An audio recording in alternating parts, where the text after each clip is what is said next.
Datuk Sundra Raju, Director of the Asian International Arbitration Center, Your Excellencies, Tan Sri, Datuk Sri, Datuk, distinguished guests, ladies and gentlemen. A very good morning and a warm welcome to the Asian International Arbitration Center, or more commonly known as the AIAC.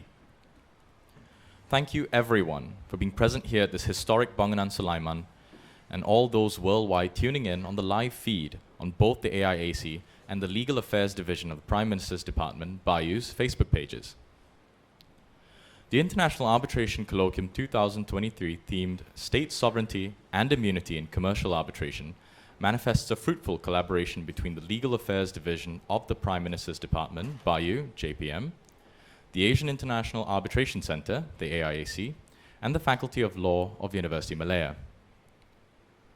This year's colloquium strives to feature an in-depth discourse on the multifaceted doctrine of state sovereignty and immunity in international arbitration. As many of you are aware, the government of Malaysia is presently engaging in an international legal battle against some self-styled descendants of the Sulu Sultanate. With our national security and sovereignty at stake, much global attention has been drawn to this ongoing international dispute, especially upon the delivery of the purported final award by Dr. Gonzalo Stamper on the 28th of February 2022. The government of Malaysia, in response, has taken a stand to reject the purported final award and does not recognize its legitimacy and is litigating across Europe to ensure that it is overturned. Today's International Arbitration Colloquium 2023 aims to explore two main areas of interest: the effects of the New York Convention and sovereign immunity, and the arbitral processes and procedural peculiarities. To begin this colloquium, we would like to invite Datuk Sundra Raju, Director of the AIAC, on stage to deliver his welcoming remarks. Thank you.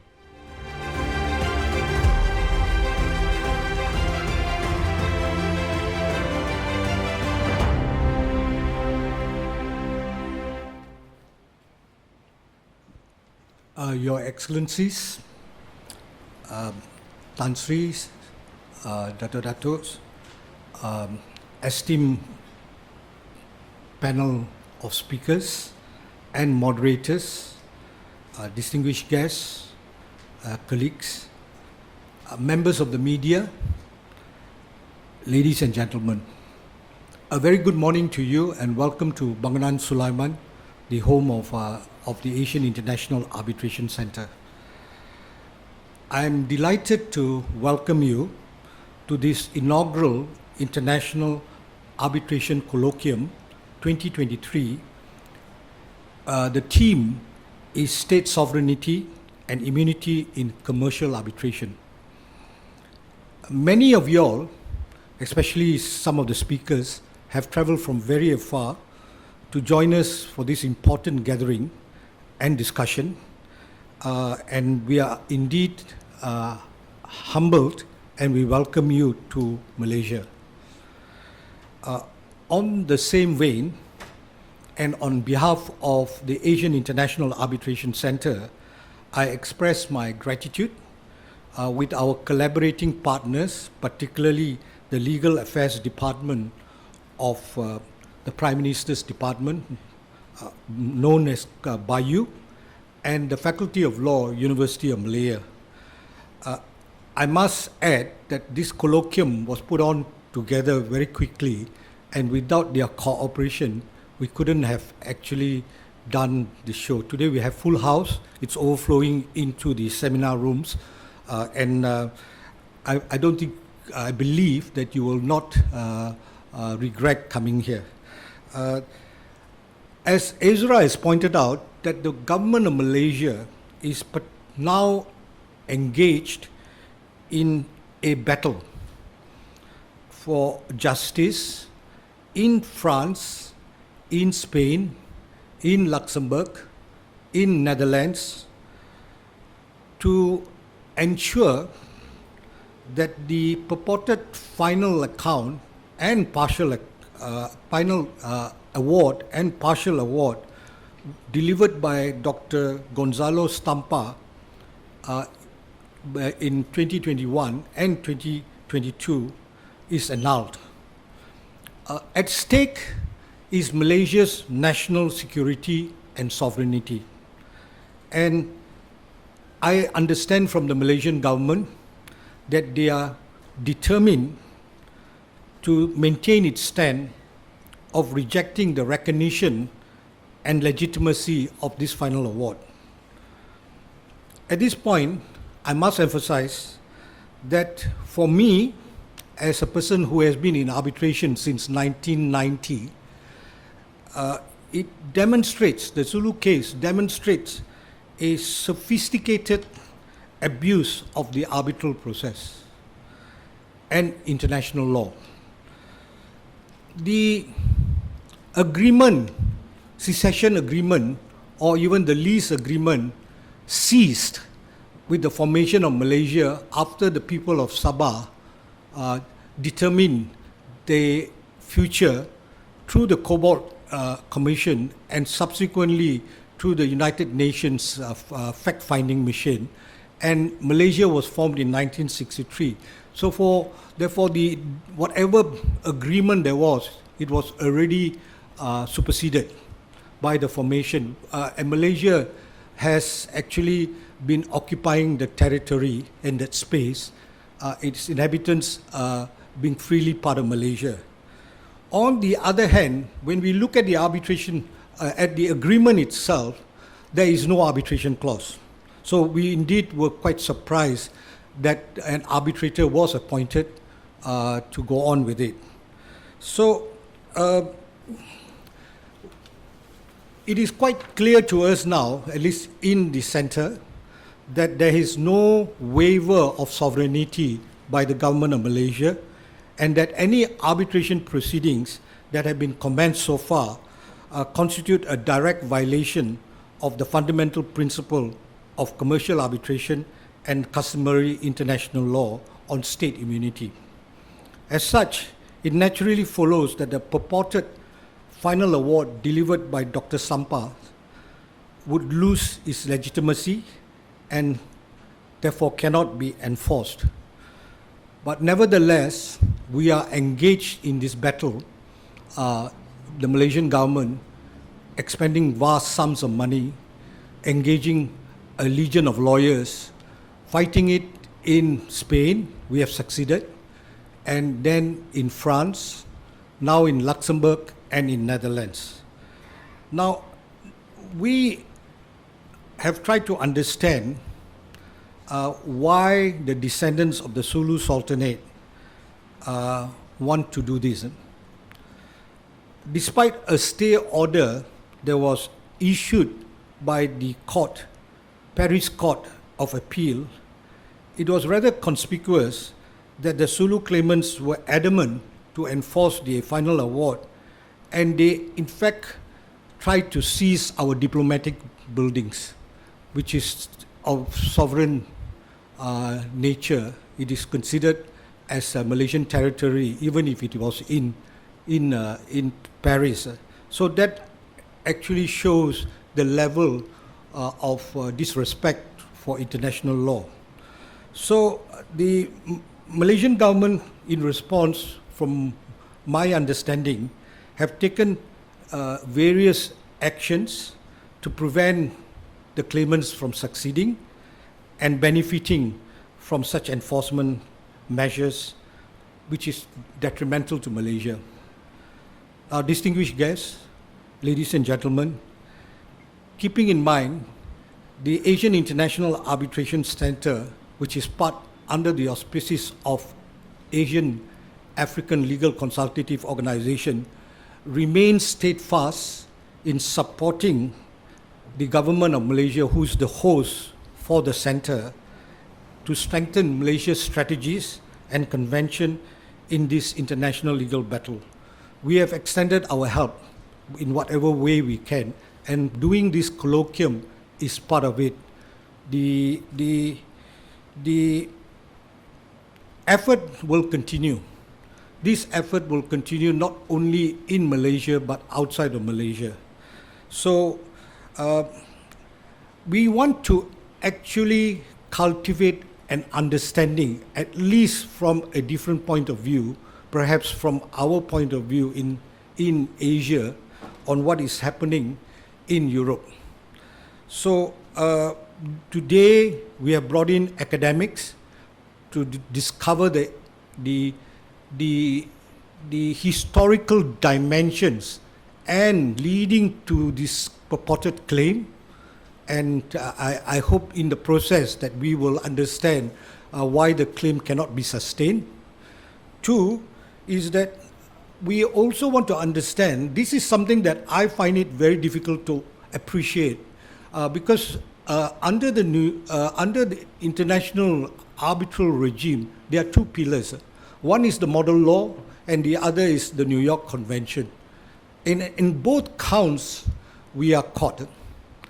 Under the model law, which is incorporated into the various civil codes of the countries, particularly Spain, France, Luxembourg, and Netherlands, we have been put through the process, and now the enforcement procedure is now proceeding under the New York Convention. Again, we've been put through the process, and the process basically suggests that we have to fight every point of the way to prevent enforcement, and there is continual involvement of us resisting the award. One of the other difficulties that we also see is the role of funders. People who basically, let me put it this way, the Sulu claimants are actually very poor people. There is no way they can mount this challenge in the Spanish first as the arbitrator. The arbitrator was paid $2.3 million for his preliminary award on jurisdiction. So that's a large sum of money, just the arbitrator's fee. Then imagine what is the lawyer's fee. Can the Sulu claimants themselves do it?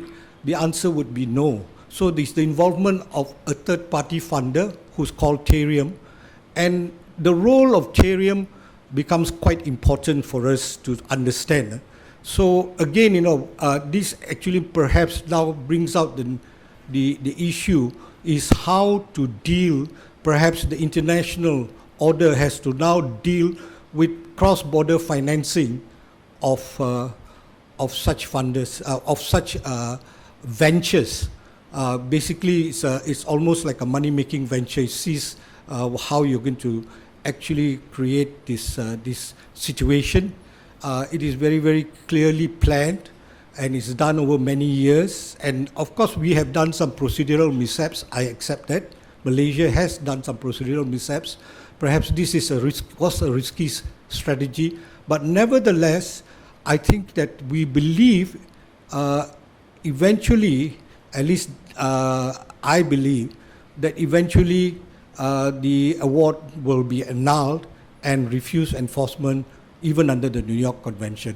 So thank you so much for being here today, and we really appreciate you all coming to understand at least what is happening, because there's a lot of information. I was in Vienna and I was talking to some senior arbitrators. They couldn't understand. They knew that it was actually a very large award. But beyond that, they didn't really understand what was the process that was happening. Some of them said, oh, it must be 3 arbitrators, such a large award. I said, no, it's a sole arbitrator.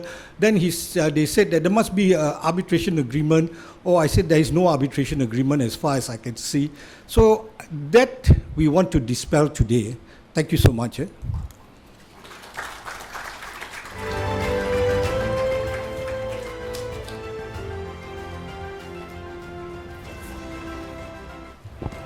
Thank you very much, Dato. Now, could you please take your seat? Thank you. Ladies and gentlemen, before we move into the first session, I'd like to give a few announcements.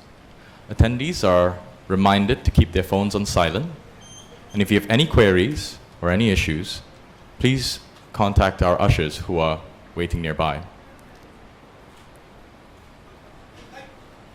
With that, We'd now like to move into the first session of the colloquium, entitled A Tale Through Time, Navigating the Historical Antecedents of the Purported Sulu Arbitration. For that, ladies and gentlemen, would you join us in welcoming back onto the stage Datuk Sundra Raju, Director of the AIAC, to moderate the opening session. Joining him on stage are our esteemed panelists, Professor Madhya Dr. Bilcha Bala, Mr. Philip Golangai,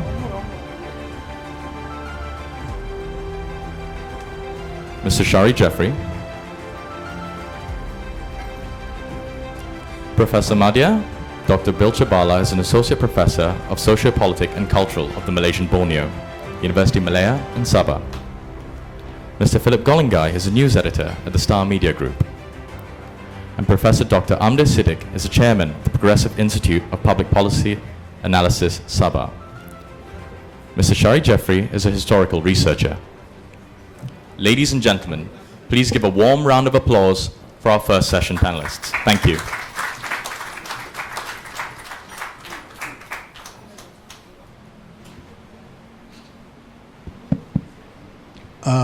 Good morning again. Thank you very much, Ezra, for putting us back on stage. We are going to start straight away. It's very interesting. I read O.M. Arif's thesis on the Sulu agreements and all these things. And then I suddenly realized it's like one of those Somerset Maugham tales where actually it all starts quite a long ago with some British and European adventurers coming over during the great colonial times and then claiming territory. So I welcome you all. The theme of this morning's this session will be a tale through time. That means we're going to actually examine the historical antecedents, navigating the historical antecedents of the purported Sulu arbitration. Now, I have a number of very distinguished and experts with me. Associate Professor Mr. Biche Bala, he's over there, right? Yeah. And then he's the Associate Professor of Socio-Political and Cultural of Malaysian Borneo at the University Malaysia Sabah. Then we have Philip Golangai. We always need a journalist who give us a perspective, at least could be speculative sometimes and could be real the other times, and eventually they become real history based on whatever he observes. Then we have Professor Dr. Amde Siddiq, yes, who's a Professor of Political History, and Mr. Shari Jeffrey, who is a historical researcher. We're going to explore the historical antecedents. Ladies and gentlemen, the way we are going to do it is that we are going to allocate time, and each of them have some presentation to make. And basically what we want to do is to have the following objectives for this session: to revisit the historical events leading up to the present dispute with the purported heirs of the Sulu Sultanate. Then we also want to discuss the idea, the significance of the right to self-determination that was exercised by the people of Sabah in 1962. And then finally, we want to discuss the relationship between the formation of the Federation of Malaysia, the sovereignty issue consisting of Brunei, Sabah, and the Philippines. So I'm quite sure that you all are waiting to hear the experts. I'll just give a little brief outline of who they are. First, Mr. Shari is currently the Vice President and Head of Auto Finance and Business Development. He's actually an amateur and I won't say he's an amateur, he's quite an expert historical researcher, you know, because as, I watched him first, I think in the first discussion that the Bar Council organized, and it was quite interesting. He does many things. I think he has actively engaged himself in many fronts, and he also collects coins. I mean, he's just interested in Sabah and its history, and he does all kinds of things related to it. Then we have the next one, Professor Haji Amde, who's currently the chairman of the Progressive Institute of Public Policy Analysis in Sabah. He's a board member of the Institute of Development Sabah, and then he lectures on political science in local universities and overseas. He's also a columnist. He writes articles for a column in the Daily Express on general topics, and he has been very interested in the Sulu claim ever since it came out. So he has been involved in that. The next person we have is Associate Professor Dr. Bilche Bala, who is currently a senior lecturer in the Faculty of Social Sciences and Humanities, UMS, University Malaysia Sabah. He studied at the National University UKM in Bangi, and where he obtained a Bachelor of Arts.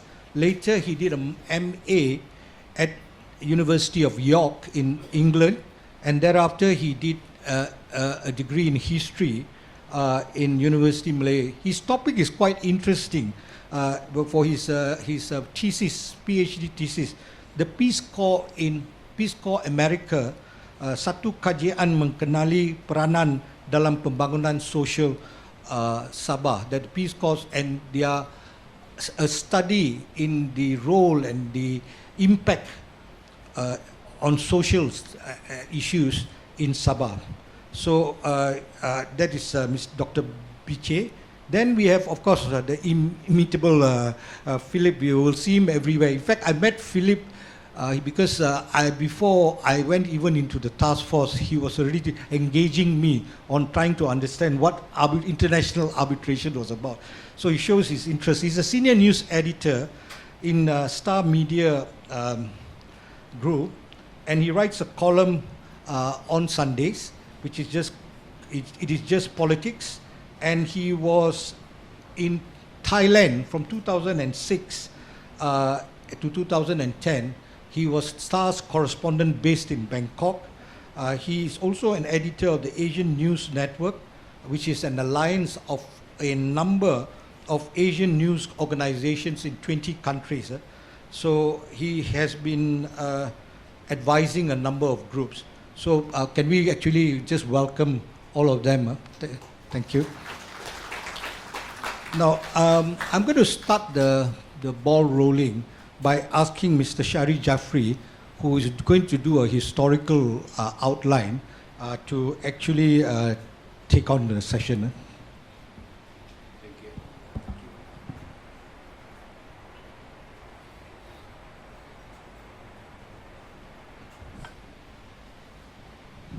Thank you very much. One thing interesting about this research is actually I compiled 300 years of documented evidence of documents of antiquity about North Borneo only. So all of you will be privileged to see through how we actually can go back into time in terms of documented evidence. This one I collected myself over a period of 20 years. And this is part of my hobby because I'm working on another book titled History of Sembulan. When I did that research, I found out that I found another treaty dated 1898, which is in the same bundle of treaty dated 1878 and 1877, of which kept at National Archive in London. So I want to start with saying that in North Borneo, Sabah, we share 650 years of common history with Brunei, whether we like it or not. And this Sulu claim started with 1660 because of the civil war in Brunei, ended 1673. So we are talking about two important events here, which is 1673, which is the Cermin War, of which started the claim. And then, of course, another cession agreement dated 1878. So there are missing pieces along the way, which is 1673 to 1878. So I would like to share what I did was actually very straightforward. From that documented evidence, I create a timeline that stretched back to 800 years. And this is based on documented evidence. The oldest document that I managed to secure is from Spain, dated 1500, which is before the 1660. And then during the Civil War also, I managed to find another document dated 1673, which is before the end of the Cermin War.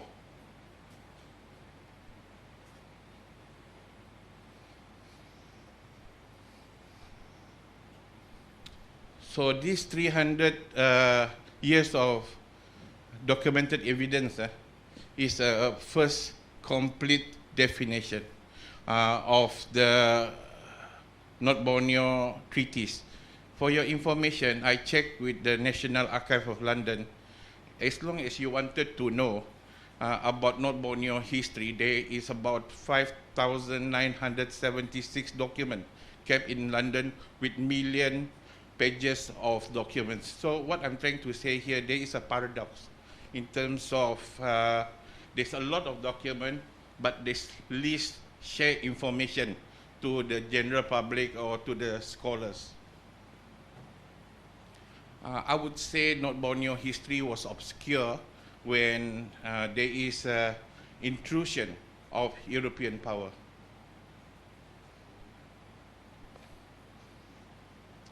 Actually, this is about 176. I tried to skip to put my perspective. This is where I got all the sources of the information. It's not from one places. I sourced from National Archive. I sourced from Spain, Netherlands. I also went to Library of Congress in Washington to bring back all these documents. And this is some of the literature who compile documented evidence.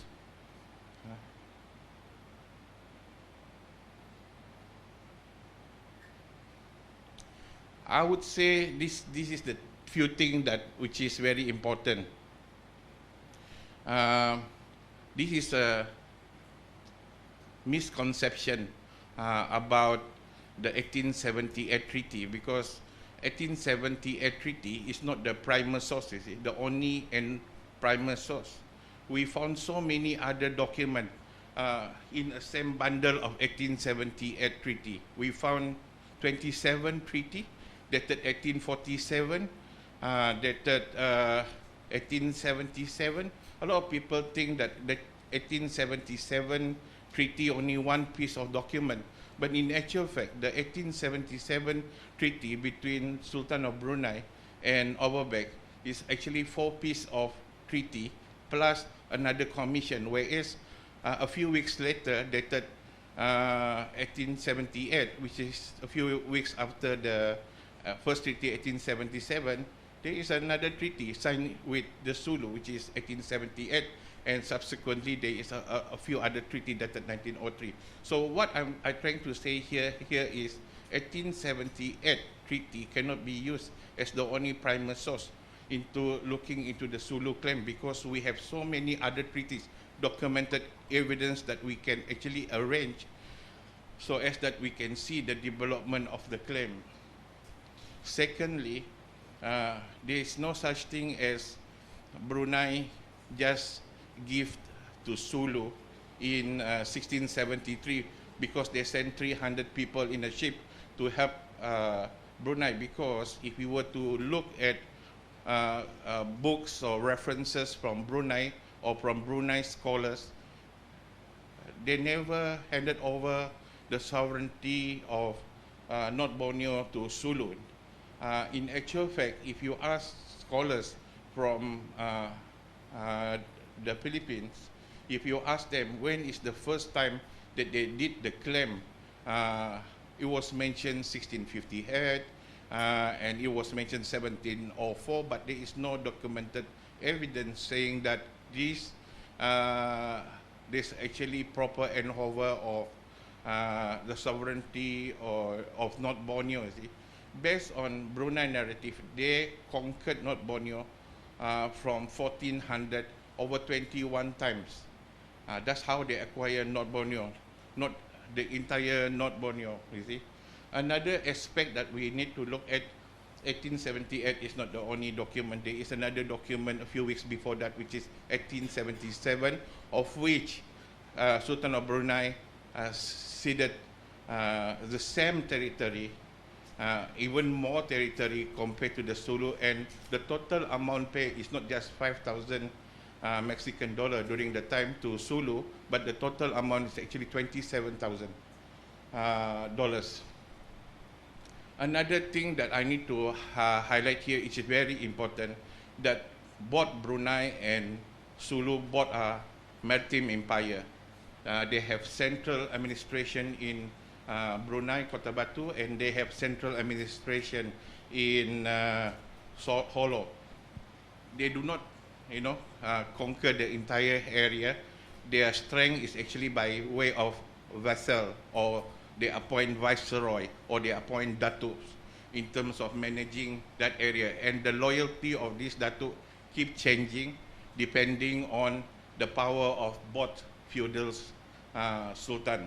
Another interesting fact that I want to share here also, that both Sultan of Brunei and both the Sultan of Sulu are actually related. They are royal marriages.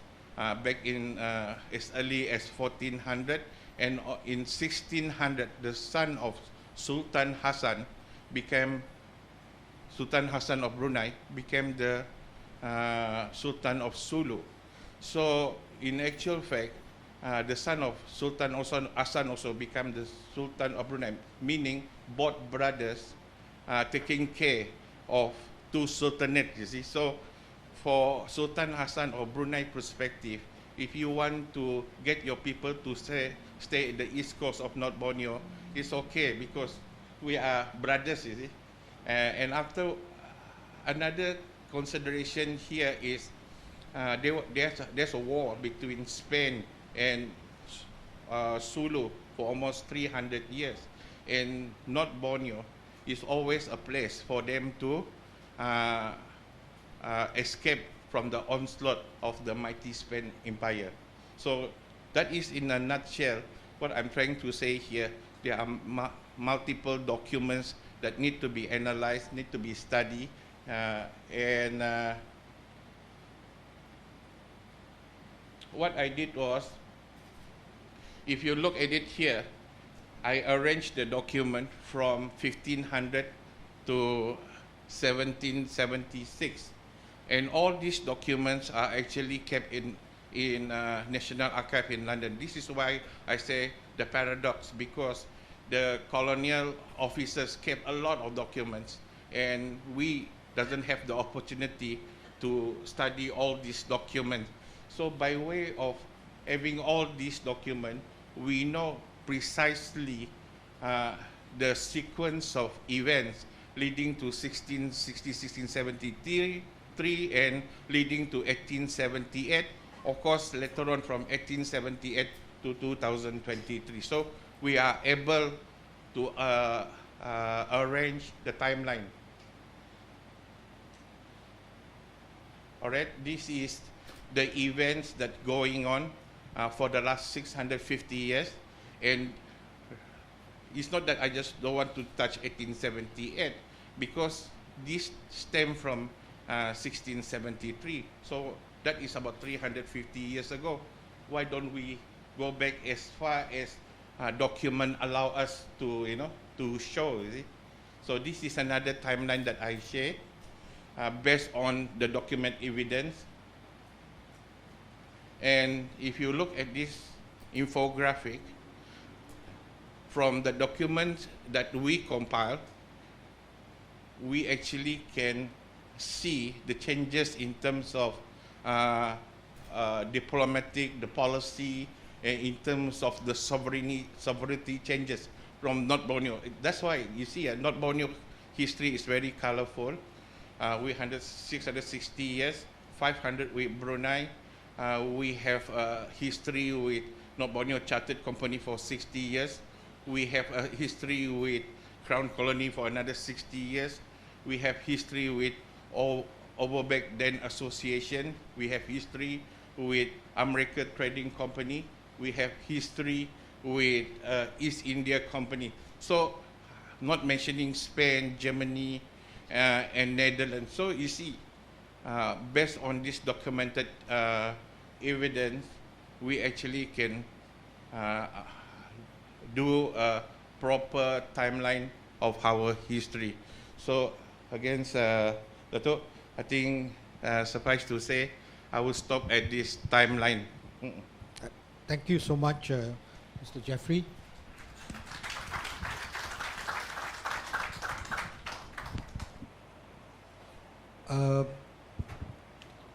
It's interesting that it is we are getting the primary sources. It suggests that it's quite murky. You can decide which agreement you want to choose, and each agreement will have its own story. So I think there is something that is quite clear now. Thank you so much, Jeffrey, for going to the primary sources to tell us there is actually other documents that can be looked at to suggest a similar claim.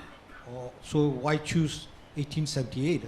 So I'd like to now invite Professor Dr. Haji Amde Sidek to actually speak on the history of Brunei, Borneo, and Malaysia. Please, sir. Thank you very much, Dato'. And very good morning. And very good morning, Honorable Dato'. Honorable guests, ladies and gentlemen, thank you. My talk, which is under 15 minutes, historical perspective of the origins of the claim, okay? Well, we know of this claim is based on contract, but as Jeffrey was mentioning, there are not only one contract. There are so many other contracts, so I'll try to perhaps limit into 3 contracts in here. But before that, I would like to mention a brief introduction of what we're talking about. I'm picking up from 1600, beginning the civil war in Brunei. So that is about today, 362 years, 362 years. So we are talking about 362 years, and then plus 60 years Malaysia, right? So now, that time the Brunei Kingdom, because when you talk about Borneo, when you talk about this history, it's about Borneo, Brunei, Brunei, Borneo, right? So all the time, apart from the 60 years, the last 60 years, okay? Now, you see what happened, the Brunei control, the Brunei Kingdom, and later on become empire, control the very northern part of the Malay archipelago, up to Philippines, nearly all the Philippines area, on the eastern part, belong to Brunei Kingdom or Brunei Empire, right? And the high day of Brunei Kingdom became Brunei Empire was sometime 1520 to 1527. That's the period, the high day of Brunei, okay? And in other words, the bottom part of Malay Archipelago was controlled by Majapahit, meaning to say the emergence of Brunei Empire was the demise of Majapahit Empire. Okay? So, meaning to say, when you talk about this subject, it's about Brunei, Borneo. Brunei, Borneo. So, 1520 to 1527, the entire Borneo was more or less under the jurisdictions of Brunei Kingdom. Especially the coastal area. while the inner part of Borneo probably is a bit loose. They are ingenious people who are doing some, claiming or control a bit of that. But you talk about the power. Here is, we are talking about how big is Brunei. So we are trying to relate the authority, the jurisdictions, the power of Brunei at that period. You see what happened? Any foreigners coming to this part of the world, this archipelago, none then other Sultan Brunei that need to be approached. The foreigners won't be dealing with Sulu, won't be dealing with Philippines, but first thing they meet the Sultan. And sometimes they have found there's so many sultans as well. That's the typical of the Tausok group, the Philippines. Not only are they affecting material, but they are affecting the sultan. There's so many sultans even today, right? That's another area that we have to talk about it. Now, it is significant. The history is Brunei, so the Brunei knew more than any other countries in the world about how the claim is, being made.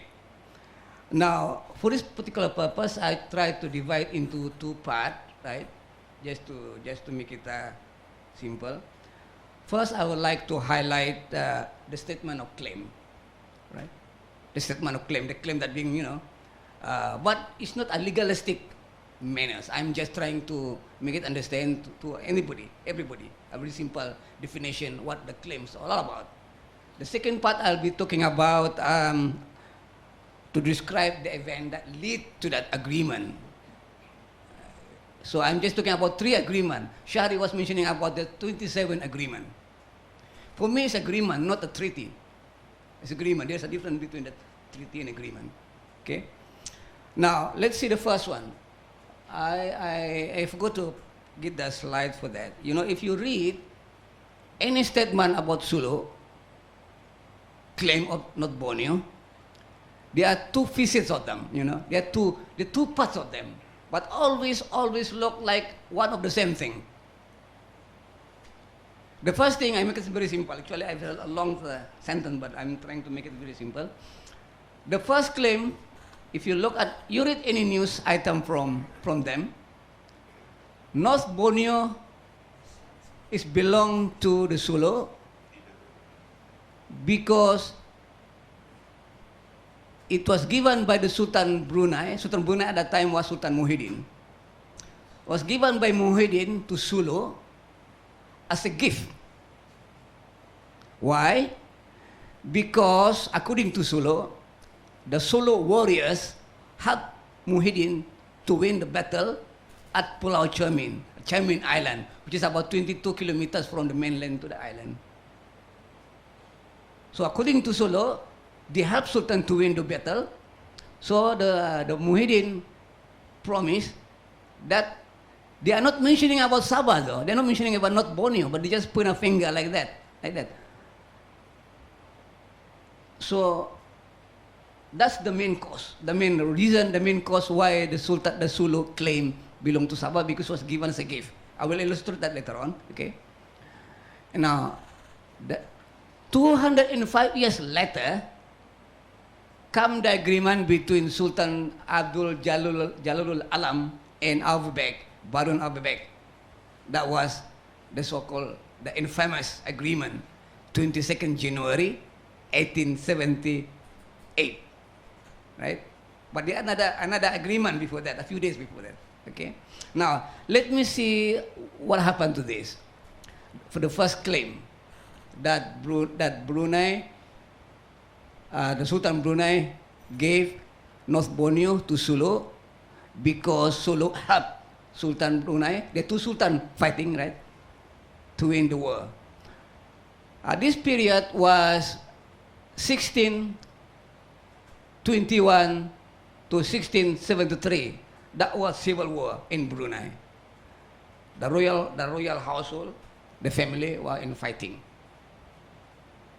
Now, the cause of fighting was the 2 sons are having festivity, sporting activities going on. Right?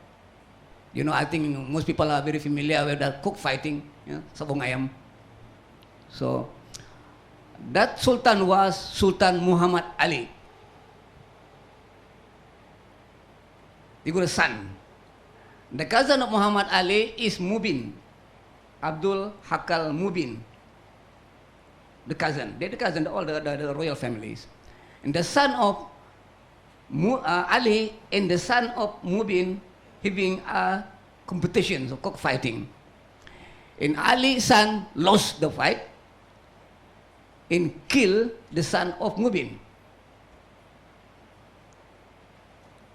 So the son of Ali gone somewhere, probably to Kalimantan. Now, after a while, because of this revenge, the Mubin revenge, and after a while, Mubin killed, garroted this Ali, Spanish kind of killing, they put in a plank and shame it on the midday afternoon, and he was killed, meaning to say, Mubin killed Ali, right? And Mubin proclaimed as the 14th Sultan. Now, it didn't last that long because it's a sultan, but the political thing, the hostility in the atmosphere became very bad, Now, how did Mubin settle this political brewing down there, the undercurrent? So somehow, in order to pacify the situation, Mubin has to invite Muhyiddin. Muhyiddin is nephew of Mubin, but Muhyiddin also son-in-law of Ali, and nephew of Ali. So they're all family circle. Now, Muhyiddin was a naive person. He was appointed as a bendahara, as a chief minister of Mubin government. So because of that, Muhyiddin was pressured by the supporter of Ali. Somehow, someway, he used to go again. He used to follow the supporter, the opposition, the father was killed. And he was pressured how to take revenge. So somehow, someway, Muhyiddin has to decide something. So he advised Mubin, the Sultan, to move the palace to Pulau Cermin. Move the palace to Pulau Cermin. But soon, Mubin arrived to the Pulau. What happened? Muhyiddin proclaimed himself as the 15th Sultan. Is it a Sheraton step, something like that? So what happened? Of course, the Muhyiddin is being backstabbed. And Mubin went for exile to Sabah, Keynote. Keynote is about 40 kilometers from Kota Kinabalu today. So Mubin was staying in Keynote for 12 years. That's what they call it, 12 years civil war.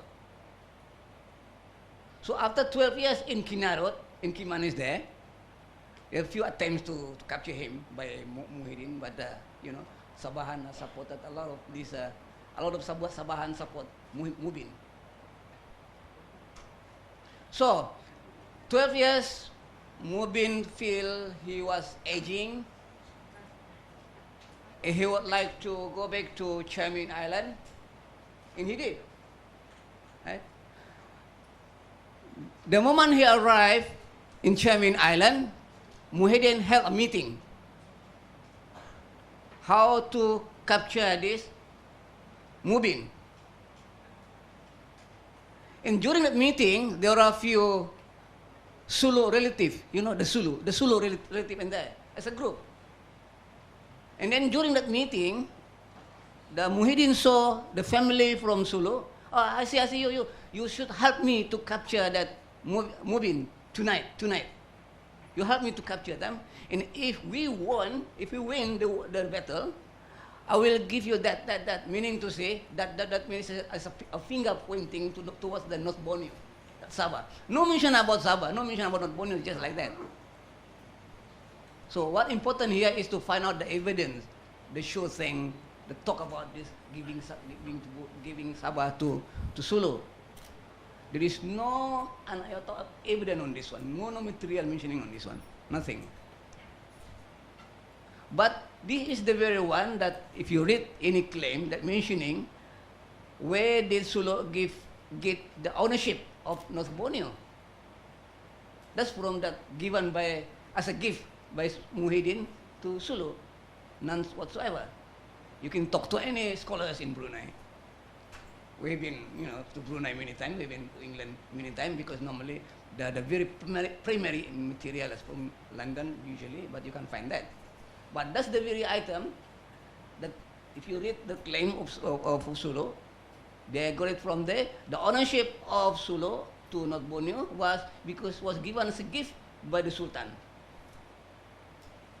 So, okay. We come back to the infamous agreement, the 22nd, 1877. 205 years later, 205 tahun after that, there was an agreement signed between the Barun Averbeg and the Sultan Jamalul Alam about a piece of area in Sandakan that was measured or marked from river Pendasan to river Sibuko and plus the coastal area of Sandakan. This place is also known as Paitan. As a Paitan. And this is the very thing that all you see about the agreement, the lawyers have been focusing on, this particular date, 22nd January 1878. But before this particular agreement was made or signed, this was signed in Jolo, Lipok. It's a place where you sign the agreement because where the Sultan of Kiram was. But 24 days earlier, 29 December 1877, there was an agreement signed between Sultan Mubin, Brunei, with Averbeg. The same Averbeg. In this time, before that, it's not just one document.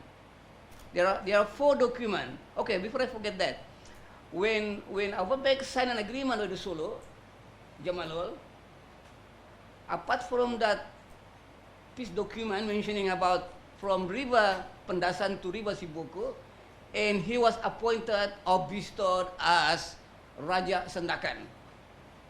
Raja Sandakan. Meaning to say Sandakan was a territory of Brunei. Okay. Now, the early agreement, 29 December 1877, between Abdul Mubin and Averbeg, there are about 4 agreements signed, including Kimanis, what else are there? A few, there are 5 there, plus the Paitan, that river Sibuko to river Pendasan, river Sandakan to river Sibuko. That's the same agreement, the same place, given to Averbeg. So now the question is, do you think Jamalul Alam didn't know all these things? Maybe he didn't, but surely Averbeg knew that, because he was the player in 2 of that agreement. And you are saying, if you go back to the other one, right? Where do you derive this ownership from? Is it from this agreement or from that gift issue? We know exactly nothing happening in the gift issue. The royal professor from Brunei is happened to be my uncle. Pihim Jamal mentioned that nothing. It's a legend. And the current one, Professor Ruzan Yunus, also on Brunei, no, nothing. There's no document on mentioning about given as a gift. Out of 19 sultan from the 1600s, out of 19 sultan, no sultan mentioning about the Sulu claim, apart from one sultan on the 1771, Sultan Saifuddin Ali, number 1. He mentioned about, there was a Sulu claiming Sabah, he said. And then the group of Sulu visiting him at that time, pretending to be looking for fresh water. And mind you, this is the only time that mentioned about the Sulu. And he asked, why are you coming here? So someone mentioned, if you are talking about claim on North Borneo, I will get your head chopped. And you go home. That's the only time that Brunei Sultan mentioned out of 19 Sultan. Now Brunei is having about 29 Sultan. You can go and check what the Sultan Brunei. They never mention about this. Yeah? Now, so that's not a Brunei issue, right? But this is what I'm trying to say. That I think that I cover the very essential area here. Now, what is that? Let me see.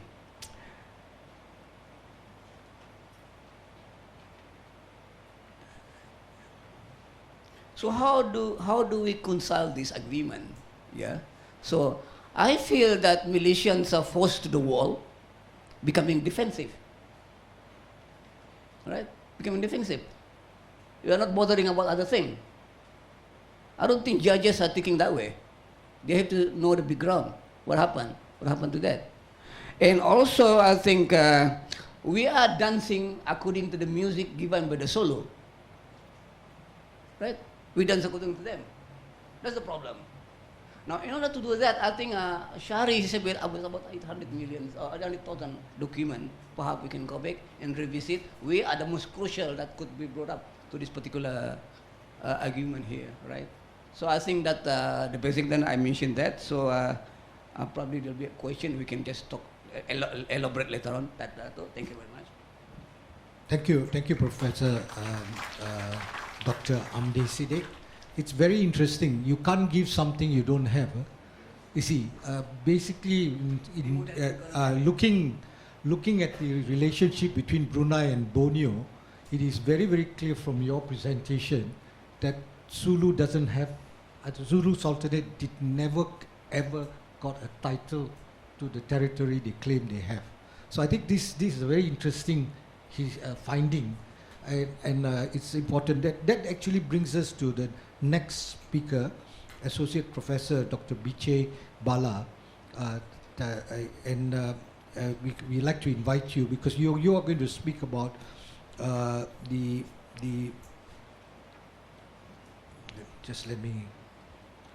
you're going to speak about the claim when it existed and the sovereignty issue. Yeah, please go ahead.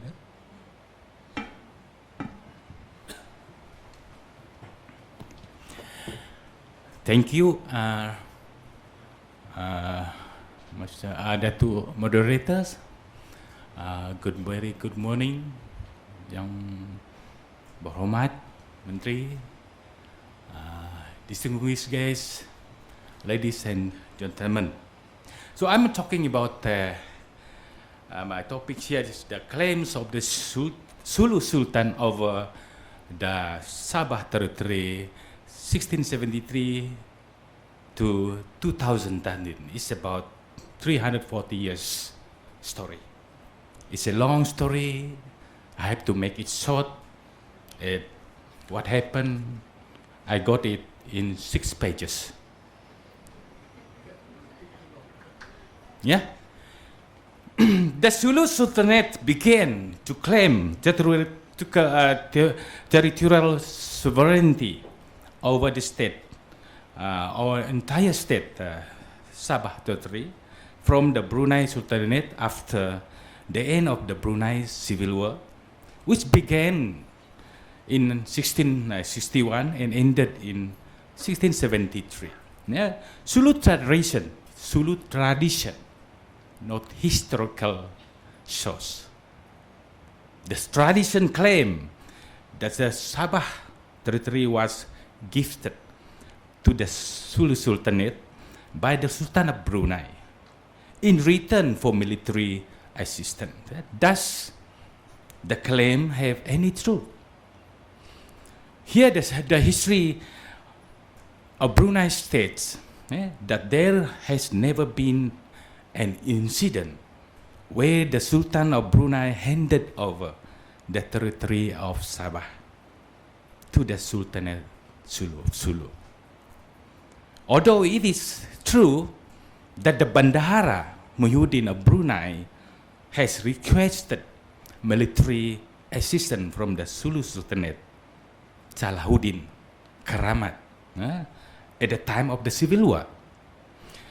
In fact, the struggle for the throne of Brunei between Sultan Abdul Hakul Mubin and Bendahara Muhyiddin has sparked speculation, yeah, that the latter has sent a letter to the Sultan of Sulu,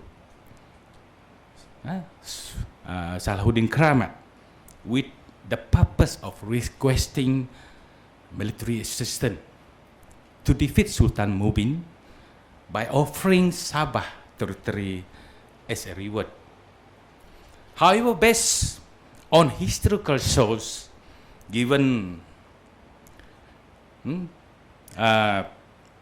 title Selesila, Books of Decisions of the Rajas of Brunei, published by Sir Hugh in 1880s, in the Journal of the Strait Branch of Royal Asiatic Society, it denies the claim by the Sulu Sultanate.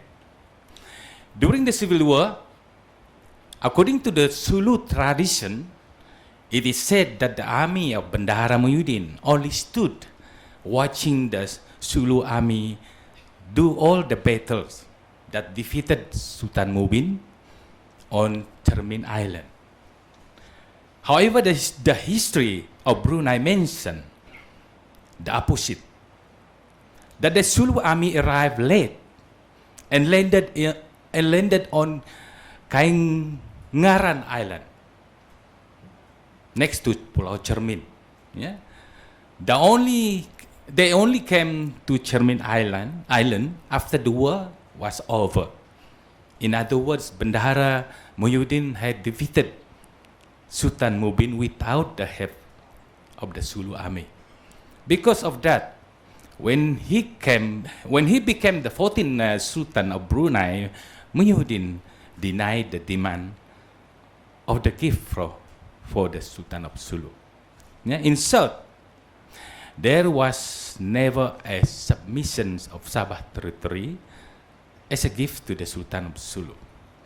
Next, the Sultan of Sulu, Muhammad Israel, once sent an envoy to lead by Bendahara Datu Tating in 1775 in an attempt to claim the territory of Sabah that had been promised as a gift by Sultan Muhyiddin to Sultan Keramat. At the time was the reign of the 17th Sultan of Brunei, Omar Salifuddin I, who did not entertain the envoys of Bendahara Datu Tating, but instead drove them away. In short, for a long time, from 1673 to 1877, the Sulu Sultanate held on the desire to obtain the recognition of sovereignty over the Sabah territory from the Brunei Sultanate. In fact, the Sulu Sultanate once extended her de facto influence over the east coast of Sabah from 1703 to 1877. This happened because the heir Sultan Keramat, who ascended the throne of Sulu, Sultan Baharudin Ahwal, was very disappointed with the Sultan of Brunei.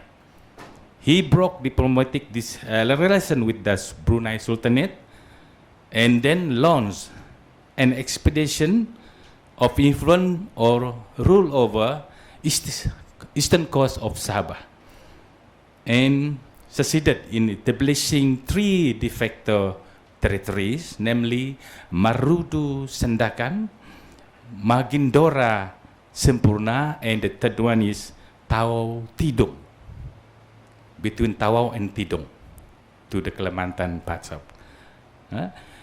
This became the basis of the real claim of the sovereignty of the Sulu Sultanate, which has continued under the next 11 Sultan.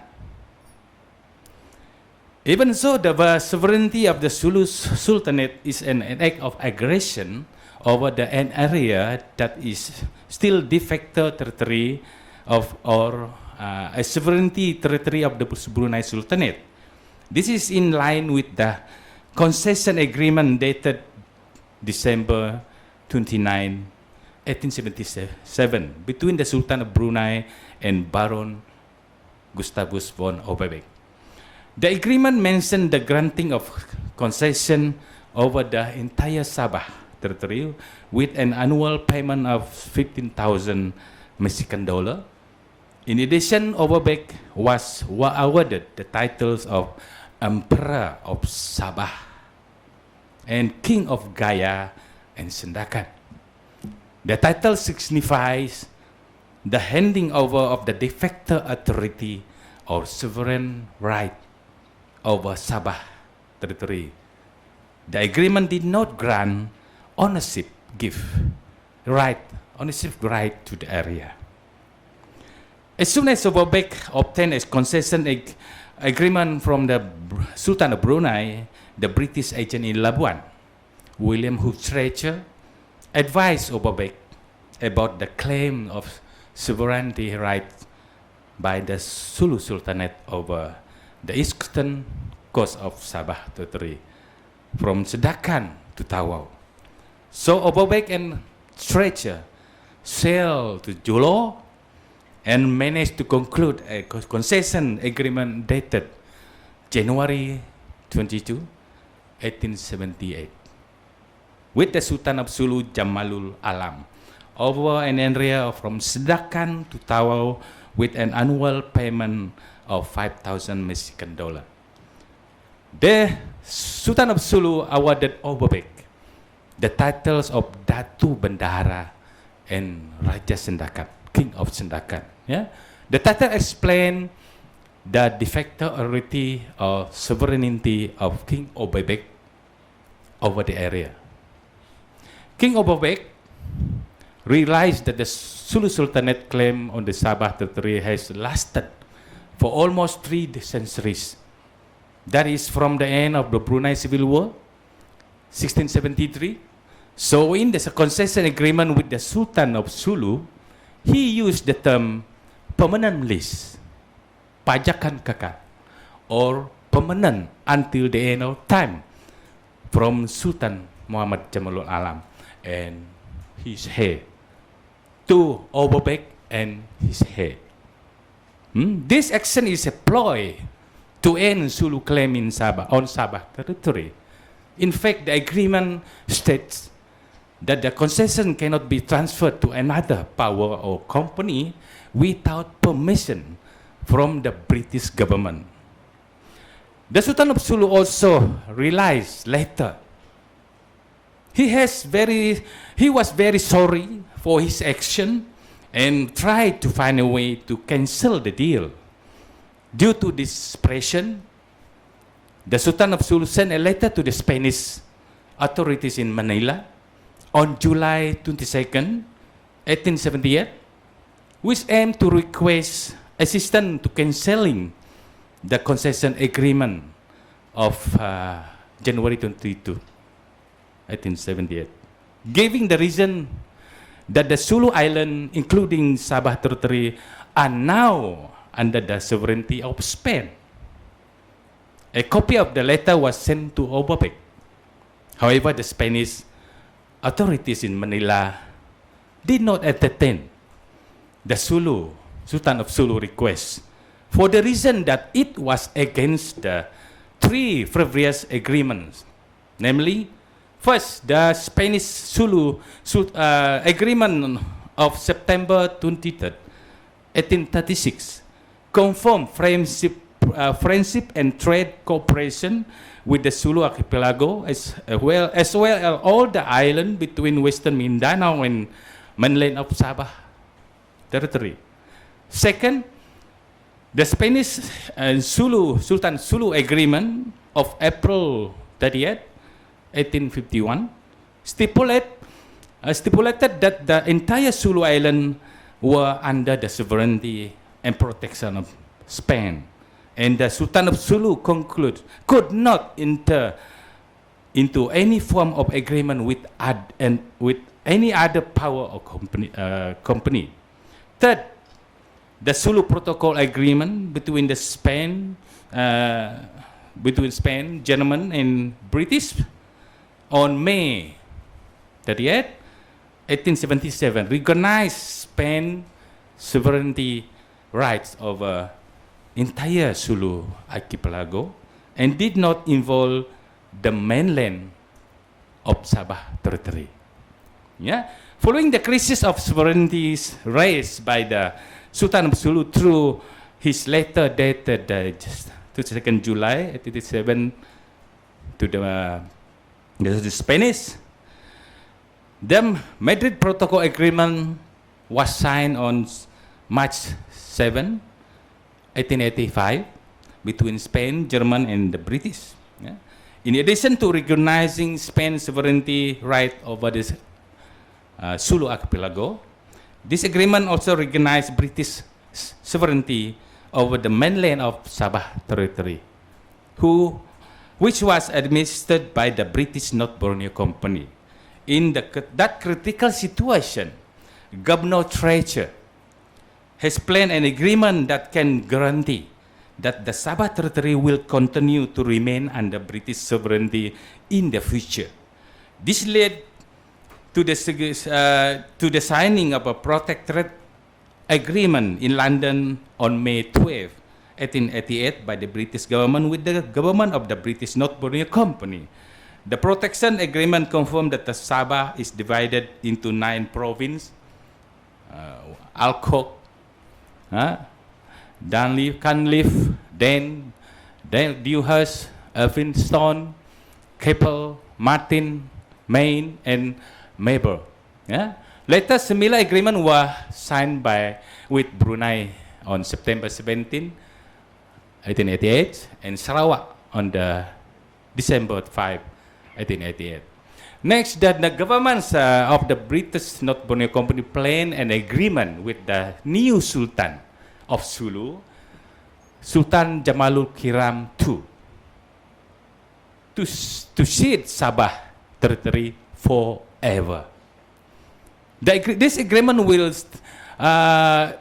simultaneously solve 3 problems in form of a threat to the British prospect in the Sabah territory, namely the issue of Sulu Sultanate claim, the issue of piracy, and the issue of expansion of the Spanish and the Dutch in the region. So on April 22nd, 1903, an agreement confirmation of cession of certain island was signed in Sindakan between Sultan Jamalukiram II and the government of the British North Borneo Company, represented by the Governor Ernest Woodford Birch. This agreement clearly stated that the Sultan of Sulu ceded and no longer leased all the island within Bangi Island to Siboko Bay, in addition to the mainland area of the Sabah territory, which was agreed by the agreement of 1878 to the government of British North Borneo Company. This agreement stipulates an additional annual payment of $300, which area due to the past occupation of 3,200 Mexican dollar. In other words, the original annual lease payment of 5,000 Mexican dollar through the agreement of 1878 was increased to 5,300 Mexican dollar. The agreement of 1903 confirmed the meaning of the term pajak in the Jawi script of the Malay language as rent or lease, which according to the agreement of 1878 has been changed to cession. In short, the agreement of 1903 has ended the sovereignty rights claimed by the Sulu Sultanate. Therefore, the British North Borneo Company has evidence of the exercise of lease or rental rights over the Sabah territory from 1878 to 1903. while the annual payments issued after 1903 were in the name of compensation to the Sulu Sultan and his heir. When the last Sultan of Sulu, Jamalukiram II, died in 1936, his heir went to British Consul in Manila to demand the continuation of the annual compensation payment amounting to 5,300 Mexican dollar.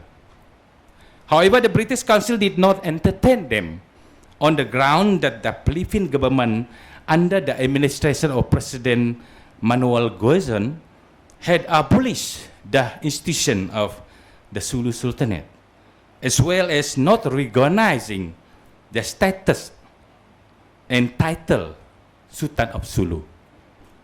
The reluctance of the British Consul to entertain the claim has caused the heirs of the Sulu Sultanate to submit their case to the North Borneo High Court.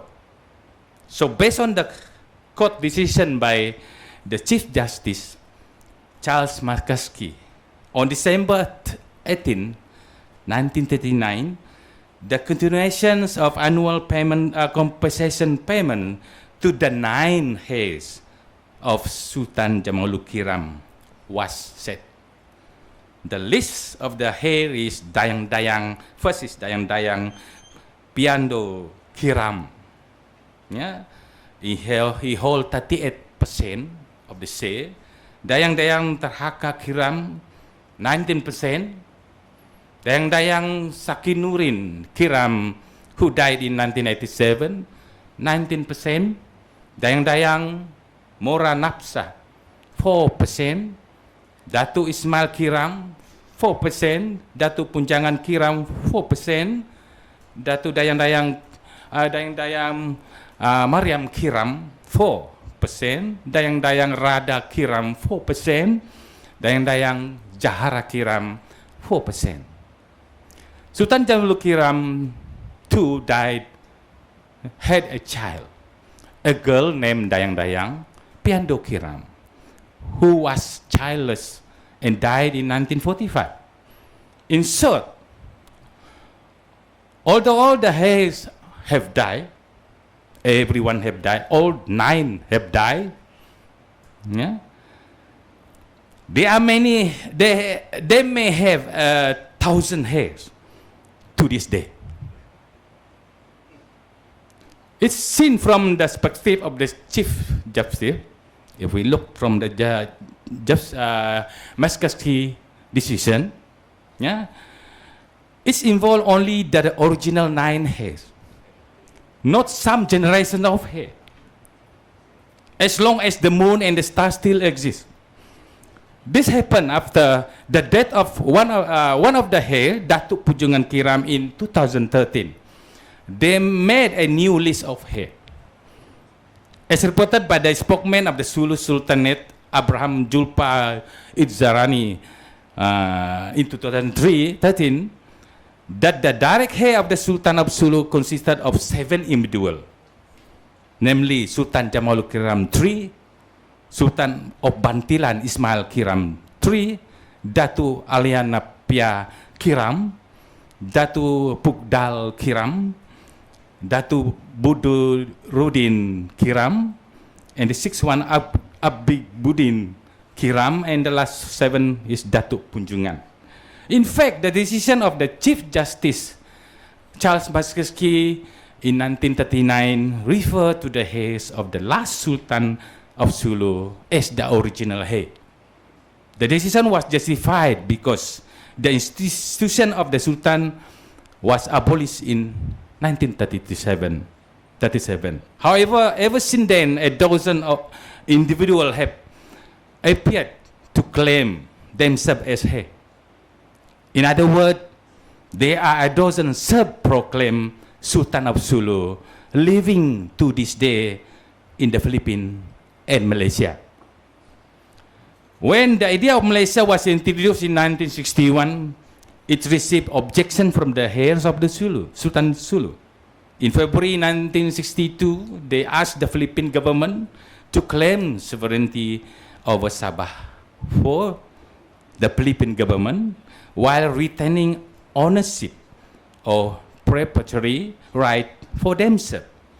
This caused the Philippine government do not take that claim seriously.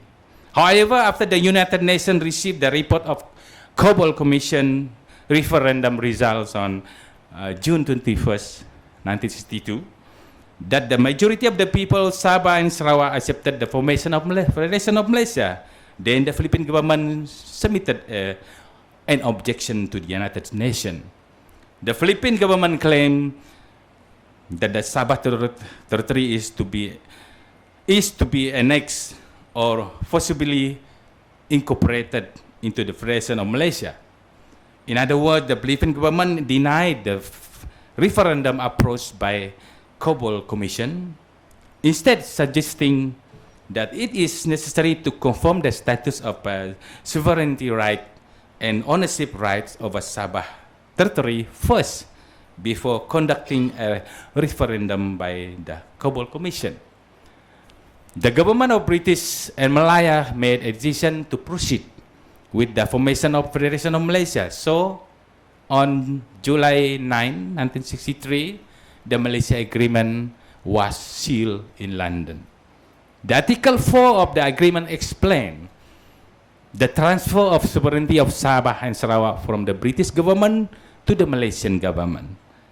Due to the fact that the agreement did not get the blessing from the government of Philippines and Indonesia, an agreement called Manila Accord was held in Manila on August 3rd, 1963, which explained that the three parties agreed to rehold a referendum in Sabah and Sarawak, which would be carried out by the United Nations. The report of referendum by the United Nations Malaysia Mission was announced on September 14, 1963, concluded that the majority of the people of Sabah and Sarawak accepted the formation of Federation of Malaysia. On September 16, 1963, the desire of the people of Sabah and Sarawak to be independent in the sovereign Malaysia was manifested. On September 18, 1968, the President of the Philippines approved a bill to the maritime delimitation of Philippine territory, assuming sovereignty over Sabah territory based on the tradition of the territory sovereignty of the Sulu Sultanate. During a United Nations conference in October 1968, the Malaysia government has explained that the basis of the territorial sovereignty over Sabah territory is due to the continuous occupation, administration, and exercise of sovereignty, which in itself, according to the international law, is sufficient as the determination of sovereignty rights over the Sabah territory. In 2013, when the Philippine government launched a large-scale military operation to fight terrorists in Zamboanga in early February, all the Abu Sayyaf group, the Moro National Liberation Front, and the Moro Islamic Liberation Front had to fight to find a hiding place. They ran away.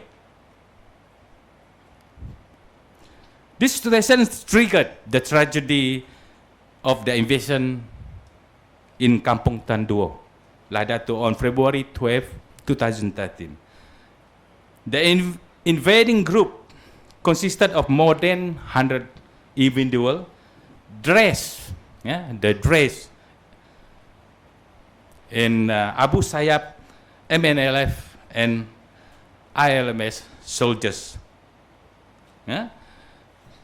who admitted to being members of the Royal Sulu Army with the aim of claiming the territory of Sabah. As a result of the event, the Malaysian government immediately stopped paying the annual payment money to the heads of the Sultan of Sulu. Based on the historical fact and agreement document mentioned earlier, shows that the claim of the Sultan of Sulu is unfounded and an irrelevant issue to the Sabah territory, which was independent in 1903 and became independent in the Federation of Malaysia in 1963. This is because the nature of the Sulu claim was originally just a myth or assumption based on oral tradition. It's developed into a full claim of sovereignty and ownership rights due to the lack of evidence base that require authentic facts. The authentic facts should be processed or interpreted according to the existence of the source, such as according to the agreement, instead of sticking to the assumption and wishes, which are only according to the myths of the oral tradition. Thank you. Thank you, Professor Vijay Bala. If I could just summarize, first is that the Sulu Sultanate claim on the Sabah territory is actually based on spurious grounds. It's invalid. Second is basically it has actually ceased with the transfer of the territory into British as a protectorate, and then subsequently this has gone on. Although I think the continual insistence of that claim actually is the problem. And it has, in fact, I think in 2013 is the one that shocked all of us, because even despite the formation of Malaysia in 1963 and we were living peacefully, we are suddenly faced with an incursion from southern Philippines. And that was totally unacceptable because it has now developed into a terrorist threat, and it is actually a threat to our sovereignty as a nation and a threat to the people of Sabah. So with that, I actually want to ask Philip to come on board now for the last presentation and tell us who these Sabah Sulu claimants are, these Sulu claimants are. How does the Makassi judgment affect their status, and what is actually left of that family now, the claimants family? Thank you, Philip. Okay. Thanks, Datuk Sundra. Good morning, everyone. Morning. Okay. My talk today will be on who are the Sulu claimants. This is just picture to show you how the Tausug warrior fought with the Americans in 1911, and they had to use Colt .45 to shoot them because they were quite a strong fighter. Okay, first of all, let us understand the adversaries that we are facing. Who are they? Okay, first of all, yes, they are Filipino.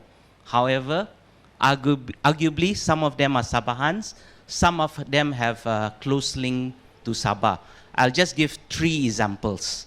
They're close link with Sabah. Okay, this picture is our distinguished panel have mentioned him actually. This guy here in the middle is Datuk Punjungan Kiram. This is in 1980, his self-proclaimed coronation as the Sultan of Sulu. And then the guy interesting, the guy that you can see on the left, he's actually Sultan Jamalul Kiram III, his son, and eventually in the year 2013, I'll talk about him. And then that lady sitting is Shakur In. She's one of the Makassi judgment A, named as A. Okay, who is Punjungan? He is one of the A in the Makassi judgment. That's him. And then the interesting thing is he lived in Sabah from 1968 to 1980.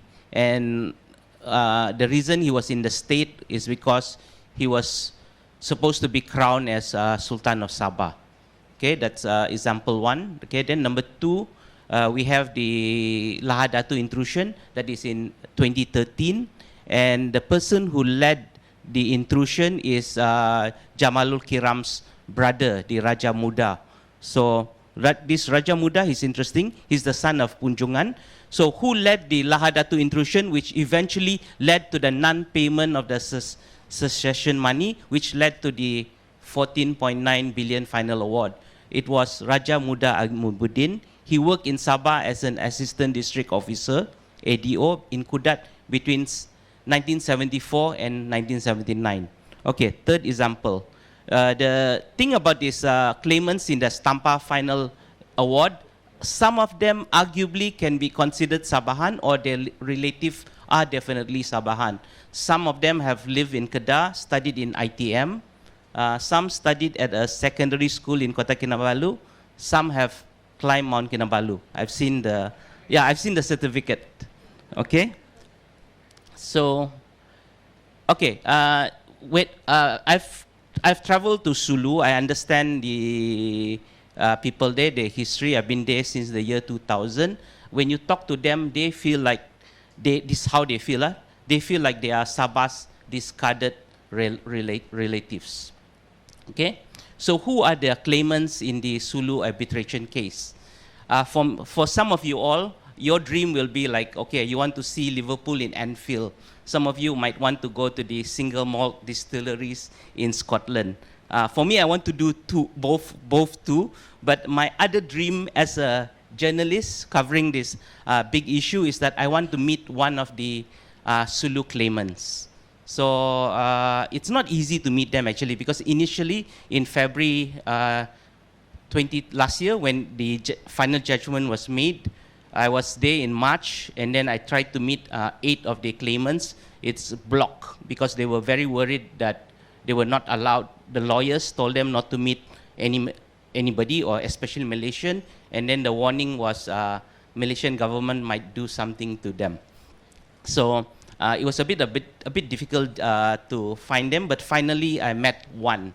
So the person that I met was in March this year in Zamboanga City. I met this guy. I'm the one in the black. So the one that I met is, I hope you all recognize. The one that I met is Ahmad Nazat Sampang. He's 69, which is he told me his favorite number. I don't know why. Okay, and then, he's one of the, his name is in the Stampa judgment, one of the 8 of them. 8, isn't it? Yeah, 8. Okay, and then I spoke to him for 2 hours. Very interesting to get an insight of the claimant. And I think most of you will also ask. Actually, I messaged somebody and I said, I'm going to meet him, and they asked me to ask this question, so I'll tell you his answer. Okay, the question I asked him, among many questions, is this. How do you feel that you are going to get billions of peso? So he said, happy and enthusiastic.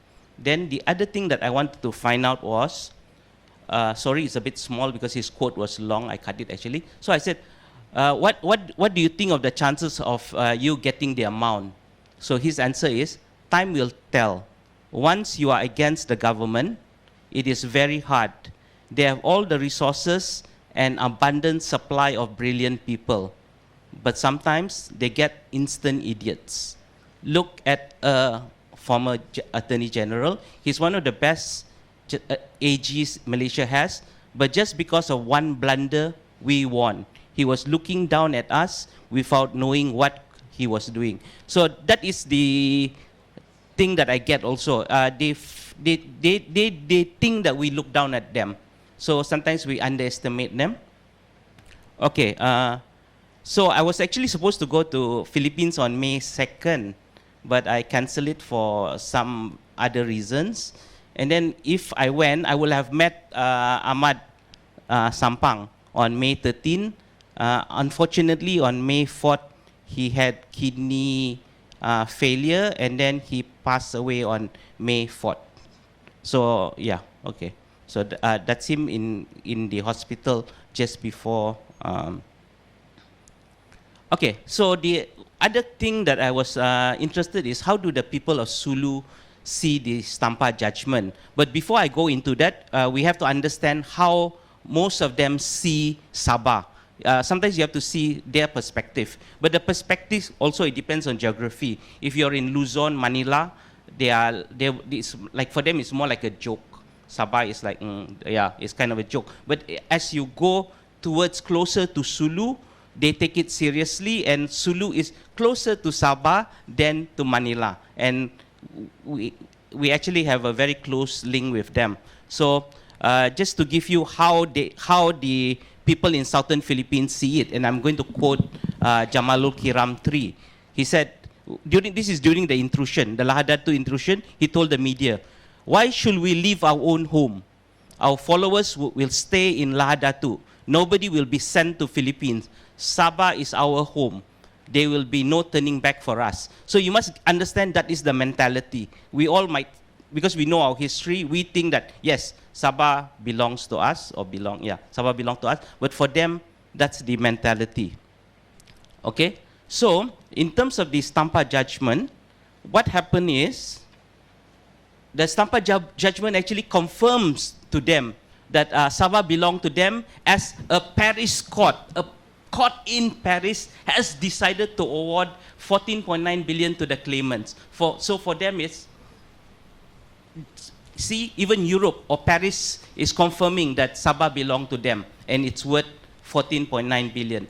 And then the other thing also, when I talk to them, I talk to the Sulu Sultanate family, for them is, the award is final because it says final award. So for them, it's final. It's just a matter of when they're going to get the money. So when I explain to them that it's a long court battle, some of them, yes, they know, they realize that, yeah, it's not as easy.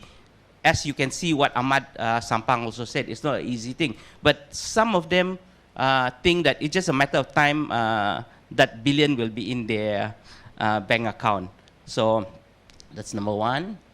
Then the other thing, okay, just say we win all the cases, and then then there's a, just say 1,000 judgment on it. It's not as if those people, especially in Sulu, will read the judgment, 1,000 judgment, and then say, yes, now I understand why Sabah doesn't belong to us.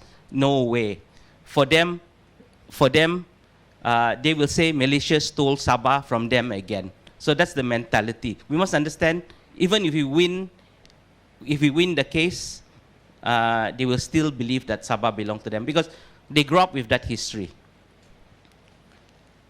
Yeah, I would like to end my presentation on what do you think they will do if eventually they don't get paid the 14.9 billion. So I'd like to share this picture. It's an urban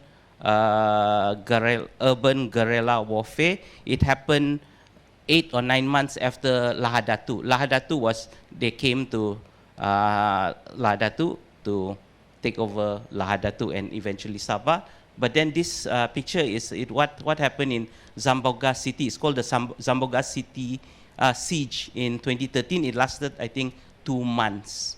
So you'll get an idea on what might happen. So that was in Zamboanga. I have friends there. They were on curfew, no food, no etc. for 2 months. That's all my talk. Thanks so much. Thank you, Philip. It's quite an ominous end. If this is what I think, we'll make sure it won't happen to our country. Thank you. I think we are running late, so I would like to stop here. No questions, if you all don't mind, so that the next session can get going. The minister is here. Thank you again. Can we give a round of applause to the speakers? Thank you. Thank you, Dato', for moderating that session. That was very insightful.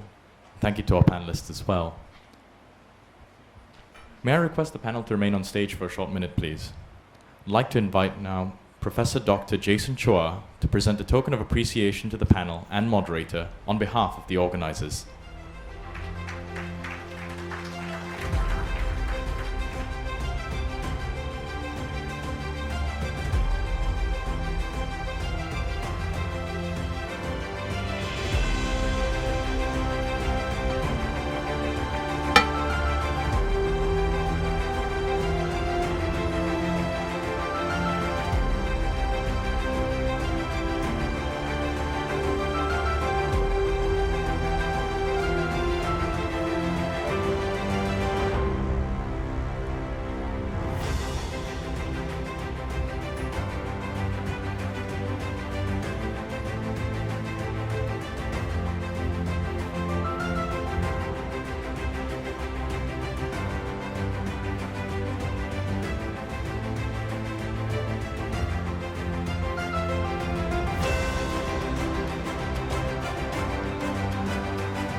Ladies and gentlemen, another round of applause for our panelists. Thank you.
Ladies and gentlemen, may I please have your attention?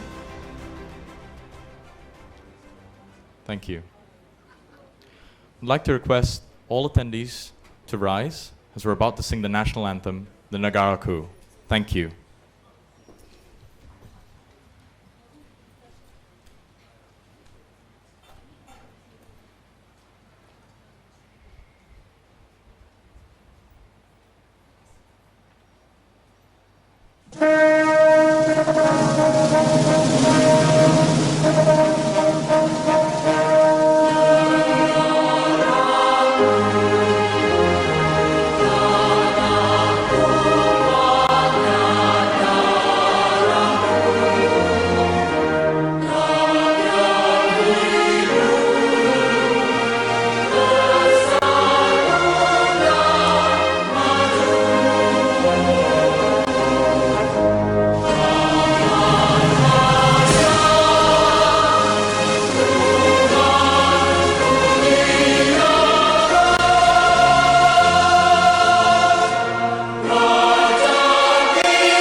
Thank you. You may be seated.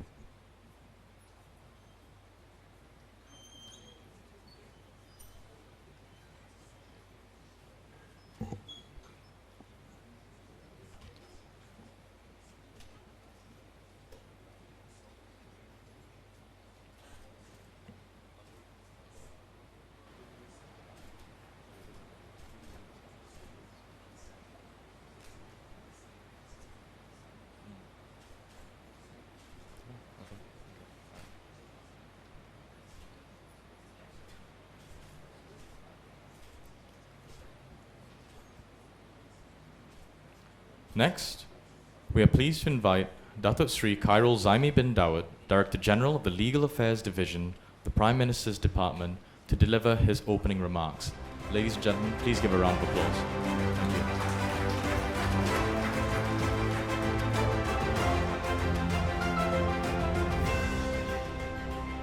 Thank you, MC.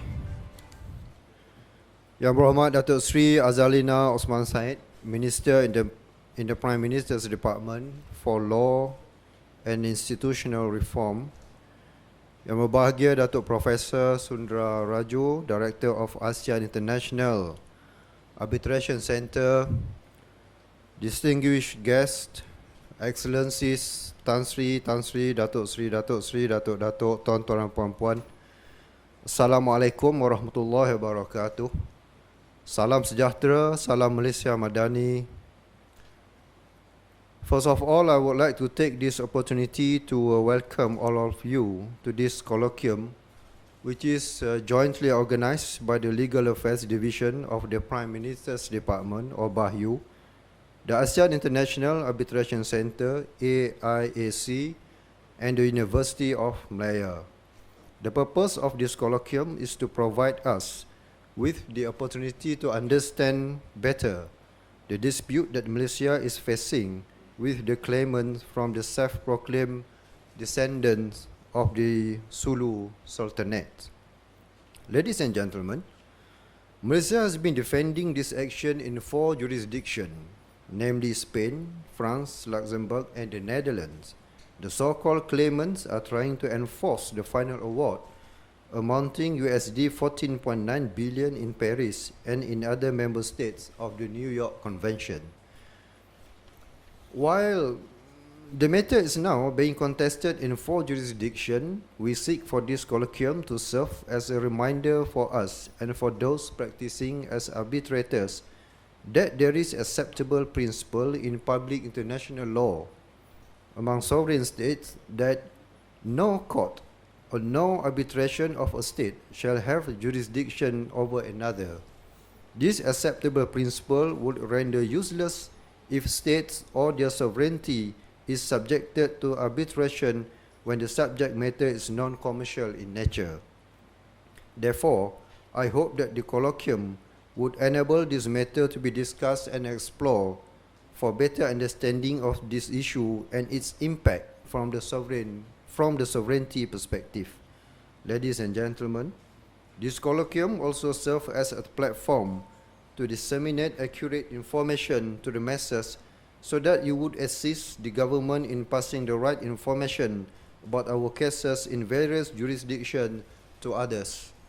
For this purpose, the government has developed our very own website called My Sulu Case, in which pertinent information is uploaded regularly to update the rakyat on what is actually happening. We are honored that the distinguished speakers will share their experience and knowledge on the history of the issue pertaining to Malaysia's sovereignty over Sabah, the baseless claims by the claimants, and why is our view that arbitration has been used and abused to subjugate our sovereignty on the guise of commercial arbitration. Besides that, I am also pleased to inform, ladies and gentlemen, that this will not be the only colloquium organized regarding this issue. We will organize the next colloquium in Sabah and afterwards in Europe. I hope that more will join and contribute to the discussion in the next colloquiums. I thank AIAC and University of Malaya for their tireless effort, together with the Secretariat, BAHYU, to ensure this colloquium becomes a reality. My appreciation to all speakers for their participation and contribution, and to all of you for attending today's session. I truly hope this will be a fruitful colloquium to all participants, and may all our effort ensure success to our cases. With that, I thank you. Wassalamualaikum warahmatullahi wabarakatuh. Terima kasih. Thank you, Dr. Sri.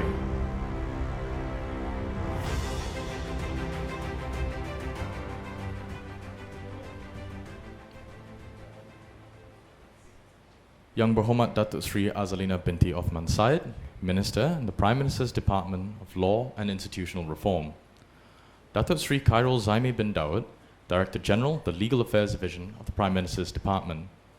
Datuk Sundra Raju, Director of the AIAC. Professor Dr. Jason Chua, Dean and Professor of International Commercial Law, the Faculty of Law of University of Malaya. Your Excellencies, Tan Sri, Datuk Sri, Datuk, distinguished guests, ladies and gentlemen, thank you all for joining us physically here at this historic Bangunan Sulaiman, and all those worldwide tuning in on the live feed on both AIAC and Bayou's Facebook pages.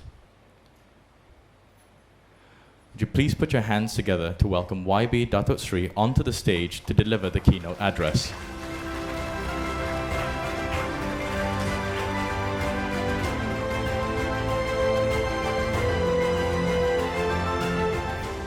Bismillahirrahmanirrahim. Assalamualaikum warahmatullahi wabarakatuh.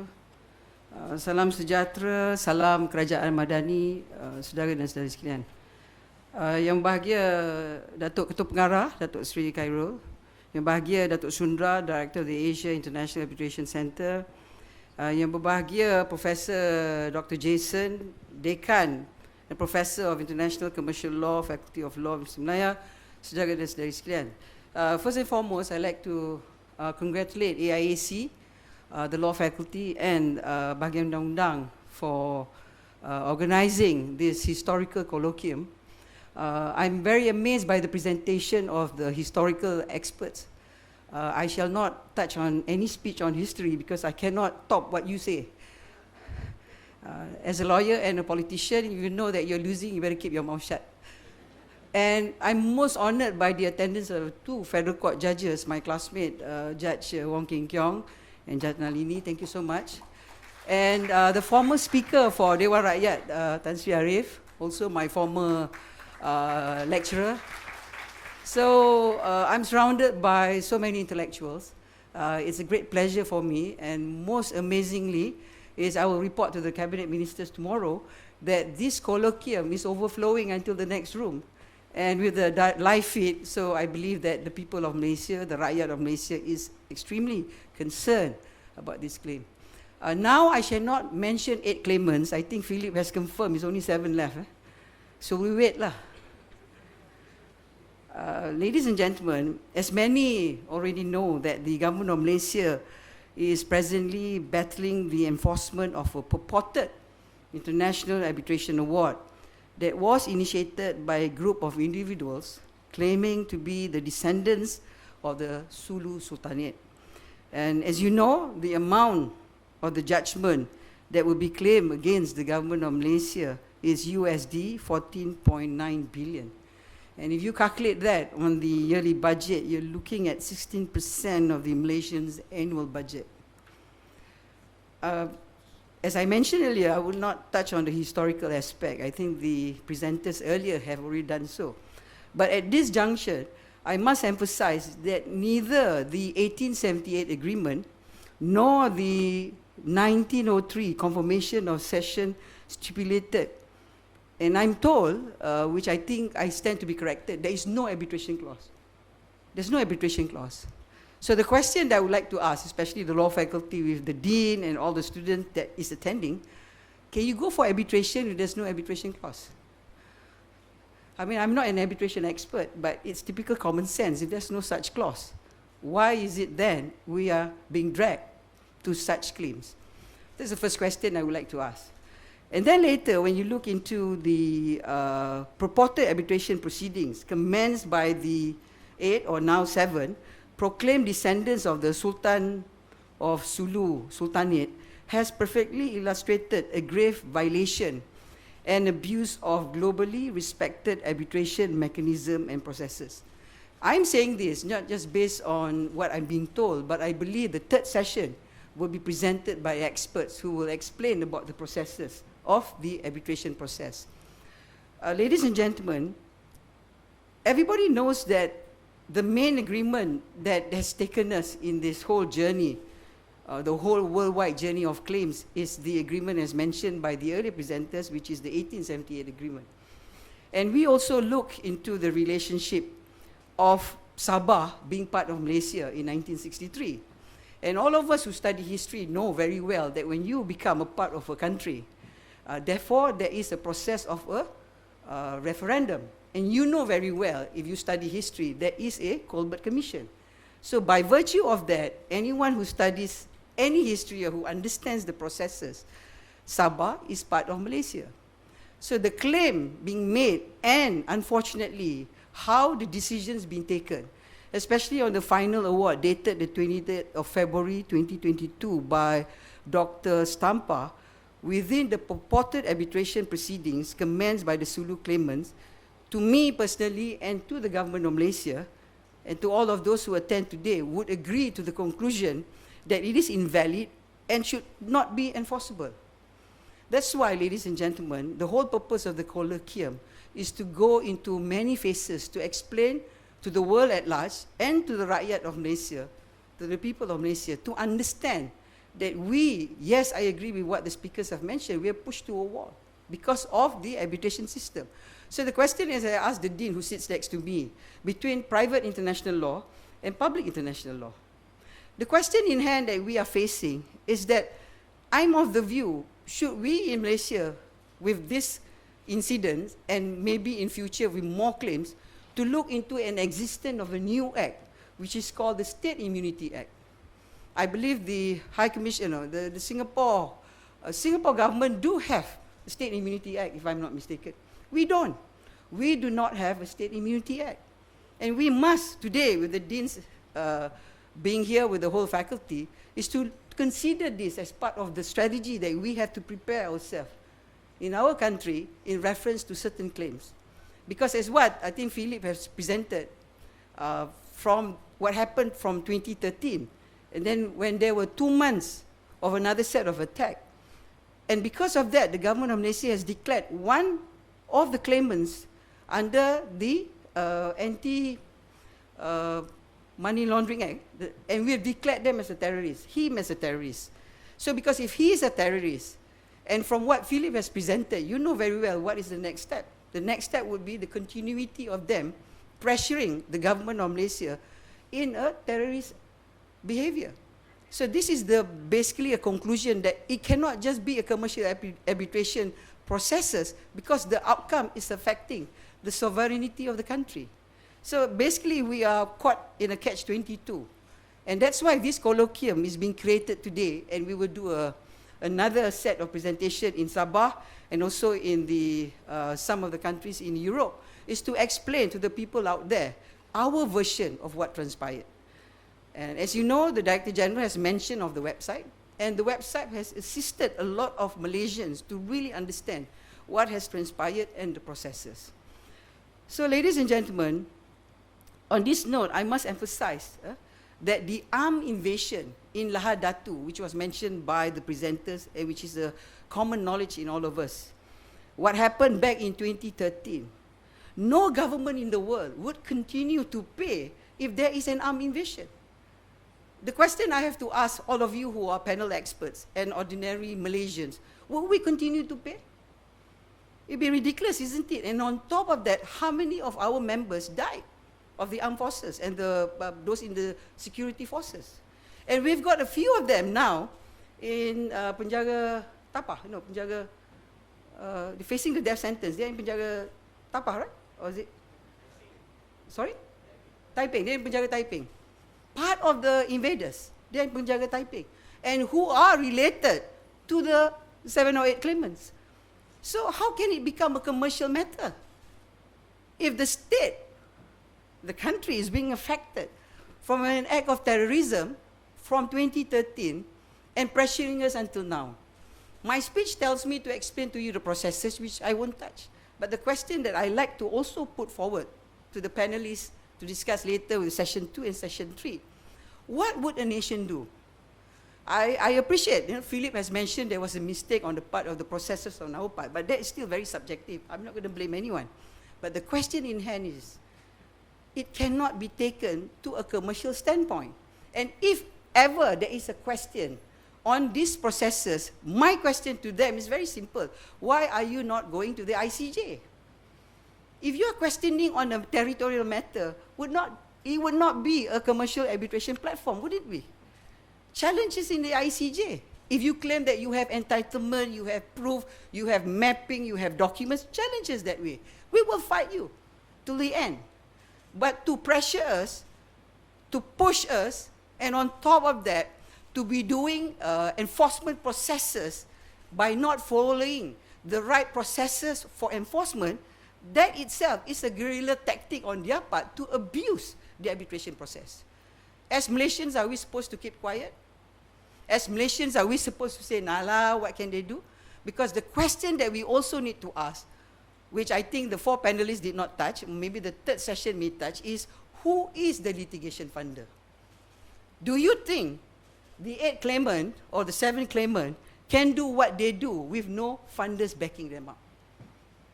And if these funders are backing them up on a strategy of enforcing for the objective of obtaining money, the question now is, why do you go through that process?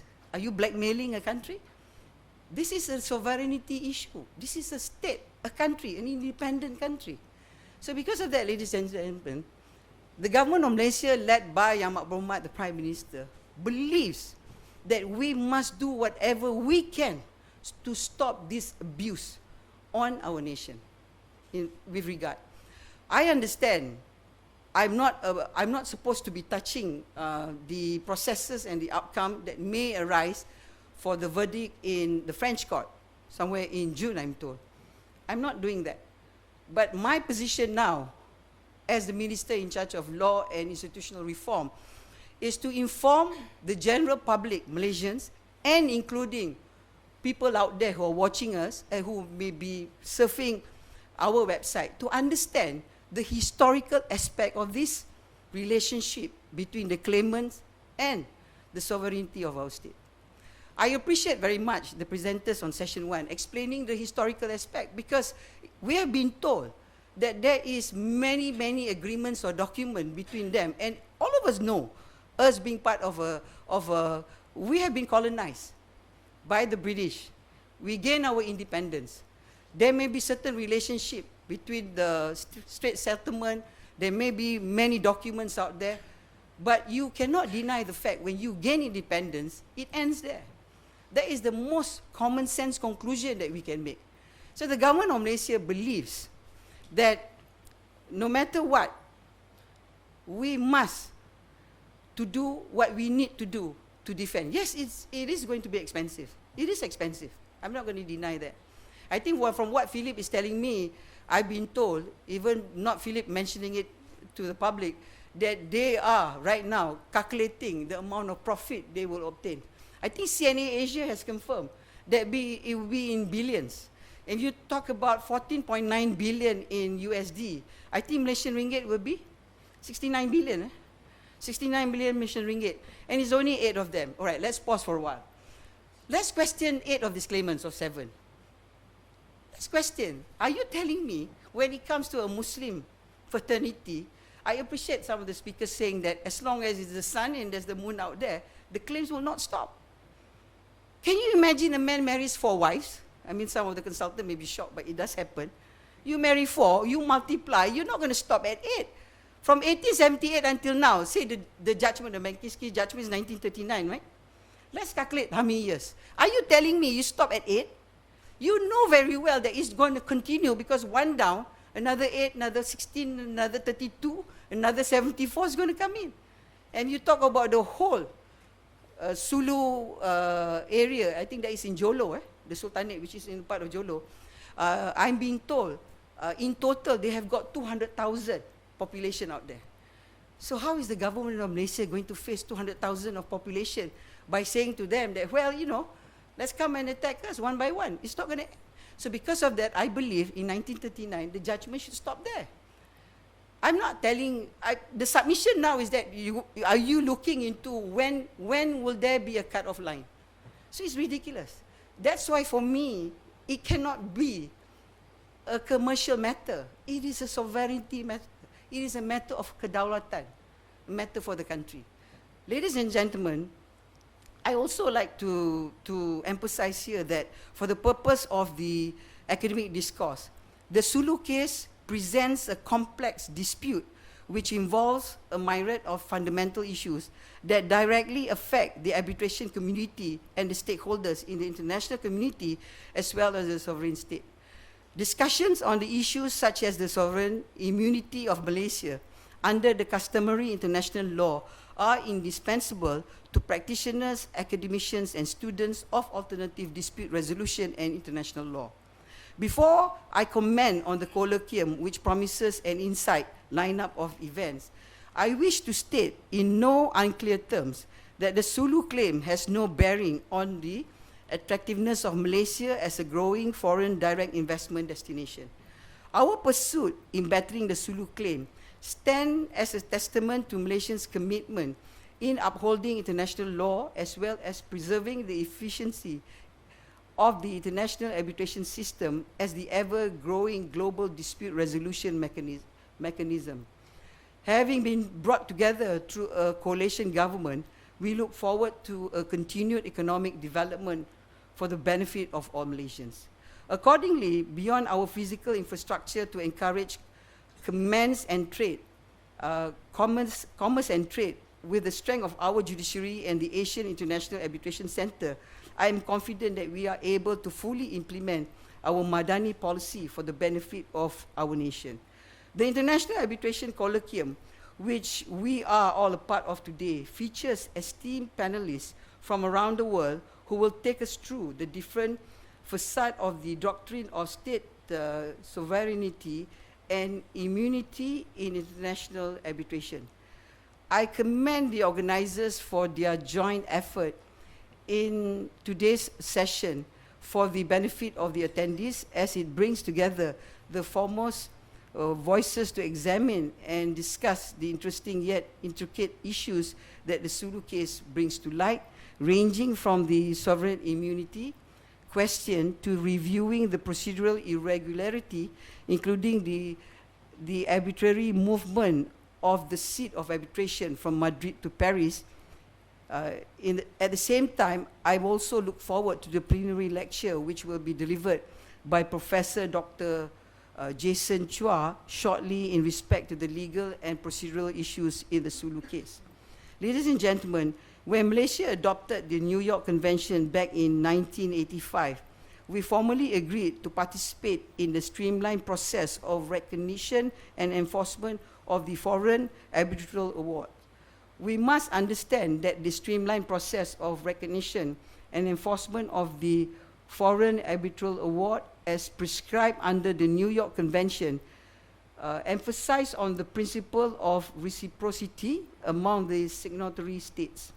To put it in another way, we would be subject to the enforcement of an arbitral award in a foreign jurisdiction as much as we would be entitled to enforce a foreign arbitral award in our jurisdiction. However, the fact remains that any misuse of the arbitration process and the breach of professional conduct by counsel and arbitrators will hinder the arbitration as an equitable dispute resolution mechanism, to which unfortunately is habitually evident in the present Sulu case to our disadvantage. At this point, I wish to emphasize that the purpose of today's colloquium does not serve as the government of Malaysia's response to the ongoing Sulu case. It is likewise not appropriate for me to look into the details of our submissions before the courts across Europe.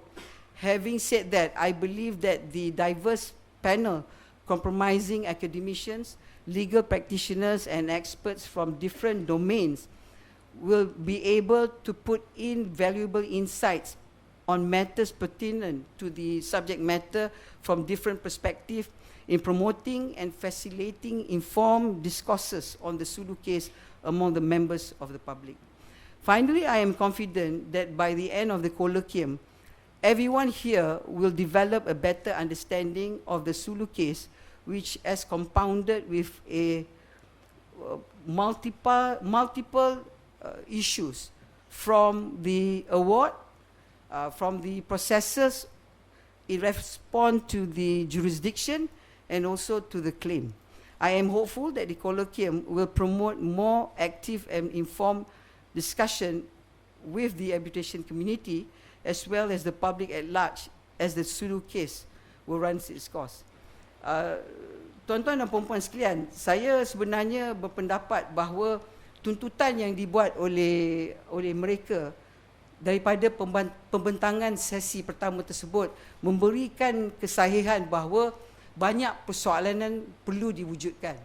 Antara penekanan yang ditekan oleh kerajaan ialah tuntutan mereka ialah tuntutan yang dipersoalkan daripada aspek kesahihan mereka menuntut. Kedua, kerajaan juga menilai proses mahkamah arbitrasi yang mereka menggunakan dan kemudiannya keputusan yang pertama dibuat di mahkamah yang berlaku di negara Sepanyol. Apa yang menjadi satu titik persoalan yang begitu besar, keputusan di Sepanyol telah berjaya kerajaan mempertikai dan menolak, dan yang memberi award tersebut, Dr. Setampah pun, laporan polis telah dilaksanakan terhadap beliau kerana tindakan beliau bukan saja berat sebelah tetapi banyak pelanggaran di segi proses. Dan sebelum kita selesai di Sepanyol, mereka lari ke negara Eropah berlainan. Jadi dalam bahasa orang putih yang melaksanakan mahkamah, this is called forum shopping. Maknanya di Sepanyol tak selesai, dia lari. Jadi dia lari kepada 3 lagi negara, iaitu Brussels, Luxembourg dan Paris. Okey, soalan kita ialah kenapa dia lari kepada negara-negara Eropah sedemikian?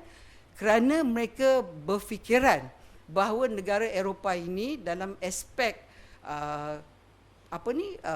commercial arbitration ataupun arbitrasi perdagangan akan lebih proaktif menyokong proses mereka dan tuntutan mereka.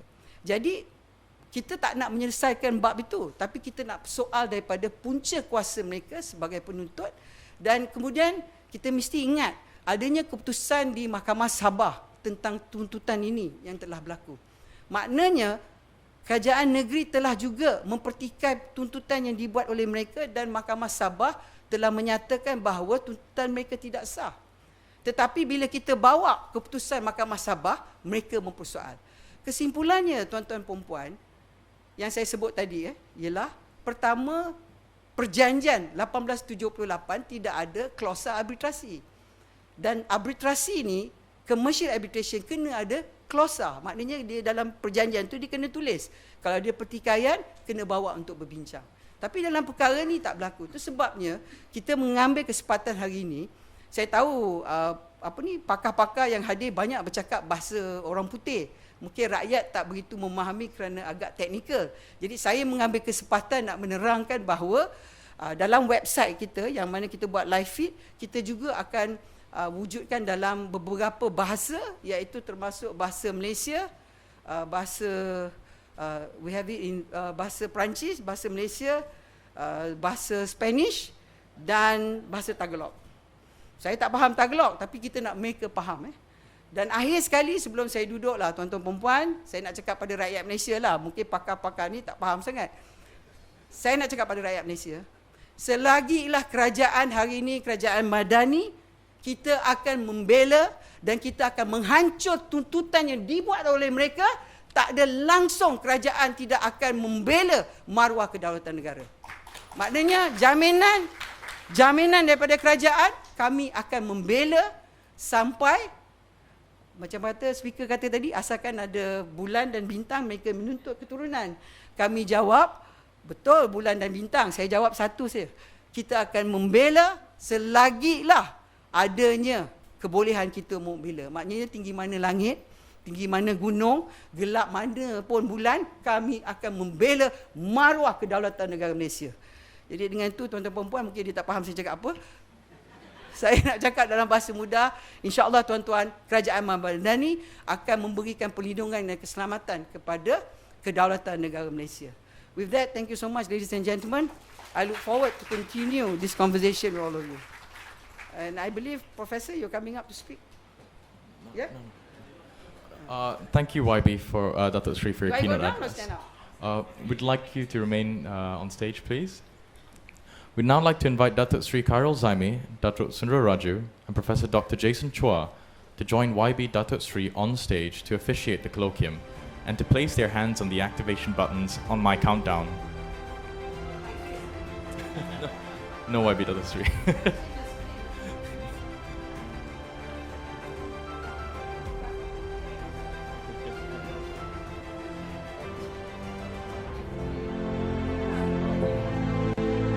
On my countdown, everyone.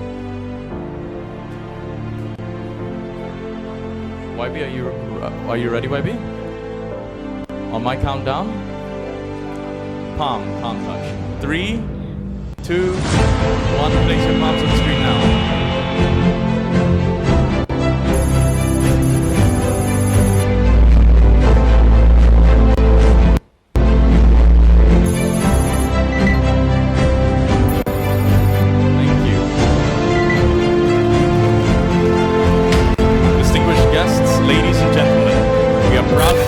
That the International Arbitration Colloquium 2023 is now officially launched.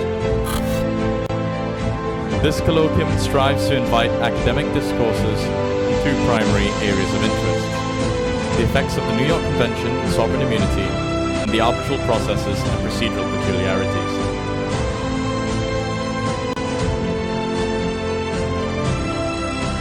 Ladies and gentlemen, a round of applause, please. Thank you.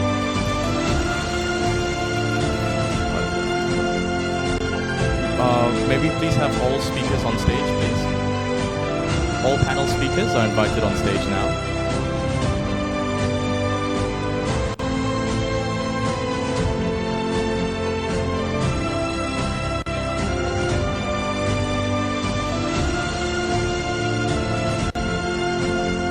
All panel speakers for all 3 sessions are invited. We're taking a group photograph.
You may now have your seat.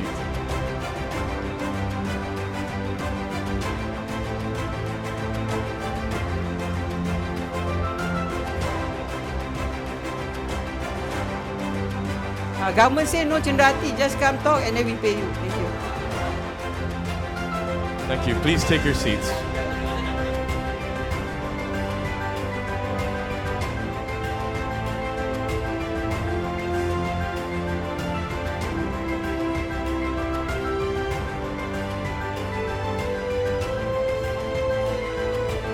Ladies and gentlemen, please remain seated.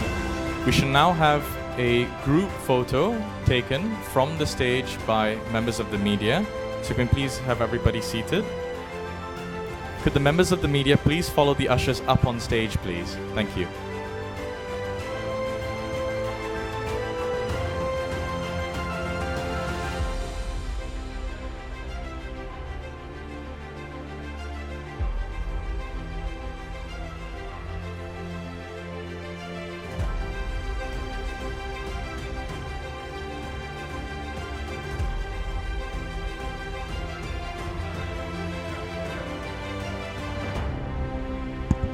Could all attendees please remain seated? Thank you.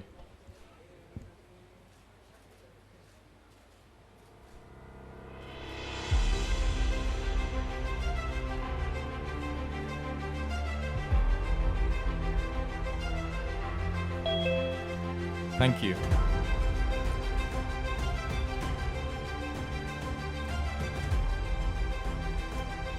Ladies and gentlemen, please put your hands together to welcome Professor Dr. Jason Chua.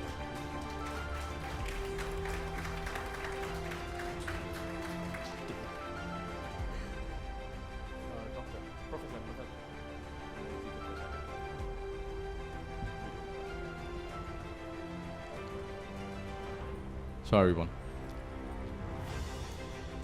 Now I'd like to play a short video presentation. Thank you.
Thank you, ladies and gentlemen.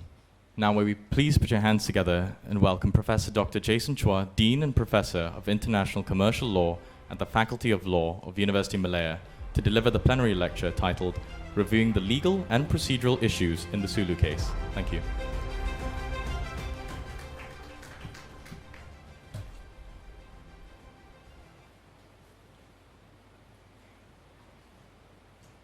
Is there a clicker for? Okay.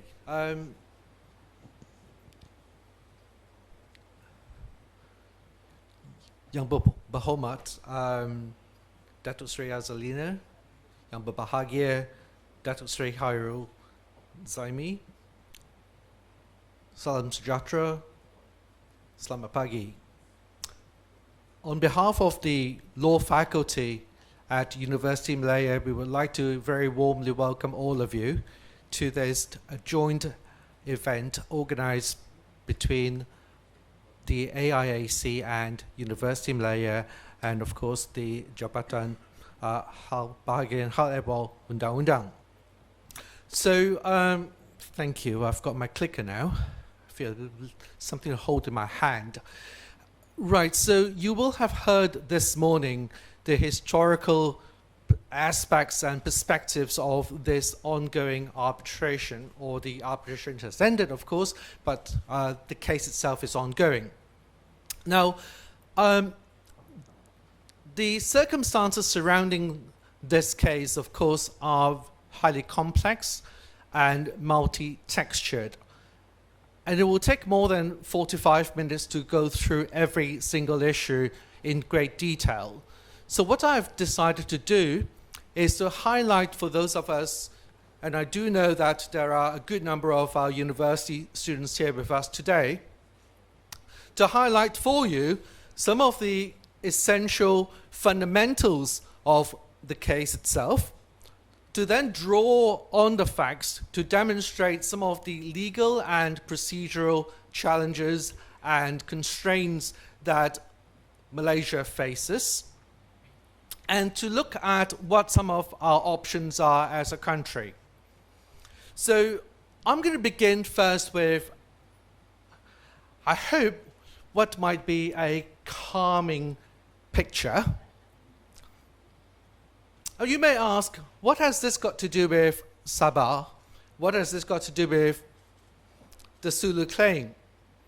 Well, this is Ras Tanura in Saudi Arabia. Now, Ras Tanura, like Sabah, has been the subject of an arbitration award.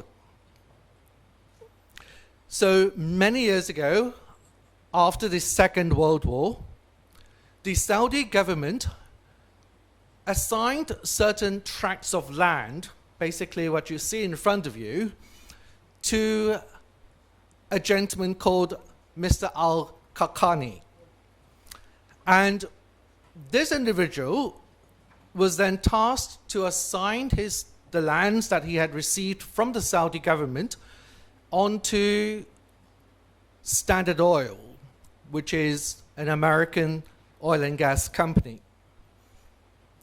They did so. There was an arbitration agreement between Standard Oil and the Saudi government. Many, many decades later, the heirs of the Al-Khani family decided to enforce their arbitration clause and claim that Standard Oil, which of course had subsequently been passed on to Chevron in the United States, that there were certain obligations owing to them that Chevron is now required to pay. Now, this is the largest arbitration award, not the Sulu award. Ours is at $15 billion. This one is at $18 billion. But you can see immediately that there are very close similarities. And this also happened recently. In fact, they have tried to claim and enforce the arbitration award in the USA, and they had tried in various courts in the USA.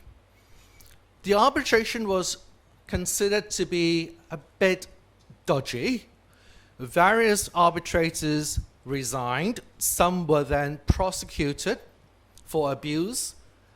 However, the arbitration did go ahead and an award was ultimately issued in an arbitration center, also not commonly known to the general arbitration communities, called the International Arbitration Center in Cairo, not to be confused with the Cairo International and Regional Arbitration Center. Right, so you can see that, as I said, some similarities emerging already. It is also beginning to be clear to me that arbitration is increasingly, or commercial arbitration, is increasingly being used to strong-arm states, large companies, into paying out. So this case, of course, involves Chevron, which is a very large US conglomerate. In our case, as you already have heard, concerns a state being put in a... I know that I shouldn't, sort of talk about judo here, but I could see that, of course, Yang Berhormat Datuk Sri Azalina was a judo proponent, but this is pretty much like a dojime, which is an unlawful trunk squeeze. Now, we are put in a bit of a bind because obviously once the award has been issued, then the claimants could seek to enforce it in any of the signatory states to the New York Convention. But before we talk about the award itself, perhaps I could take us through the bare facts very quickly. Now, you have already been introduced to some of these already, so I won't spend too much time on them, but I do want to comment a little on the legal perspectives. So I've decided to show you the Malay version of the agreement in question, that is the 1878 agreement, noting, of course, that we have heard historical evidence that the Sultanate of Sulu never actually acquired legal title to the land in question. But leaving that aside, you will find that the agreement is in Malay Jawi, but there are English and Spanish translations. The Stampa arbitration in Madrid took into account the Spanish translation, not the English, nor the Malay Jawi original. Now, you've already been treated to a discourse about this particular framing of the agreement. Sudah kunia dan pajakan dengan kerehan dan kesukaan kita, and so on. Now, of course, the key word is pajakan. The Spanish translation uses the word arrendamiento, which means a lease. The English translation uses the word cession or a grant. Now, herein lies a critical, fundamental proposition, because if it is a lease, then one could conceivably argue that this is a private commercial matter. But if it were a cession of territory, then this cannot be a private commercial matter. And if it is not a private commercial matter, then issues around state or sovereign immunity would naturally surface. So let's think about that for a little while, and we'll return to this when we go on to scrutinizing the next steps for the award.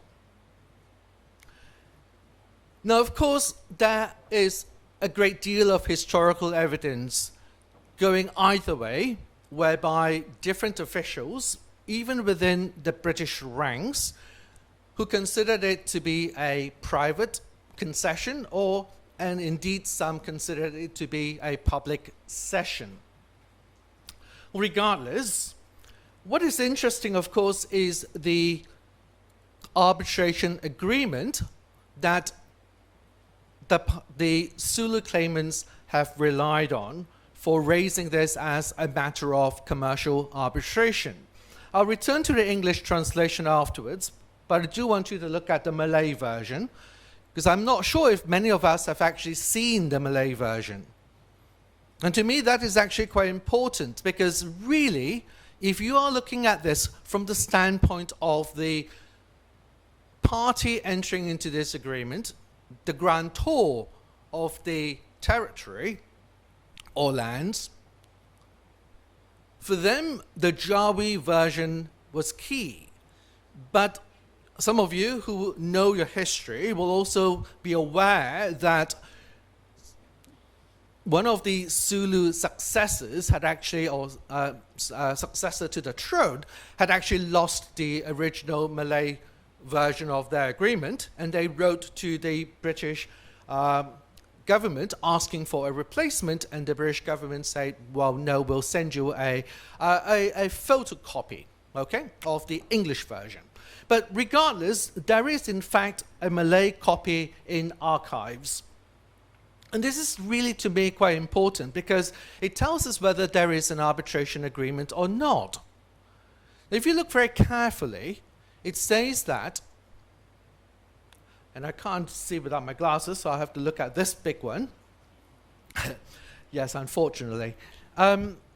It says that sebagai lagi jikalau ada berbangkit kemudian hari, apa-apa perbantahan atau perselisihan antara kita dan waris-waris dan pengganti-pengganti kita dengan Baron von Overbeck atau company lain, maka kami antara kedua pihak akan menyerahkan perkara ini kepada ikhtiar atau fikiran ke bawah Duli Queen punya Konsul General dalam negeri Borneo.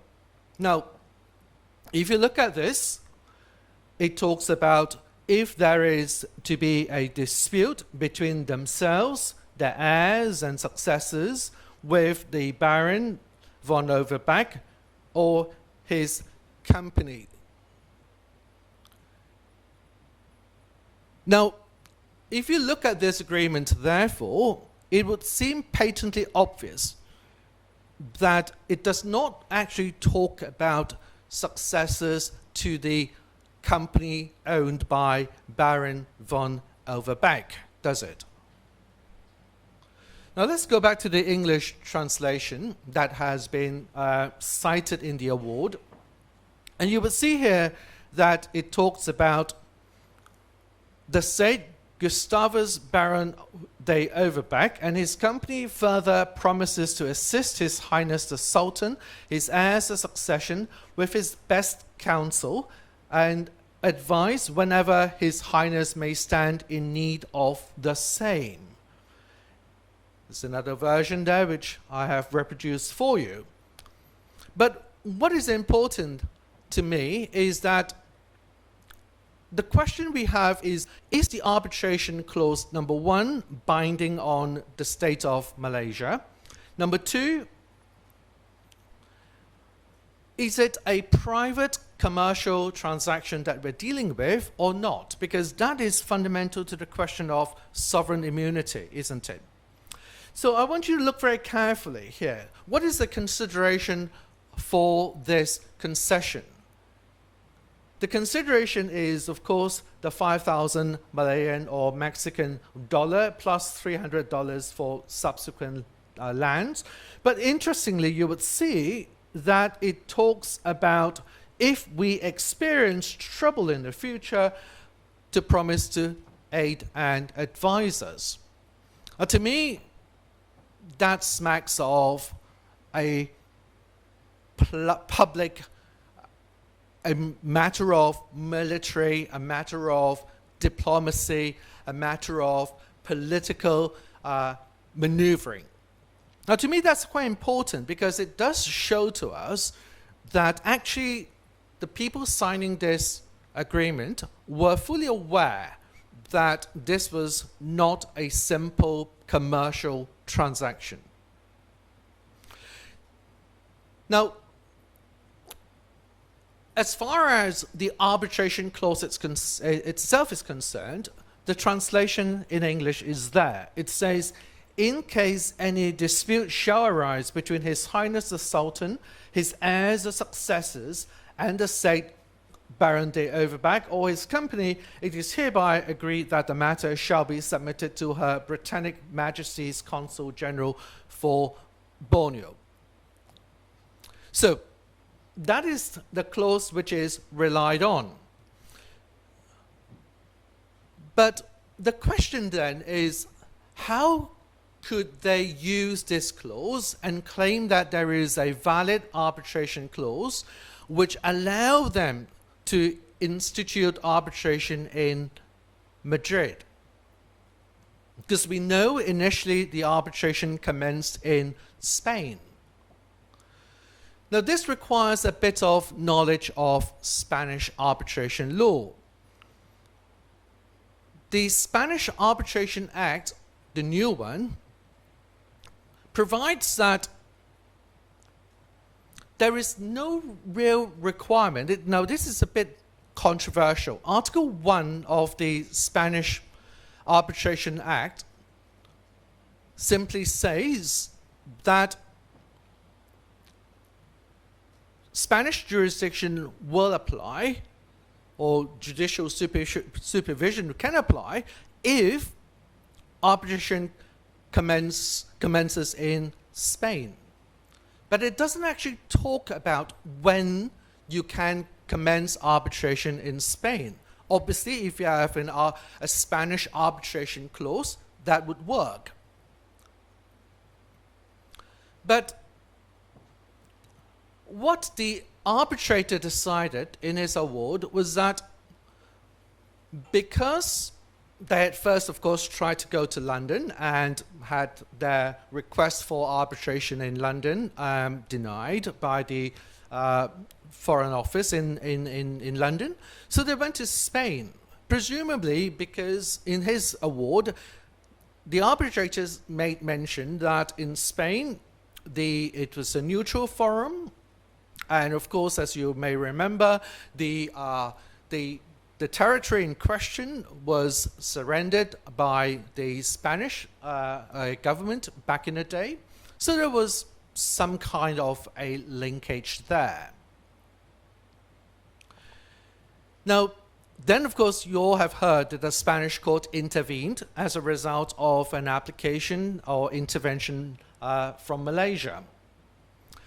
Now, they intervened and held that there was a procedural irregularity in that when the arbitration notice was served, it was served not on Wisma Putra. It was served on the embassy in Madrid. And that, of course, does not coincide with Spanish law.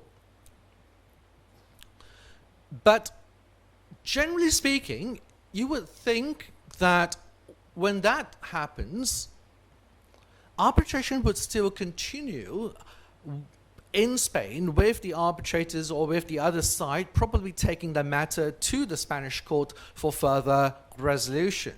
But instead, what the arbitrator did was to move the seat of arbitration from Madrid to Paris. Now, why Paris? Why France? YB Datuk Sri Azalina had already alluded to forum shopping. And there is, of course, a strong element of that. In Paris, in France, there is authority that the matter doesn't need to be even associated with French territory or have any French connection for the arbitration to happen there, even though there may, of course, we know that if there is a French arbitration clause, that's fine. But regardless of the absence of a French arbitration clause, because France has set itself up as a pro-arbitration center, it is possible to introduce arbitration there without any strong territorial connection. Now that, of course, is quite interesting. From an academic standpoint, there is a debate going on as to, number one, whether consent in an arbitration agreement is of fundamental importance. Many from the common law traditions would consider that to be fairly important. Sorry, that's just an understatement. They do consider it to be extremely important, because without an arbitration agreement, how can there be arbitration, and how can there be arbitration at a seat of arbitration that you have not agreed to? However, the world is not just made of common lawyers. In some civil jurisdictions, there is a view that the agreement need not necessarily be of paramount importance. It needs to be there to indicate that there is some consent, but many of the gaps could actually be filled in. Now, there is even a view that there is no requirement for that territory to have any connection whatsoever with the dispute at hand. Now, for those of you who work in international litigation, you will know that this is quite, I was going to say disorderly, but it is quite different. Because in litigation, a court would not seize itself of jurisdiction unless it can be shown that that court has a connection, the so-called doctrine of forum convenience. Now that doesn't apply to arbitration. So there is now a view out there, looking at cases like the one I've shown you, the Al-Kakani and a few others. There is another one, the third largest arbitration award is now being challenged in London, and that concerns Nigeria. And in that case, a company called PINFD. That's 11 billion US dollars. That's also a very, very large award. It's okay. So, better check for time. So let's move to France, and as I was saying, the academic, there's an academic view there that perhaps arbitrations should also be subject to some kind of doctrine of forum convenience or forum non-convenience. But be that as it may, the arbitrator moved the seat of arbitration on the basis that he felt that the Spanish court had illegitimately intervened and trying to stymie the arbitration. And he felt that it would not be fair to continue on in Spain at the risk of in Spain at the risk of Spanish intervention, creating prejudice for their litigants. So the seat was moved to France, and this was then assumed, and arbitration proceeded in France. A preliminary award was given. Preliminary award simply means the award, that part of the award that deals with the competency of the arbitrator. And then subsequently, as you know, the final award was issued. So, what are our next or concurrent steps? Now, what I've tried to do there is to show us what some of the options are. This is not intended to be an exhaustive slide. So first of all, of course, we now know that the award has now been issued in France. The first is that can we challenge the enforcement of that award in France? Now don't forget, because arbitration took place in France, this is not an international award. This is a domestic award. So to challenge that award in France, you have got to turn to French domestic law, not the New York Convention. However, we also know that the award that has now been issued in France is being sought to be enforced and recognized in other jurisdictions in Europe.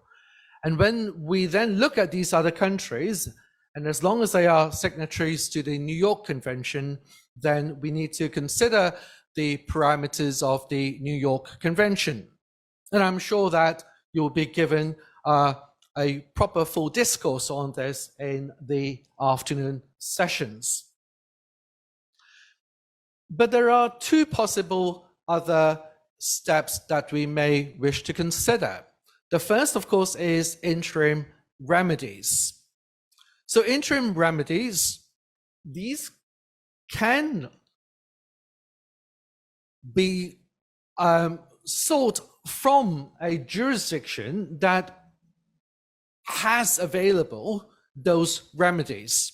So for example, a simple one would be local procedural irregularities. So for example, if an award is being sought to be enforced in a country, say Germany, it is possible to look at any procedural irregularities to stop the award from being enforced or recognized there. But there is also the possibility of considering an anti-enforcement injunction. Now, these are very rare. Those in litigation will have heard of anti-suit injunctions. We're not dealing with an anti-suit injunction here. We're dealing with an anti-enforcement injunction. They have been given before by courts in England, and I know in recent times in courts in Singapore. So they can be given. They can be given. But of course, they are very rare, and it will be difficult to prove.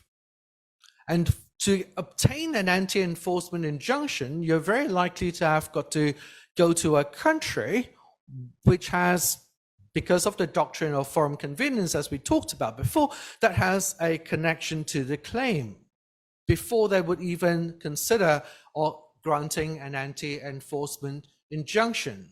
So for example, this is just an example. For example, if these claimants are holding Filipino nationality and Philippines law allows for an anti-enforcement injunction to be given, it may be possible to seek an anti-enforcement injunction in the Philippines. But that is just an example, as I said.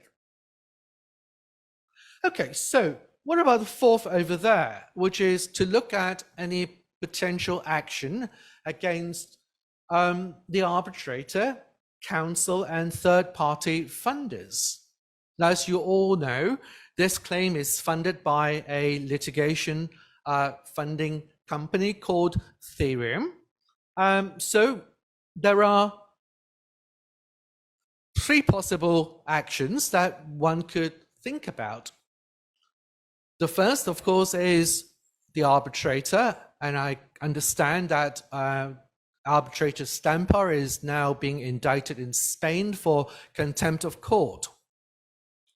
Counsel, well, it's going to be a bit more tricky there. Third-party funders. Now, litigation third-party funders, this is now becoming a bit of a matter of concern in Europe, in the UK, and in the USA.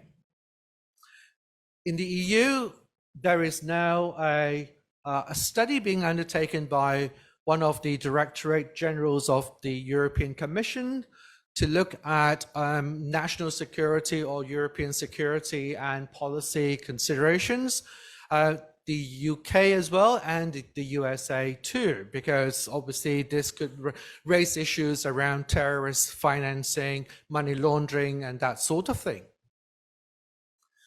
So this perhaps might tie in a little to some of the discussions that we've had earlier on about the claimants being associated with terrorist activities. Obviously, if the third-party litigation funder is aware of that and they're funding the claim, then that could easily be considered to be financing of terrorist or terrorism-related activities. But of course, as I say, these are, some of the matters that one has to look into. Right, so I'm not going to spend much time on challenging the award in France, but the reason I want to put this slide up there is because if you're able to challenge the award in France, which we know we're doing, it will also allow you, therefore, to deny the award from being enforced in a New York signatory state. That is, to me, the strategic importance of trying to get that award challenged or annulled or in France. Now, some of you will, of course, be familiar with these grounds in Article 5 of the New York Convention. I'll just run through these very briefly. The first is incapacity under the law applicable to the parties. Incapacity, this is really problematic because, as you can imagine, the agreement itself is very porous. It is not a modern day agreement. So what is the law that is applicable to the parties? This contract does not have a choice of law clause. Indeed, arbitrator Stamper acknowledged that and proceeded on the basis of international commercial law and applied the UNIDROIT contract rules or principles. But incapacity, of course, is really quite important because if one could show that either party has no capacity to make this agreement, then this agreement is not binding. Failure of due process.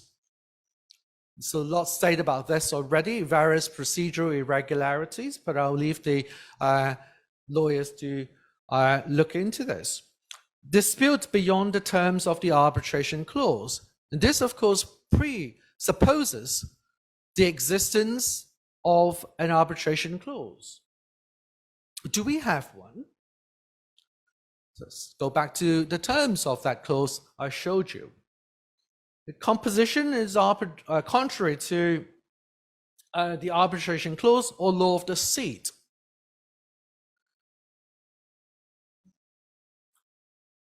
The next one. The award set aside by the authorities at the place or the law under which the award was made. This is particularly interesting because they moved the seat of arbitration from Spain to France. Is that unprecedented? The answer is no. It has been done before. It has been done before, but circumstances for doing so must be quite exceptional. But because it's moved, so what is the law of the seat in question? Is it Spanish law or is it French law? Can it be both? You can see some of the scholarly intellectual questions cropping up. But what's interesting, of course, is that the award has been set aside either by the authorities at the place where the award was made or by the law under which the award was made. So as I say to you, French law, of course, is immediately relevant, but is Spanish law also relevant? This moving of the seat of arbitration is problematic. I'm sorry. The subject matter is incapable of settlement by arbitration under the relevant law. So this goes back to our point on sovereign immunity. If it is a matter of sovereign immunity, then that's it. The award cannot be enforced. Now, if you remember the case Al-Kakani, the first case we talked about today, I say to you that the family had tried to enforce the award which they obtained in Cairo, in the USA, and they have tried various state courts. The American courts have consistently held that that was the agreement between Saudi Arabia and Standard Oil at the time was a public concession. Yeah, it's a public concession. Therefore, you were dealing with sovereign issues. The Nigeria case,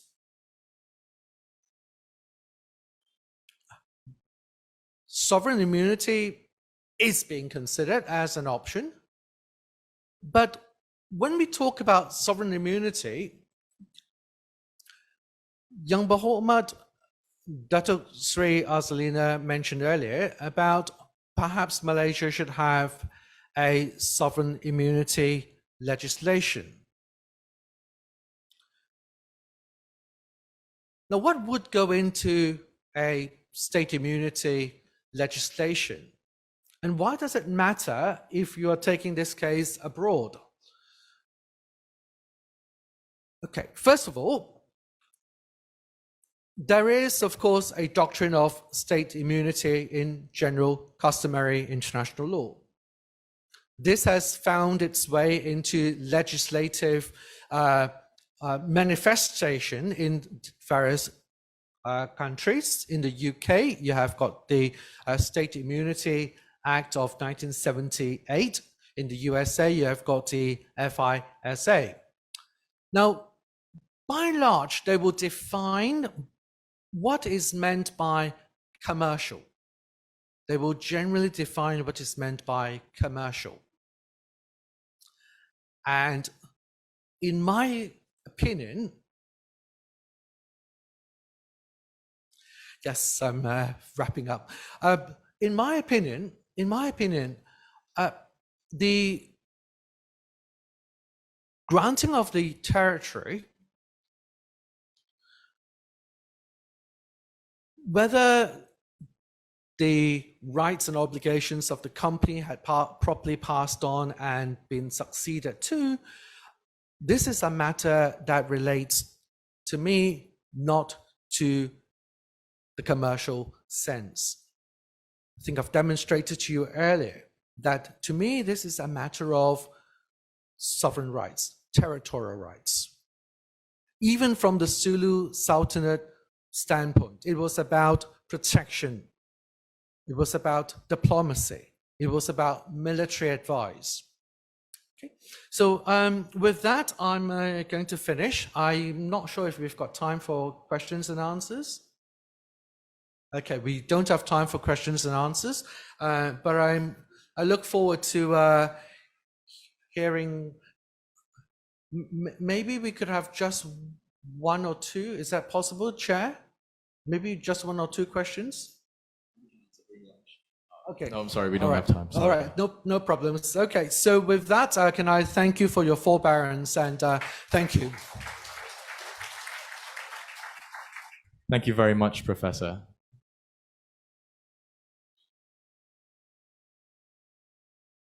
Thank you.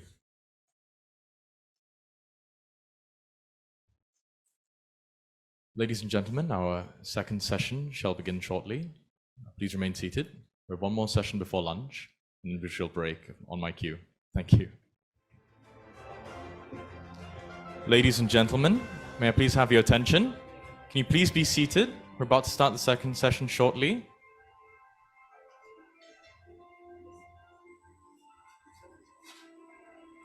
We're cognizant of time, as such. I'd like to move right into the second session entitled The Effects of the New York Convention and Sovereign Immunity. I'd like to introduce our moderator for the session, Datuk Tengku Fuad Tengku Ahmad Burhanuddin, partner at Messrs. FT Ahmad & Co. Joining him on stage, panelists, Tan Sri Datuk Cecil Abraham, senior partner at Cecil Abraham and Partners, chartered arbitrator and bencher of the Middle Temple. Mr. Chan Leng Sun, SC, Senior Counsel and Chartered Arbitrator at Duxton Hill Chambers. Joining us virtually, Ms. Elodie Dulac, Partner, King & Spalding, and Singapore Representative on the ICC Commission on Arbitration and ADR. Moderator, please take it away. Good afternoon, distinguished guests, ladies and gentlemen. Can everyone hear me? I can't hear myself up here. Okay, the purpose of this session on sovereign immunity and the recognition and enforceability of arbitral awards, the purpose is to shed some light to those of us who either don't practice in international arbitration and to the members of the public who generally would not come into contact with nor have exposure to the very unique and, shall we say, peculiar processes that occur during the course of an international arbitration and the proceedings therein. And the purpose of today's discussion is to talk about, first, the way in which an arbitral award is recognized and then enforced in a particular signatory state. And that's with reference to the New York Convention 1958.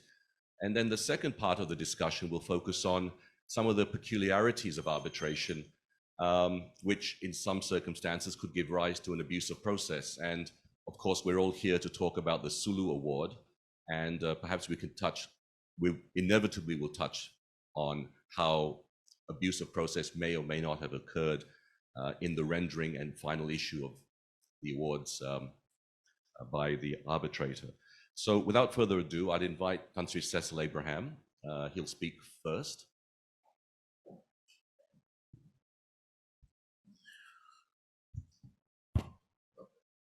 Thank you for inviting me to speak. Because of the time factor, I'm going to try and summarize many of the things that I'm going to say. Now, the New York Convention, insofar as Malaysia is concerned, came into force in Malaysia on the 3rd of February 1968. The New York Convention, if I'm not mistaken, has now been adopted by 171 countries. So what that means is, until the award is set aside in Paris, it can be enforced in 171 countries, in which it may be civil law jurisdictions, common law jurisdictions, mixed jurisdictions. Now, Article 3 of the Convention provides that each contracting state shall recognize awards as binding and enforce them in accordance with the rules. And what we have done in Malaysia is that we have enacted Section 38 of our Arbitration Act to give effect to the New York Convention. And now, the articles which are relevant insofar as the Sulu award is concerned is Article 5, and because that provides grounds on which the recognition and enforcement may be refused. Now, Article 5(2)(b) provides that recognition may be refused if it would be contrary to the public policy of the country in which it is sought to be enforced. Now, there's no definition of public policy either in the model law or in the convention or even in our Arbitration Act. Now, the question is this: some countries adopt a very narrow standard of international public policy. France, where the Sulu Award is sought to be enforced, has adopted the international public policy perspective. Now, the reason that the New York Convention, as I stated earlier, is important, as I stated, it can be enforced in a number of countries, despite the fact that insofar as France is concerned, the final award has been stayed. Despite that, steps have already been taken to enforce the award against the assets of Petronas in Luxembourg and in Holland. Now, the contention that the Sulu claimants are making is that the assets of Petronas are the assets of Malaysia. Now, so this raises the issue whether Petronas and other GLCs are in fact assets of the Malaysian government. Now, insofar as the common law is concerned, I think the position is quite clear that agencies like Petronas, who are performing purely commercial activities, are not agents of the Malaysian government, and hence its assets should not be the subject matter of the convention. However, despite this argument, this is a matter that the courts in Luxembourg and the Dutch and in The Hague will decide shortly.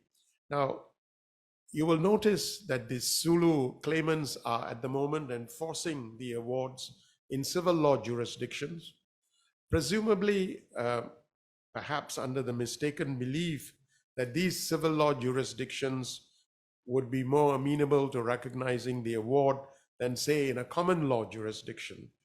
Surprisingly, they did not try to enforce the award, say, in London or in Singapore. However, as I said, there are 171 jurisdictions. Now, I'd briefly like to take you through some of the provisions which are relevant insofar as enforcement is concerned. Now, I think one of the arguments that will be taken in the two countries, Luxembourg and Holland, is that the arbitral tribunal was not properly constituted. And this is whether there is compliance with Article 5(1)(d) of the New York Convention. The other issue is Malaysia was never given proper notice of the appointment of the arbitrator. And that is another ground on which it could be challenged. And because Article 5(1)(b) of the New York Convention, and as well as violation of public policy, Article 5(2)(b) would be relevant. So those would be the arguments that could be raised. The next argument that could be raised is that the arbitrator exceeded his mandate. Now, Mr. Stampa had no basis to continue the purported arbitration because his appointment was annulled by a final and binding judgment of the Spanish courts. And hence, the question is, since his mandate had ceased, the question is whether that award should be enforced. And Article 5(1)(c) of the New York Convention would be relevant.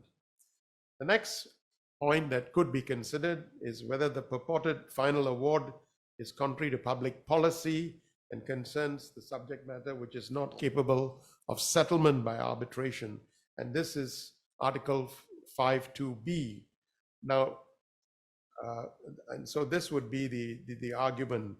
And then there is also the issue of Mr. Stampa as to whether he was made full disclosure of the fact. He had previously worked with a firm called Claimants, who are the solicitors on record, and he made no disclosure of that. Now, the other issue is whether enforcement of a purported final award, which has been suspended, in this case in France, should then be enforced in Holland and in Belgium. Now, generally, recognition and enforcement should be rejected if an arbitral award has been set aside or suspended in the country in which the award was made. This is Article 5(1)(e) of the New York Convention. Now,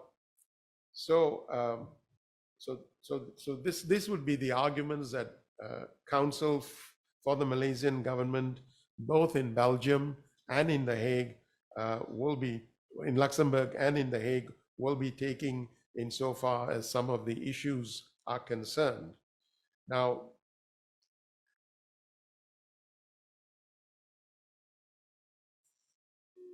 I mean, ladies and gentlemen, those are some of the issues that will be raised. Perhaps if I could just deal with one other, the term arbitral award. Enforcement courts have given consideration to the object and purpose of the New York Convention. And so the question that they will have to ask is there really an arbitral award within the meaning of Article 1(2) of the New York Convention, taking into account the manner in which Mr. Stampa was appointed, the manner in which his appointment was annulled as such. So these are some of the considerations as such that they will have to take into account.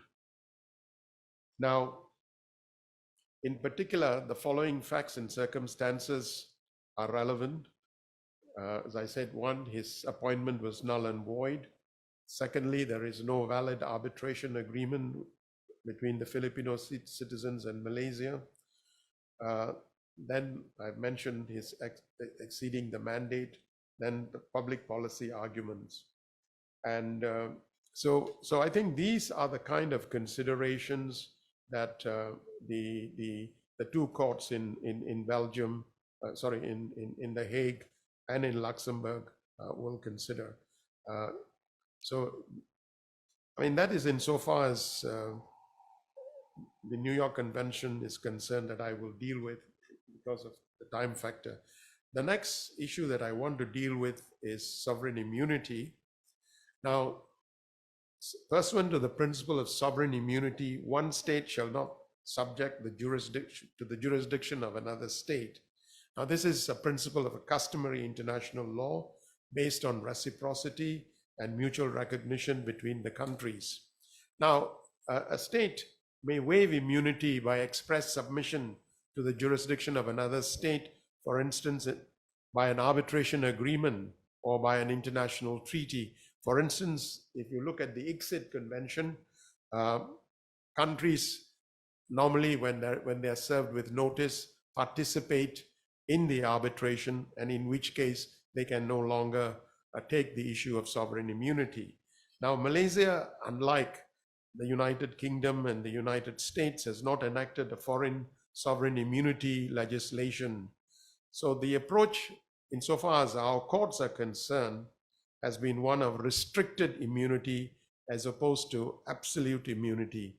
Absolute immunity would mean that any proceedings against a foreign state are inadmissible unless the state expressly waives such immunity, whereas restrictive immunity is only available in respect of sovereign activities and not commercial acts. Now, insofar as sovereign immunity and the Sulu arbitration is concerned, the High Court in Sabah held that the dispute over territorial rights is not arbitrable, and the sole arbitrator cannot assume jurisdiction over Malaysia without waiver of sovereign immunity. And Malaysia, as I indicated, has not waived immunity in any court or in any arbitration. Although in the proceedings in France and in particular, there are allegations being made that Malaysia has, by conduct, waived immunity in the sense that we perhaps participated in the early stages of the arbitration, or perhaps by our conduct in writing certain letters. However, that is a matter which the French courts will have to consider, but whether that would amount to a waiver of immunity as such. Now, the French Court of Appeal on the 12th of July did grant a stay of the enforcement of the arbitral award, finding that the enforcement of the final award would be equivalent to restitution of territories, hence likely to seriously prejudice Malaysia's sovereignty. So that was the ground on which stay was granted. Now, insofar as Malaysia's sovereignty is concerned, I think you've already heard the historians this morning talking about what happened in 1963 after the Cobalt Commission, and the people of Sabah had determined that they wanted to be part of Malaysia, and this has been recognized by the United Nations. Therefore, in my view, the arbitrator should not exercise sovereign rights over Sabah's natural wealth and resources, and any restitution under the Sulu Award, be it in monetary terms, would seriously violate Malaysia's territorial sovereignty and the rights of the people to self-determination. Now, if I could just point out that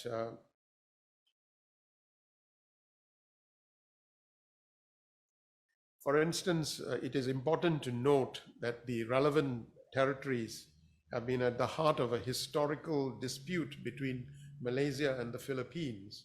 Since decolonization in the early 1960s, Philippines maintains that the 1878 agreement is merely a lease and thus no transfer of ownership or sovereignty of the relevant territories occurred. The Philippines also concludes that the transfer of sovereignty to Great Britain in 1946 and to Malaysia in 1963 are invalid, and the relevant territories should revert to the Philippines. Now, the point is this has now been the subject matter of the Manila Accord, and there is another document that one should look at, which is the Madrid Protocol, which clearly shows that Spain did renounce its rights to Sabah as such as a result of this agreement. So the concept of sovereign immunity insofar as the Sulu arbitration is concerned is that I think one of the critical documents will be that the deed of cessation is not a commercial agreement, but one relating to a cessation of land. Spain does recognize sovereign immunity, and since Malaysia has not waived sovereign immunity, then we should be entitled to the same. And the dispute is over territorial rights, which is not arbitrable, and therefore the sole arbitrator cannot assume jurisdiction. And as I said, the award relates to sensitive geopolitical dispute between Malaysia and the Philippines, both countries claiming ownership. And so if there is going to be a dispute, that dispute is properly dealt with by the ICJ, and really the arbitrator should not be dealing with a dispute which concerns territories as such. So ladies and gentlemen, in the light of the fact that we are faced with a time constraint, I'll stop there and just make one other point. There's also the issue of abuse of process. The arbitration award was rendered against Malaysia. However, in trying to seize the assets of Petronas pursuant to the award, this is really an abuse of process. And then what really worries us in Malaysia is this, that Petronas and other GLCs have assets in various countries. And we really do not know how the judiciaries of these countries will deal with. I mean, we are aware how common law jurisdictions will deal with it. We're aware how civil law jurisdictions to a large extent will deal with. Let me just give you one example. Petronas has got tremendous amount of assets in Sudan. There is now a civil war in Sudan. We do not know what the state of the judiciary is. There is a third-party funder involved. What happens if something untoward happens and an award is then enforced in Sudan and all the assets of Petronas are then seized? So these are some of the dangers that we need to be concerned with as to how the award can be abused as such. So ladies and gentlemen, with that, thank you very much for listening to me. Thank you, Tan Sri Cecil. I now invite Mr. Chan Leng Sam to give a small talk. Thank you.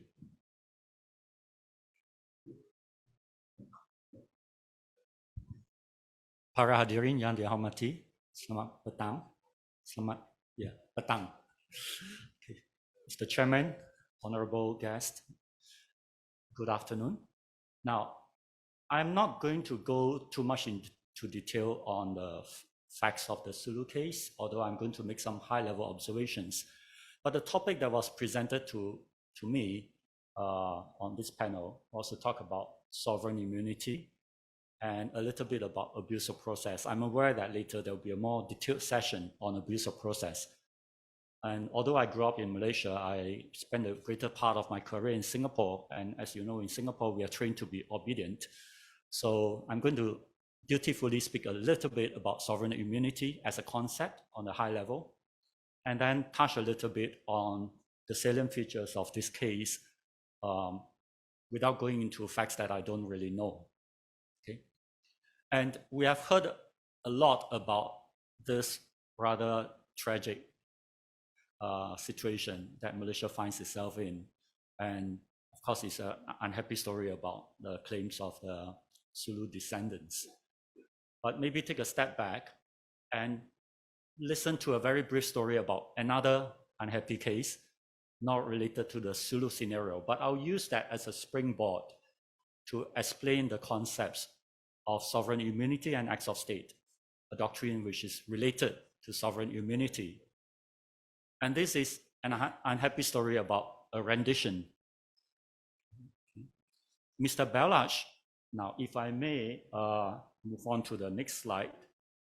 You don't need to see my face, but can somebody help me? Yeah.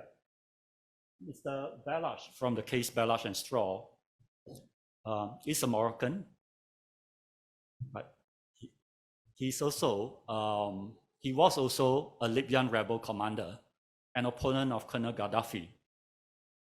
In 2004, he fled to Afghanistan and from there to China, where he met his wife and he married his wife, and they decided to seek asylum in the UK. But then they were detained by the Chinese authorities and deported, and they found themselves in Kuala Lumpur. In Kuala Lumpur, again, they were detained by the Malaysian authorities and were told that if they wanted to go to UK, they have to go there via Bangkok and Thailand. And so they made their way to Bangkok. But unknown to them, there were sinister superpower forces at play. The UK intelligence tipped off Libyan intelligence and the US intelligence. When Mr. Belash and his wife arrived in Bangkok, they were taken aside by the Thai authorities. Then they were kidnapped by US agents when Mr. Belash was tortured before they were both sent to Libya. His wife was released. His wife was pregnant at the time and was released after a while. But Mr. Belash was tortured and imprisoned for 6 years. When they were released, they brought a claim, and this is the claim in question, against the Secretary of State of the UK and various other agencies for declaration of illegality, unlawful abduction, kidnapping, and so on. The UK raised, among other things, two defenses: sovereign immunity or state immunity, that's the same thing, and act of state. The argument of the UK government was that the claims impugned or impede the acts of foreign governments and their agents, namely USA, Libya, Malaysia, Thailand, China. And that, according to the doctrine of act of state, no government, no court of a government or a country will sit in judgment of the acts of another country. They also pleaded that these countries and their officials enjoyed state immunity. Both were rejected by the UK Supreme Court. Both defenses rejected. So what are these doctrines? It's important to bear in mind that the act of state doctrine, although it's related to sovereign immunity, is actually different. Sovereign immunity or state immunity refers to the concept that a state enjoys immunity from suits. Okay. So it's immunity from suit. But there's one other aspect which is quite important and is relevant as well for Malaysia to state immunity, that there is also immunity from execution against its property. I'll talk a bit about that later. What is act of state? Act of state is a doctrine related to the question of justiciability. When something is non-justiciable, it means that it cannot be questioned by a court or tribunal. You cannot question whether it's right or wrong, whether it's legal or illegal. So when it's an act of state, another court cannot sit in judgment on the illegality of that act. The UK Supreme Court in Balash and Straw made a number of key points in summary regarding the act of state doctrine. First, it relates to acts which are committed within the territory of the foreign state. Now, in the Balash case, the acts of the officials of China, Libya, Malaysia, Thailand could be subject to the act of state because they were committed within the territory of those states, but not the acts of the US agents because they were acting outside the USA. The second point, which was important for that case, was that the act of state would not cover acts which are contrary to principles of international law or public policy, or are in grave infringement of human rights. And this was the key point. The reason why the UK Supreme Court said that even if you're talking about acts of state, the claims raise these issues of unlawful rendition, torture, and complicity in these acts, and therefore the defense failed. There are other points regarding act of state which I won't go into for brevity of time. And we come now to the question of state immunity. The speakers before me have spoken about state immunity, so I don't have to say very much about that.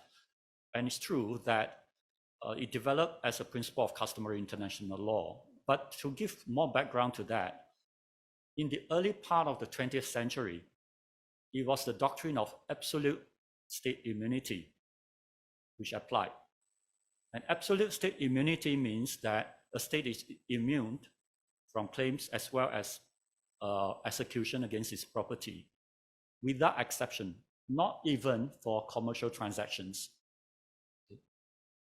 And that is still practiced today in a few countries, not many, Russia and China, including Hong Kong. And for those who are arbitration practitioners, you would know the case of FG Hemisphere against the Republic of Congo, where the Hong Kong Court of Appeal held that Hong Kong would apply the absolute immunity doctrine following China. But then as international law developed, most countries began to accept a restrictive immunity doctrine. And that is where you have an exception being made for commercial transactions. And this would apply in UK, Singapore, and Malaysia.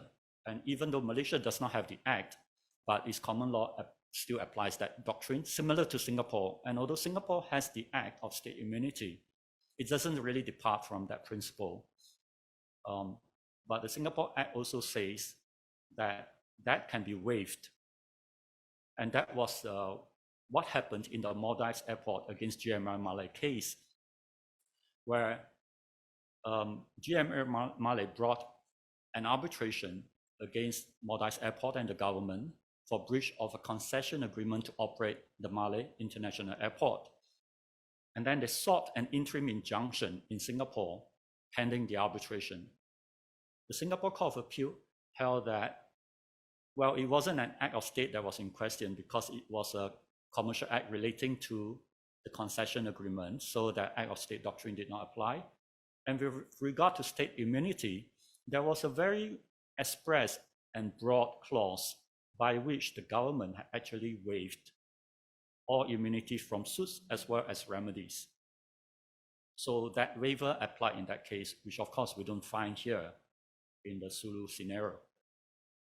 And going back to the Balash case, there was no immunity defense either in that case, because no claims were brought against the foreign governments. No claims were brought against the officials or the governments of China, USA, Libya, Malaysia, or Thailand. The claims were only brought against UK agencies. So in UK, they enjoyed no state immunity. So there are these two concepts. Now, in the context of arbitration, I might say that in many cases, state immunity would not be pleaded because an arbitration can only take place if parties have agreed to arbitration. So the very idea means that parties have consented to arbitration, so you don't raise state immunity. But of course, in the Sulu scenario, it becomes a very big issue because Malaysia's position is that there is no arbitration agreement. And if there's no arbitration agreement, we have not agreed to submit to the jurisdiction of an arbitrator, how could we have waived immunity with regard to your jurisdiction and the claims? Now, moving on to abuse of process, and I will leave the session later to elaborate on that. Abuse of process is a doctrine that developed from court litigation. And the idea is that a court has inherent jurisdiction to guard against abuses of its process for oppression or for ulterior motives. On its own, it is not technically a ground for setting aside an award or for refusing enforcement of an award. But the contents of abuse of process and some of the examples could form grounds for challenge of an award. For example, if the arbitrator acted without jurisdiction, acted without due process, in breach of natural justice, acted outside the scope of parties' agreement, and so on. So this can all form grounds for challenge, and this have been touched on by Professor Dr. Jason Chua and by Pan-Scripts Sir Abraham just now. So with that in mind, I just want to make a few high-level observations about the Sulu arbitration. And even as a bystander, these are just matters from what I can see from public records. And of course, I've not got the materials that the eminent legal teams of Advising Malaysia would be looking at. So I'll just make a few points regarding what I see as egregious flaws in the arbitration and the award. First, as many speakers before me have noted, there was no arbitration agreement.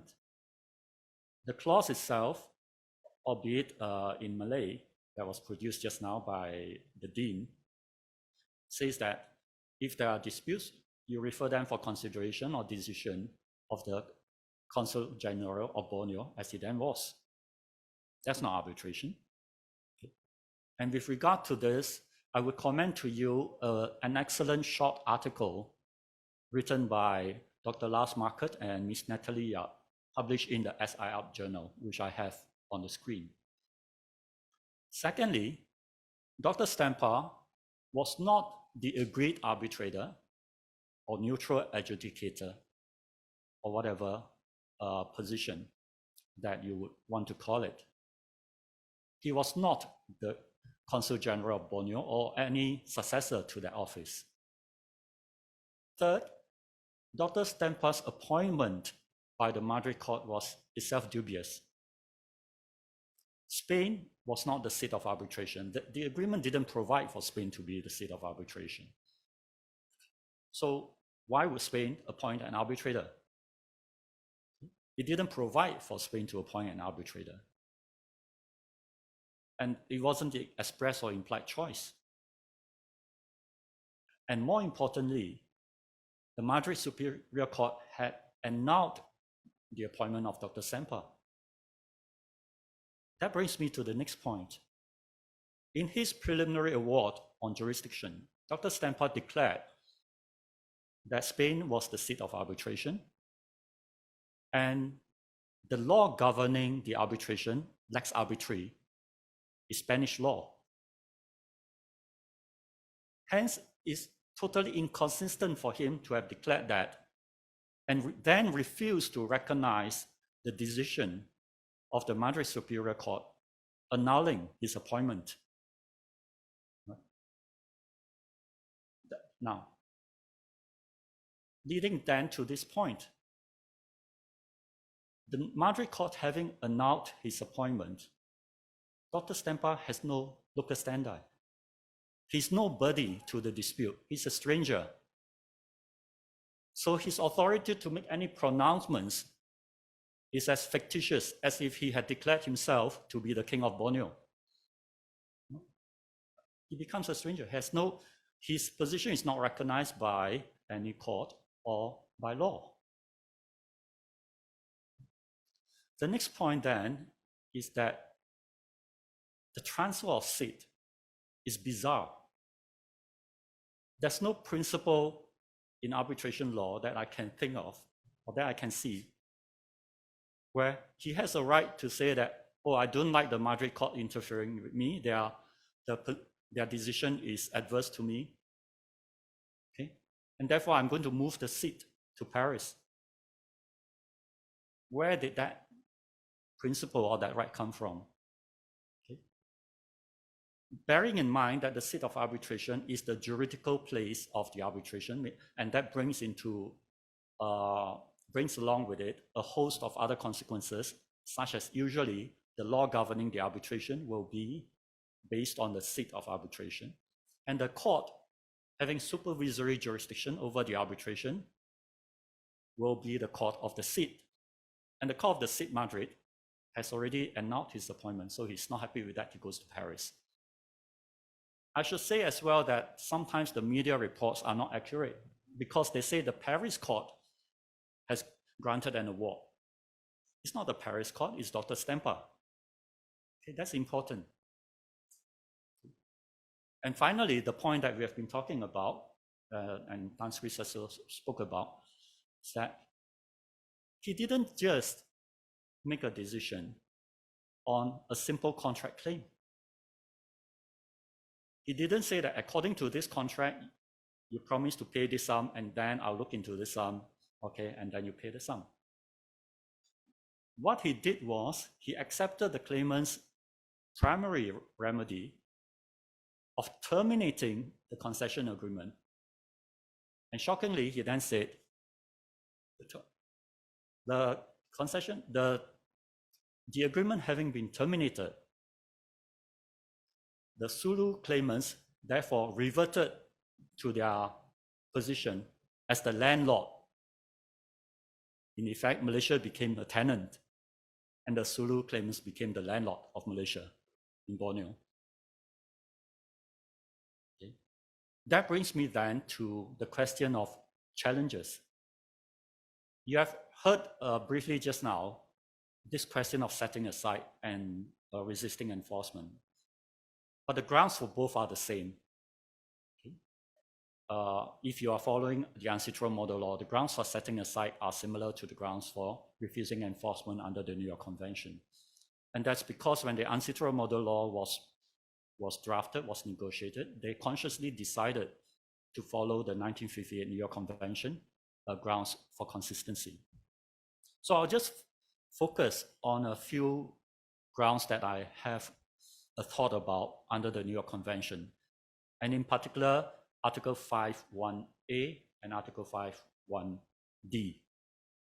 1a says that an award may not be enforced if the arbitration agreement is invalid, according to the law that the parties have subjected it, or where the parties have not chosen that law, then according to the law of the country where the award was made.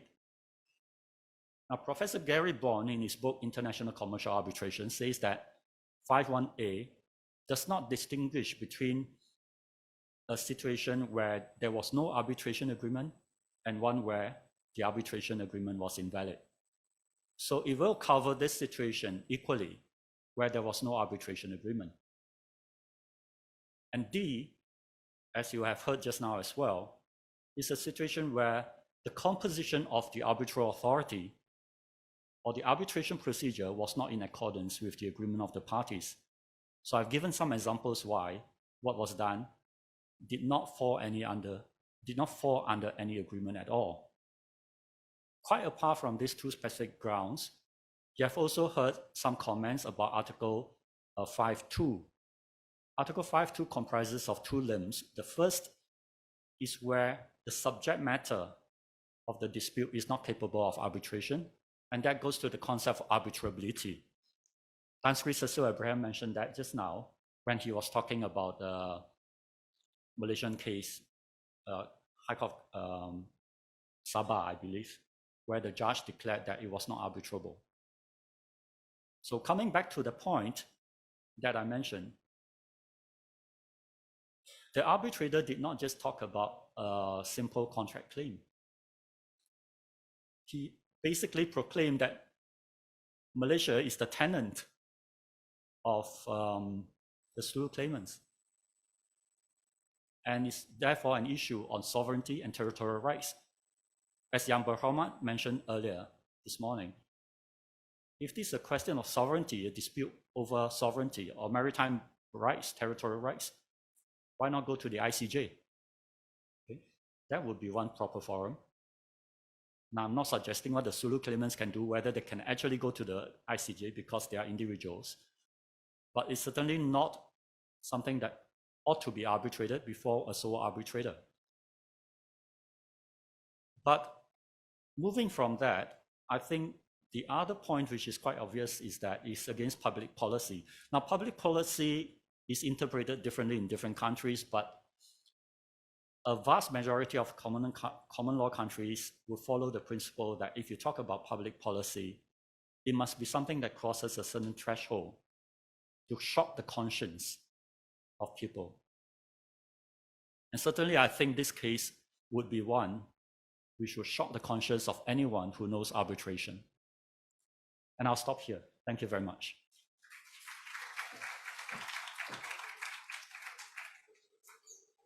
Thank you, Mr. Chan. I now invite the very, very patient Elodie Dulac to make her opening remarks. Thank you. Thank you. Can you hear me?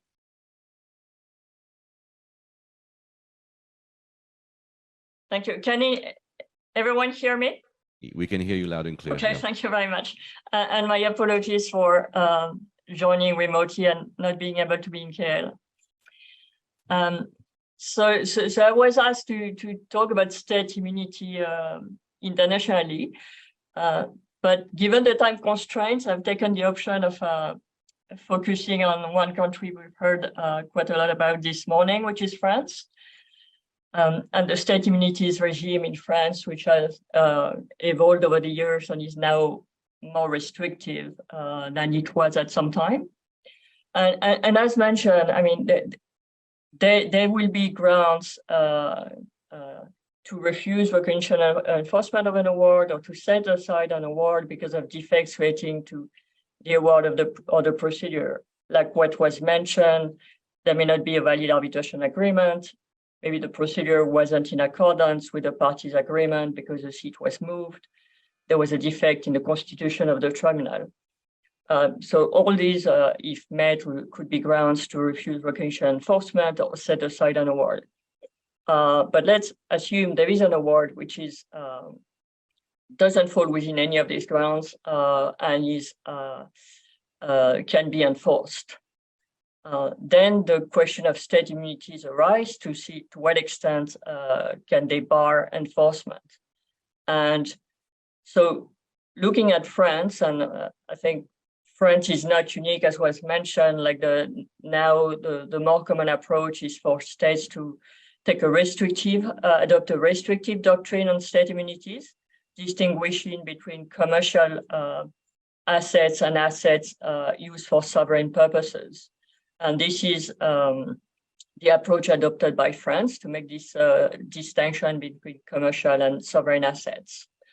That's for immunity from enforcement.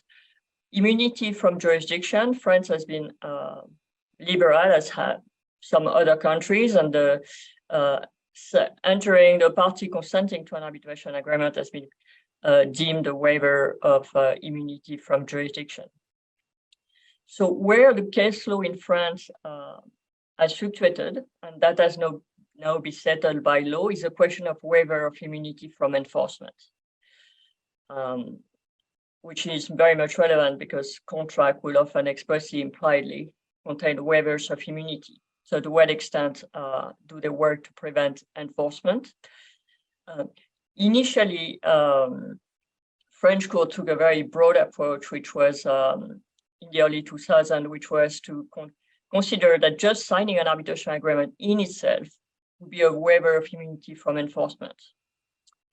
That approach was then restricted, where also in the year 2000, the approach taken by French court has been to request for a waiver of immunity from enforcement against diplomatic assets, to request both an express waiver of immunity from enforcement, but also a special waiver, meaning there needs to be a waiver directly referring to diplomatic assets.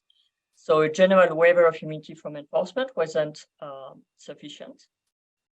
That was confirmed by the highest court in France, the Court of Cassation, about 10 years later. So express waiver plus specific waiver of immunity from enforcement was required for diplomatic assets. Then in 2015, French court became again more liberal. And there was a seminal case by the highest court, again, the Court of Cassation, in a case against Congo, which involved an ICC award in which Congo had been ordered to pay damages for a public works contract. And the company, the claimant, sought to enforce that award against assets of the Congolese diplomatic mission in Paris and of the UNESCO delegation of Congo in Paris as well. And initially, the Court of Appeal took the approach of like express waiver, special waiver, dismissed, refused enforcement. The French Court of Cassation actually took a broader approach this time and considered that it was sufficient to have an express waiver of immunity from enforcement. So no need for diplomatic assets to be referred to in the waiver to have the special waiver anymore. And following that, the Paris Court of Appeal applied that requirement of only express waiver and granted the enforcement.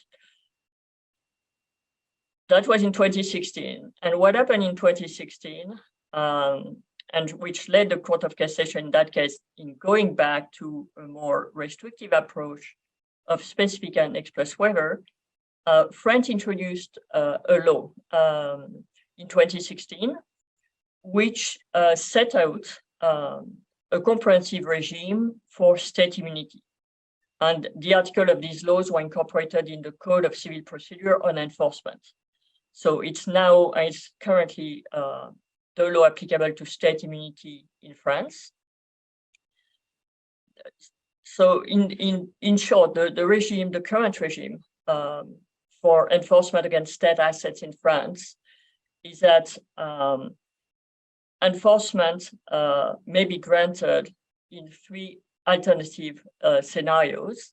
One, if the state has expressly consented to the application of enforcement measures. Two, if the state has reserved or affected the property to the satisfaction of the claim, which is the object of the proceeding. And three, and three is really the battleground and the most commonly used, is where a foreign judgment or arbitral award has been issued against the state, and the property in question is specifically used or intended to use by that state otherwise than for the government non-commercial purposes, meaning it's for a sovereign purpose, and is linked to the entity against which the proceedings are initiated. And the law went further in terms of giving guidance as to what is meant, but I said specifically used or intended for use by the state for government non-commercial purposes. And it has an article in that law listing types of assets, which basically will be considered for sovereign purpose and immune from enforcement unless there is a valid waiver. So these assets include the property, including bank accounts, used or intended to be used by the diplomatic function, the consulates, the missions to international organizations in the country, property of a military character, property forming part of a cultural heritage of the state, and not intended to be placed on sale, property forming part of an exhibition of objects of scientific, cultural, or historical interest, and tax or social debts of the state. So the law gives this guidance as to basically what can fall within immunity from enforcement absent a waiver. And this is useful guidance because quite a lot of cases in France have been trying to enforce awards against bank accounts of embassies or bank accounts of missions to international organizations or consulates. And this list actually follows the corresponding list in the United Nations Convention on Jurisdictional Immunities of States and Their Property. So that convention is not in force. France has ratified it and is generally considered as part of customary international law. So in adopting this law, France took guidance from the UN Convention it has ratified. So this new law also deals with waiver of immunity from execution. And so immunity of execution over property related to diplomatic activities. And there, the law goes back to the strict standard, which is that enforcement against property, including bank accounts, used or intended to be used for the exercise of functions of diplomatic missions of the foreign states, or their consular posts, special missions, or their missions to international organizations, needs to be an express and special waiver of immunity by the states concerned. So again, going back to if a claimant seeks to enforce an award against states' assets, diplomatic assets, there needs to be a waiver mentioning not only enforcement, but diplomatic assets. So it remains to be seen how the enforcement of the Sulu award will proceed in France if the award is not set aside. But this will be the regime which will apply to it if enforcement is sought against assets, state assets and diplomatic assets of Malaysia in France. And maybe if I have a minute, then I'll move away from France and just mention an interesting case in April this year in Australia. And that case was about an interesting issue, which is the state immunity and enforcement of ICSID awards. And Malaysia is party to the ICSID conventions. A number of Malaysian investors have brought ICSID cases. ICSID is generally a self-contained regime, which means detached from, there is no seat detached from national laws. One exception is about immunity from enforcement. Article 54 of the ICSID Convention, to which Malaysia is party, provides that each contracting state shall recognize an award rendered pursuant to this convention as binding and enforce the pecuniary obligations imposed by that award within its territories as if it was a final judgment of a court of that state. However, Article 55 refers to state immunities and provides that nothing in Article 54, which I just read, shall be construed as derogating from the law in force in any contracting state relating to immunity of that state or any foreign state from execution. And this Article 55 has been viewed as a weak point of the ICSID Convention because it's an exception to a self-contained regime, and it will allow each state in which enforcement of an ICSID award is sought to apply its own law on immunities. So coming to this April 2023 judgment by the High Court of Australia, the claimant sought to enforce an award against Spain. So it's one of the awards in the series of solar cases against Spain.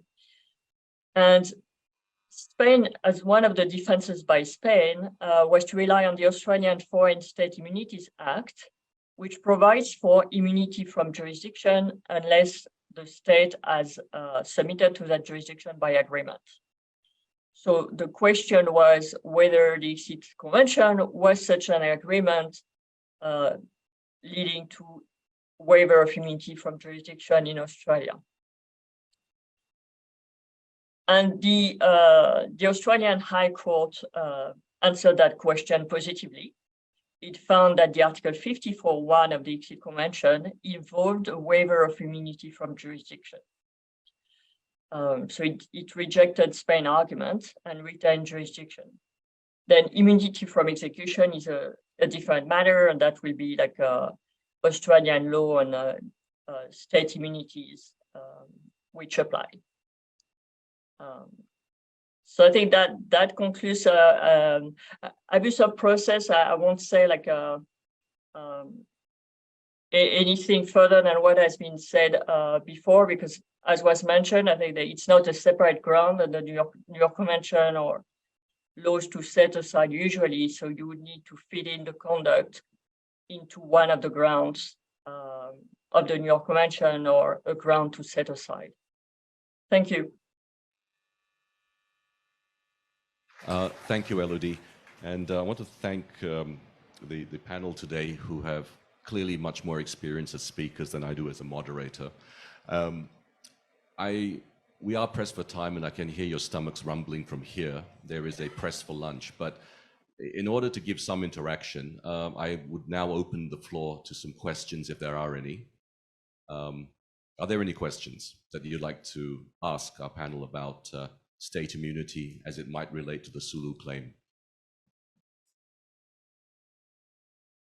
Okay, I'm going to ask one question, and then if there are no other questions after that, we can release you to lunch. Stamper's issue of an award occurred in two places. One was Madrid, where he issued a partial award, and the second award was the final award in Paris. So effectively, you have two awards emanating from two different seats. Now, the Spanish Superior Court has set aside Stamper's appointment as arbitrator. So presumably his partial award falls as a matter of Spanish law. In Paris, the final award has been stayed pending an application to set aside. However, under Article 5, the language is permissive, which means that it's up to the enforcement jurisdiction to decide whether or not to permit or to refuse enforcement. So it doesn't actually prevent the claimants taking what is stayed as a matter of French law, that's the final award, and going to other member states and seeking recognition and enforcement, notwithstanding that the award has been stayed in what is presumably one of the seats of arbitration. I'm inviting the panel to comment, isn't that a fundamental weakness of the arbitral system, where the seat of arbitration has stayed the award, but there's no mandatory requirement by member countries to respect or to indeed be bound by the jurisdiction that has the juridical seat of the arbitration? Well, you have put your finger on it. It's still, because of the words used in the New York Convention, is may refuse enforcement. So on and off, you get debate whether may means the court in an enforcing country should actually just refuse enforcement, or does it have a discretion where it will still enforce an award, notwithstanding that the award has been set aside or stayed and or some other grounds. And the truth is that in some jurisdictions, they have actually interpreted it to mean that may means the court does have the power to continue with enforcement. And Elodie will be familiar with that because the French courts have, in some cases, proceeded with enforcement. Is that a weakness in the system? I don't think I can answer that in the 1-2 minutes before. It's a very big debate. But and the problem, as Tan Sri Sasso alluded to just now, is that you have over 170 countries which sign up to New York Convention, you can't expect everyone to take the same approach. And while the major centers for dispute resolution may have a harmonized approach to some of these principles we are talking about, you may not get that much harmony among the more diverse group.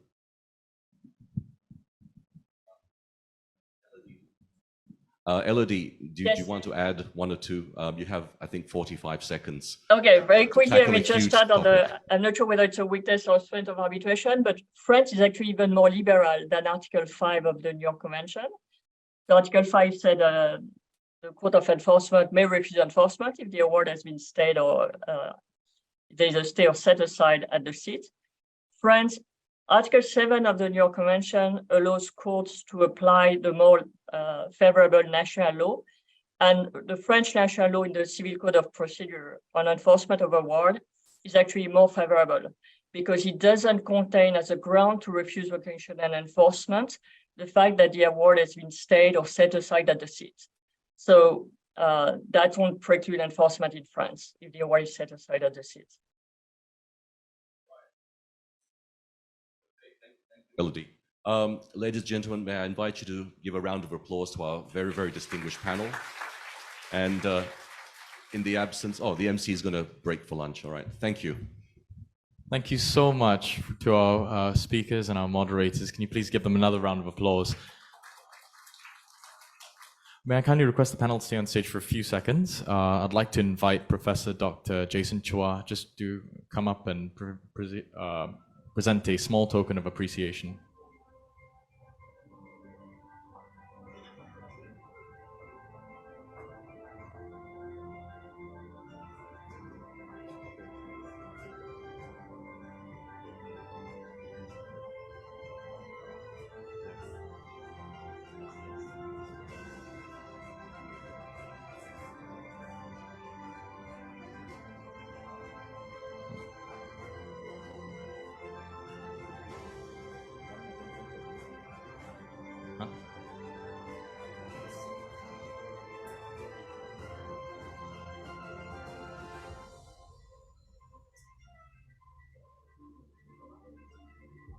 Thank you very much to our panel.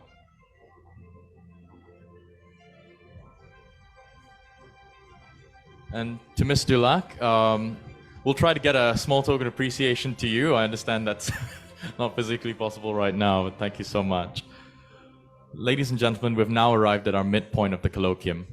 We're pleased to inform you that we'll be breaking for lunch now, which will be served at the lower ground floor at the Sutra Room. Do not hesitate to request assistance from any of the usherers who'll be delighted to guide you to the Sutra Room. Thank you, and we look forward to seeing you here in the auditorium again at 2:20. Thank you. For our third and final session of the day, titled Abuse of Arbitral Processes, we welcome on stage the moderator for the session, Dr. Firoz Hussain bin Ahmad Jamaluddin, partner at Messrs. Firoz Julian, and his fellow panelists. Joining him on stage, Professor Robert Volterra, partner at Volterra Theatre and a visiting professor of international law at University College London, University of London. Dr. Stefan Wilske, partner at Gleis Lutz and the vice president of the CAAI, Court of Arbitration.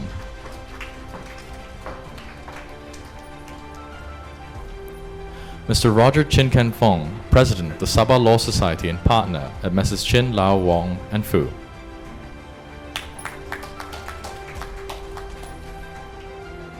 Thank you, Mr. Moderator. The floor is yours.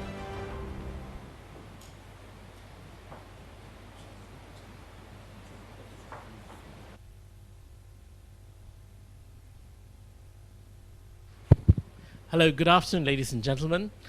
Thank you very much for coming to this session. A very, very warm welcome to all of you. Today we have a very distinguished panel who have just been introduced to you. They really need no further introduction. And the important thing is that today we're going to talk about the abuse of arbitral process.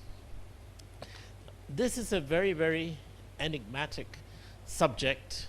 Many people have differing views of what it is. So perhaps we should begin by trying to get our distinguished panel to give us their views on what constitutes an abuse of the arbitral process. May I first invite Professor Volterra to give his thoughts on the matter.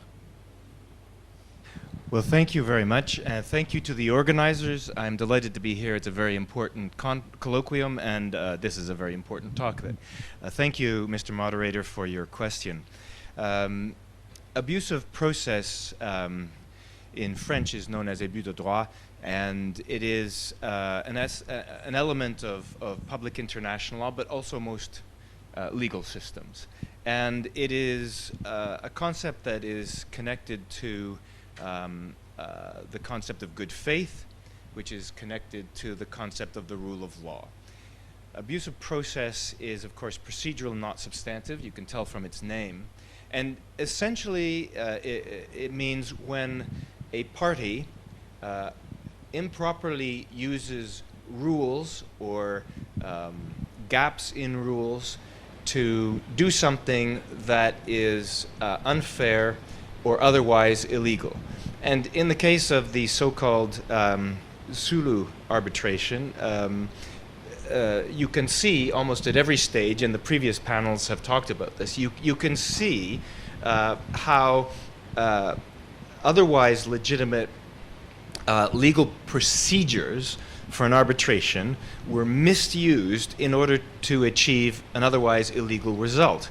In essence, this was a fraud, and you heard the previous speakers. At each stage, there was an abuse of procedure. So there was no agreement to arbitrate, and yet somehow there was an arbitration started under the Spanish Arbitration Act. There's nothing about Spain in the 1878 agreement, and yet somehow someone was able to commence an arbitration in Spain under the Spanish Arbitration Act. The Spanish courts itself declared that there were improprieties and annulled the appointment of the arbitrator, and yet the arbitrator ignored that, moved the arbitration supposedly to France, and then you had an arbitrator with no jurisdictional basis to act, because the only possible, even though it's not right, imaginative basis to say that this arbitrator had jurisdiction was under the Spanish Act, and the Spanish court said then he didn't have any more competence. And then, so at every stage there was an abusive process, and that it's a case study of it. It's a fraud perpetrated on the people of Malaysia. Thank you very much, Professor Volterra. Dr. Stefan, can I trouble you for your views on this idea of trying to find some kind of definition of what constitutes an abusive process? Yes, I do my very best. You get a definition, you get a metaphor, and then you get a disclosure by me. Let's start with the definition, which I steal from Professor Jeffrey Weinsheimer. He said the abuse of rights doctrine relates to concepts of good faith and contemplates rights being used in ways which would not be legitimately contemplated. That is not directly in contradiction to what you said, Robert. Now, let me use a metaphor. Abuse of right, abuse of vessels, that is a nicely decorated vessel which you have to fill with contents, with elements. And now what is very important is what kind of elements do you want to fill in the nicely decorated vessel to make this an abusive process or an abuse of rights. And now here comes my disclosure in the interest of full transparency, because we heard this morning going after states, enforcing foreign arbitral awards against states. That by itself is already a little bit problematic. I'm doing that. I'm going against states who do not pay their arbitral awards, and I'm not feeling bad about it. But frankly speaking, I would not take the Sulu award, because that is really playing in a different league. The second element, we heard this morning Third-party funding, oh God, I mean, third-party funding that is in the same league as drug trafficking or murder or sodomy or anything else. I dare to distinguish that. I'm also using third-party funding in certain cases, and the idea by itself is legitimate to enable access to justice to certain people who have a good claim, but no money. In this case, with the Sulu case, I would accept that the claimants have no money. I would doubt that they have a good case, and I'm really wondering why this case was funded with 10, 20, 30 million. But again, I mean, if you want to throw stones against me, here I am. I go against states to enforce arbitral awards, and I'm using third-party funding in appropriate cases. And I think these two elements per se do not yet constitute abuse of process. I wanted to be shorter, sorry for that. No, thank you very much, Dr. Stefan. Now, could I invite my learned friend, Mr. Roger Chin, to give his comments on a possible definition of abuse of process? Thank you, Dr. Firoz. For me, in essence, it's playing by the rules. As every speaker has said throughout the whole day, there were a lot of flagrant abuses of the process. So I won't go into that. But just to say that obviously playing by the rules would mean that you have to abide by the good principles of arbitration, which, as we can see throughout the day, were not something that was followed. And more importantly, I think, is about applicable laws, arbitration laws in the countries that, whatever country you subject yourself to. So as can be seen this morning, the arbitrator put himself into Spain and was appointed by Spanish laws. However, when things were not going in his favor, he decided he would completely ignore that and shift everything to France. So you cannot cherry pick. If you talk about playing within the rules, it would mean also you completely abide by the rules that you play in. You cannot choose and decide which one you apply, and unfortunately this was a classic case of that happening entirely. Thank you. Thank you, Roger. Now, the panel has very helpfully come up with proposed definitions of an abuse of arbitral process. And Professor Volterra referred to conducting an arbitration without an arbitration agreement, just with reference to the Sulu matter. Can I ask you, Professor Volterra, in your experience as an arbitrator and also as counsel, how often do you encounter arbitrations of this nature where clearly there is no arbitration clause per se, but the matter is accepted for arbitration by an arbitrator? Could there be an implied arbitration agreement in circumstances? Your views, please. Well, thank you, and that's another great question. It is possible without a pre-existing agreement to arbitrate that there is a legitimate arbitration that takes place. So two parties can, on an ad hoc basis, spontaneously decide to have an arbitration, but that still is the two parties consenting to it. Every legal system will have a different approach to unwritten contracts and unwritten agreements. So common law may be different from Chinese law, etc. So it really depends on the domestic legal system that's applicable to see whether you can have an agreement to arbitrate that is somehow inferred. But that's very difficult to show that there was an implicit but unspoken agreement to arbitrate.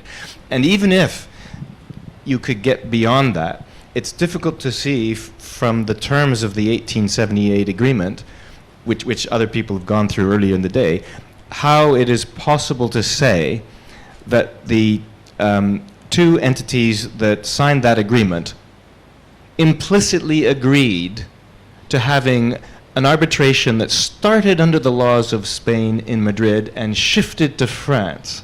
I mean, that's just a bizarre magic mushroom kind of thinking. Yeah.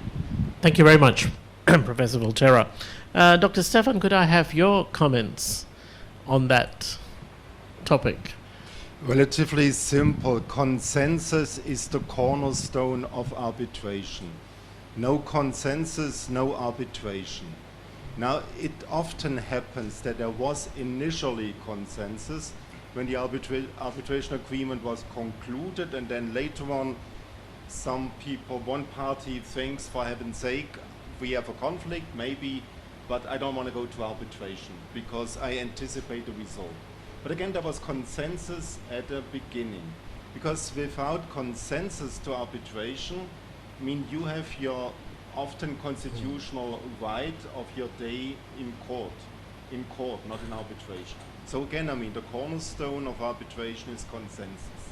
Now, sometimes dispute resolution clauses, arbitration clauses are imperfect. And the mic a bit nearer to you. Yeah, okay. Sometimes arbitration clauses are imperfect. Pathological arbitration clauses, you talk about curable pathological clause or incurable.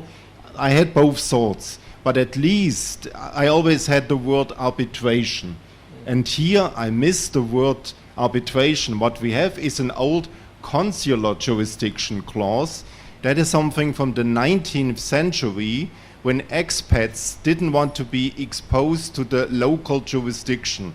And then they said, if I commit a traffic violation, if I kill someone in the home state, I don't want to be exposed to the local courts. I only wanna be subject to the jurisdiction of the local consular. That has nothing to do at all with arbitration. Full stop. Right. Roger, can I have your comments? Yes, just building on what was just said, I think this 1878 agreement, obviously, when that was written, arbitration was not even a thing, right? So arbitration is a creation much later than I mean, arbitration as we know it, should I say, okay, was created much later than 1878. So was there consensus? There was even no contemplation at all regarding arbitration as we know it.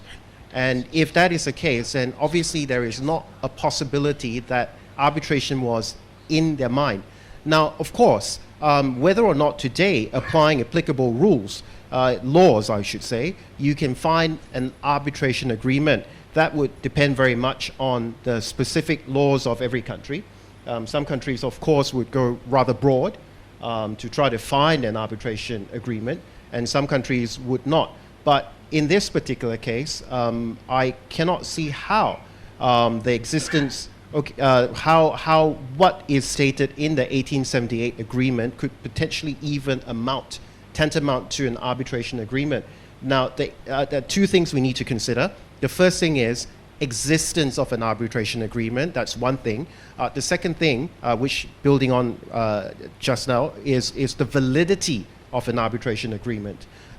Even if there is an existing arbitration agreement, you could somehow infer it, you can somehow find it. The next question is it a valid arbitration agreement? Seat of arbitration, what laws do we apply? How many arbitrators? And so on and so forth. This does not even exist. So if that is the case, how you smash a square peg into a round hole, which essentially is what happened, I believe this utterly constitutes an abuse of the process of arbitration processes. Thank you, Roger. If I could just move along with the subject, are there some areas which are not arbitrable as a matter of law in a commercial arbitration context? And by dealing with issues, for example, state sovereignty, before a commercial arbitrator, the abuse here constitutes the fact that a non-arbitrable subject is being made the subject matter of arbitration? Professor Volterra. Yes, absolutely. There is, in a commercial context, a sovereign cannot be constrained in relation to public international law and sovereign rights, unless there's express agreement to the contrary, by the state involved. And that's one of the very worrying things about this purported award, so-called final award that came out, because the arbitrator decided that the 1878 agreement was a commercial agreement, and therefore he decided to apply uni droit principles. Those are legal general principles from a UN negotiation 100 or 120 years after the the 1878 agreement. I don't know how he said that the parties had that in mind, but it's purely commercial law that he defined to apply, and yet his findings and the outcomes can only be explained by the treatment of a transfer of sovereign rights back and forth and the termination. Because if it was a commercial agreement, then it was a commercial agreement for which one party had to pay $5,000 a year. If a commercial agreement is terminated, then there are accelerated payments or payments due or whatever that get ruled upon. Those are $5,000 a year. Now, I'm no math whiz, but $15 billion divided by 5,000 is about 300,000 years worth of payments. 300,000 years. How long did the Sultanate of Sulu exist as a country? 300,000 years ago. That's what you have to project into the future. The tribunal was saying if it was a commercial agreement. So the tribunal seems to have decided that this was a commercial agreement, but dealt with the subject matter as sovereign issues and given a whatever kind of outcome that is not a commercial outcome, and therefore has trodden even on the self-definition of the award into areas that are non-arbitrable. Dr. Stefan, could we have your views? I believe that the distinction between commercial and public is sometimes a bit blurry. Sometimes it's not very clear. But I think what should be clear is that the relationship in the Sulu case is not a regular landlord-tenant relationship, that there are very special issues which clearly derive from public international law, and however you label the contract, you need to keep these distinctions in mind, and I think that was not properly done in this case. Roger? Yes, just building on that, I think we must bear in mind, it is impossible to be a commercial dispute. And why is that so? Simply put, if it is just a landlord-tenant situation, now when you stop paying rental, what's the outcome of that? Of course, you owe rent and you pay that. And if it's terminated for whatever reason, the property goes back to the landlord, right? But in this particular case, the Sulu heirs cannot in any way whatsoever show propriety rights over, by the way, it's parts of Sabah. It is not entirely, it's not the whole of Sabah, because the 1878 agreement was always only about parts of Sabah. It was never about the whole of Sabah, okay? But somehow along the line, we got confused and we said that it is over the whole of Sabah. So let's set the record straight and say that the 1878 agreement was only over parts of Sabah. But again, after saying that, why it cannot be commercial? Because, like I said, if the rights go back to the heirs, again, parts of Sabah, they cannot even show that they have any rights whatsoever to ownership, and therefore it cannot be. Now, the second point why it can't be a commercial agreement is, what did Stampa do? Stampa went and found that they are entitled to, remember I told you that they have no rights, ownership rights whatsoever over Sabah.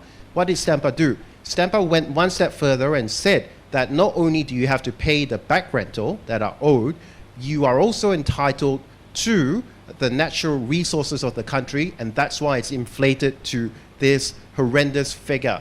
So you can see Stamper tried his darndest to make it fit into a commercial agreement, but if you thought long and hard about it, that's an impossibility. It just doesn't fit whatsoever. So that is why it is completely utter nonsensical to say that it is a commercial arrangement that happened. Thank you very much, Roger. Professor Volterra,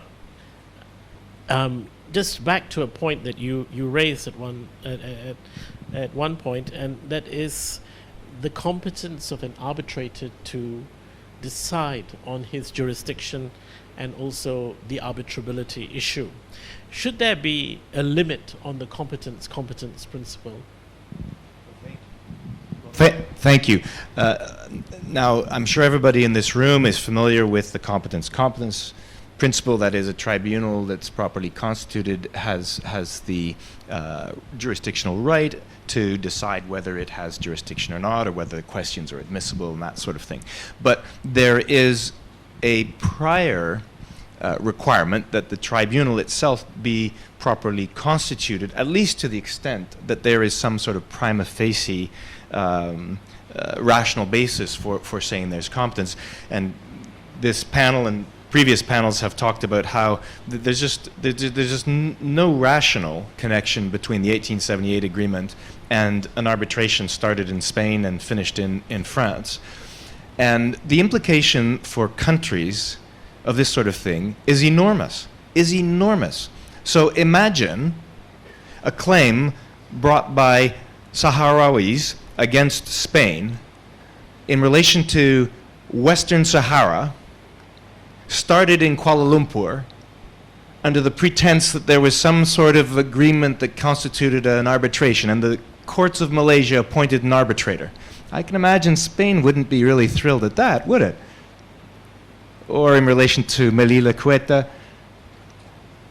Or what about France and Haiti? What if some Haitians got together and said, well, you know, some of those early agreements in the 1830s between Haiti and France, et cetera, and they came to Kuala Lumpur and they said, well, we you know, there's something here that references, so we have an arbitration. And the courts of Malaysia said, yeah, we'll appoint an arbitrator for you. We'll enforce that award here. We'll uphold it. And I just mentioned those two countries because they're countries that were involved there. And both of those countries have potential exposure to violations of public international law rights of Malaysia for exercising jurisdiction where there clearly was none. Now, the Spanish courts have rectified their error, arguably, to a certain point. But if I was in the Quai d'Orsay, I'd be looking very closely at what's going on in the French courts. Thank you very much, Professor Volterra. That's a very interesting answer. Now, Dr. Stefan, could I have your views on the same subject, on the limits of the competence principle? I'm not adding anything on colonial history, simply following the model of competence by UNCITRAL model law, which says more or less the arbitral tribunal has the first say on whether it is competent, but not the last say. The last say on competence is always with state courts. And that is what I expect in this case as well. Thank you, Dr. Stefan. Roger, can we have your views? Nothing further to add except to say that obviously, as expounded by both speakers, the final say lies with the court. So notwithstanding what Stamper actually found as far as his jurisdiction, his competency goes, the courts have, the Spanish superior courts have overruled him, and even worse, it annulled his appointment completely. Now, that being the case, how can we go on and proceed with an arbitral award, which obviously is flawed in so many instances to the point of being ridiculous, and certainly after he had no more competence, he went to render his final award in flagrant disregard for, number one, the Spanish Superior Court's annulment of his appointment, and secondly, when the French courts actually stayed his confirmation order, and he went, notwithstanding that, he went ahead and rendered his final award. So he has completely, flagrantly disregarded all the courts who have essentially made the right decision to stop him, but he did not. So obviously there has to be an end, there has to be a limit to his competence. Thank you very much, Roger. Professor Volterra, can I trouble you to give your comments on whether or not an arbitral process can be abused to an extent that state immunity of a country is infringed?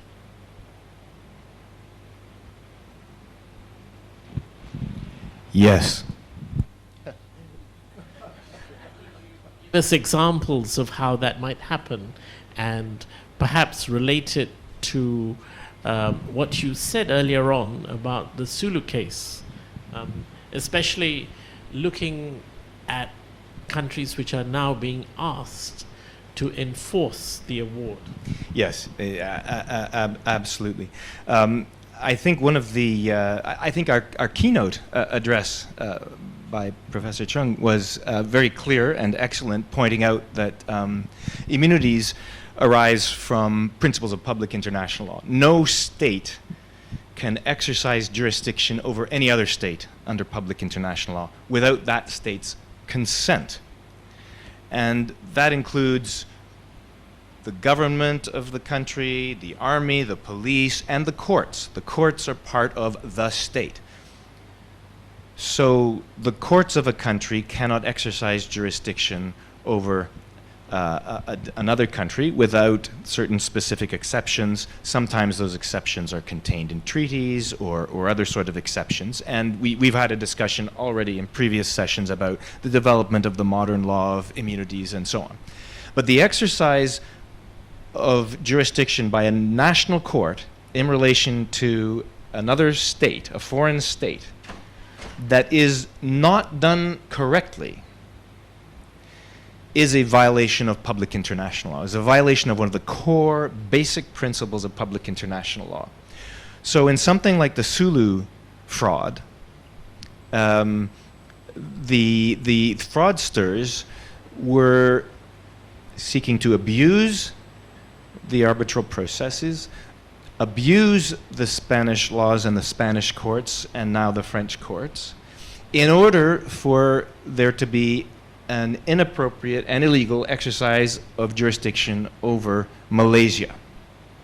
And that has very significant repercussions both at the entry level for the start of a purported arbitration, for the enforcement level as well. And as I said, I just chose France and Spain because their national courts have been involved in this. But you could almost pull any country out of the hat, and those countries have the same susceptibilities to having their sovereign rights under international law abused like this. I mean, I have a number of cases, and currently, where people are trying to do the same thing against my client states. I was engaged just 2 months ago by a country in the Americas, where someone is trying to do this at the London Court of International Arbitration against them. Now, not for amounts anywhere near this, not anywhere near this. But there is no contract, there is no arbitration clause, there's nothing. And yet they're trying to start an arbitration, a commercial arbitration against the state. And that is just wrong. Was there a consideration of this point by the International Court of Justice a few years back in the case where Germany took Italy and Greece to court over an attempt to enforce a third-party state judgment in a domestic court? Yes, that was Germany, and it was related to the Second World War, and tragic events and very sad all around, and those were historic. But when Italy and Germany achieved a post-Second World War peace treaty, all of these issues were dealt with as between the countries, and there was compensation for certain things, and all that. It was all dealt with at a state-to-state level. Then there was a domestic court case where a number of individuals in Italy sought to obtain compensation personally against Germany for events that had happened. And this worked its way through the Italian courts, and they were winning. And that's precisely it. Germany then took Italy to the International Court of Justice to say, you can't do that because we've had this agreement between us at a state-to-state level, and exercising jurisdiction against us in this way violates those rights. And the court upheld that view. But some Greeks were also trying to enforce the judgment in the Italian courts, if I recall.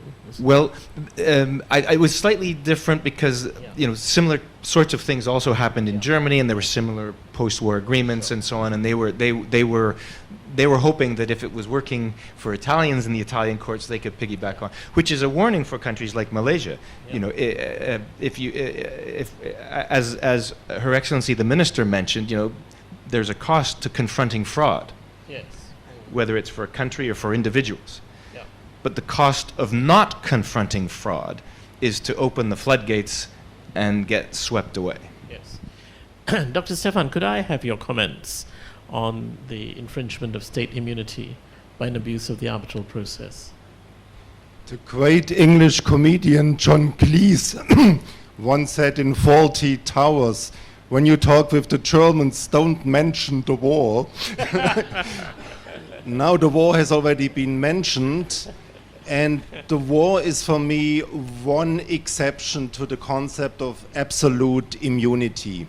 And I would recommend heads of state who commence in these days wars of aggressions, don't rely on absolute immunity if you lose the war. So, I mean, this is a concept which has meanwhile holes, and I think for good reasons. Now, turning to the case, I mean, initially, the treatment, as I understand it, that was a treaty between the Sultan and two merchants. I think one of them even of Austrian descent, not Germans. Don't blame the Germans for everything. And at some point, as a successor in title, Malaysia kicked in, and that opened a new question. Because while this obscure baron did not enjoy state immunity, I assume.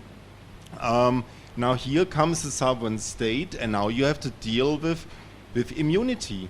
And that is, for me, as simple as can be. You want to enforce an arbitral award against a sovereign state. Oh, now deal with sovereign immunity. Was there a waiver? If I don't see a waiver, I have to deal with this issue, and that means you have nice paper, but you cannot turn the paper into money. That's, for me, the end of the story. Thank you very much, Dr. Stefan. Roger. I think this arbitration award is a classic example of weaponizing the arbitration process. I choose those words deliberately because I think it's the first time we've actually seen a weaponization of arbitration awards, and how a savvy understanding, or I should say maybe a conniving understanding of the arbitral process can lead to such an outcome. Now, to be fair, I think the Spanish and the French courts have actually probably, dare I say, done the right thing.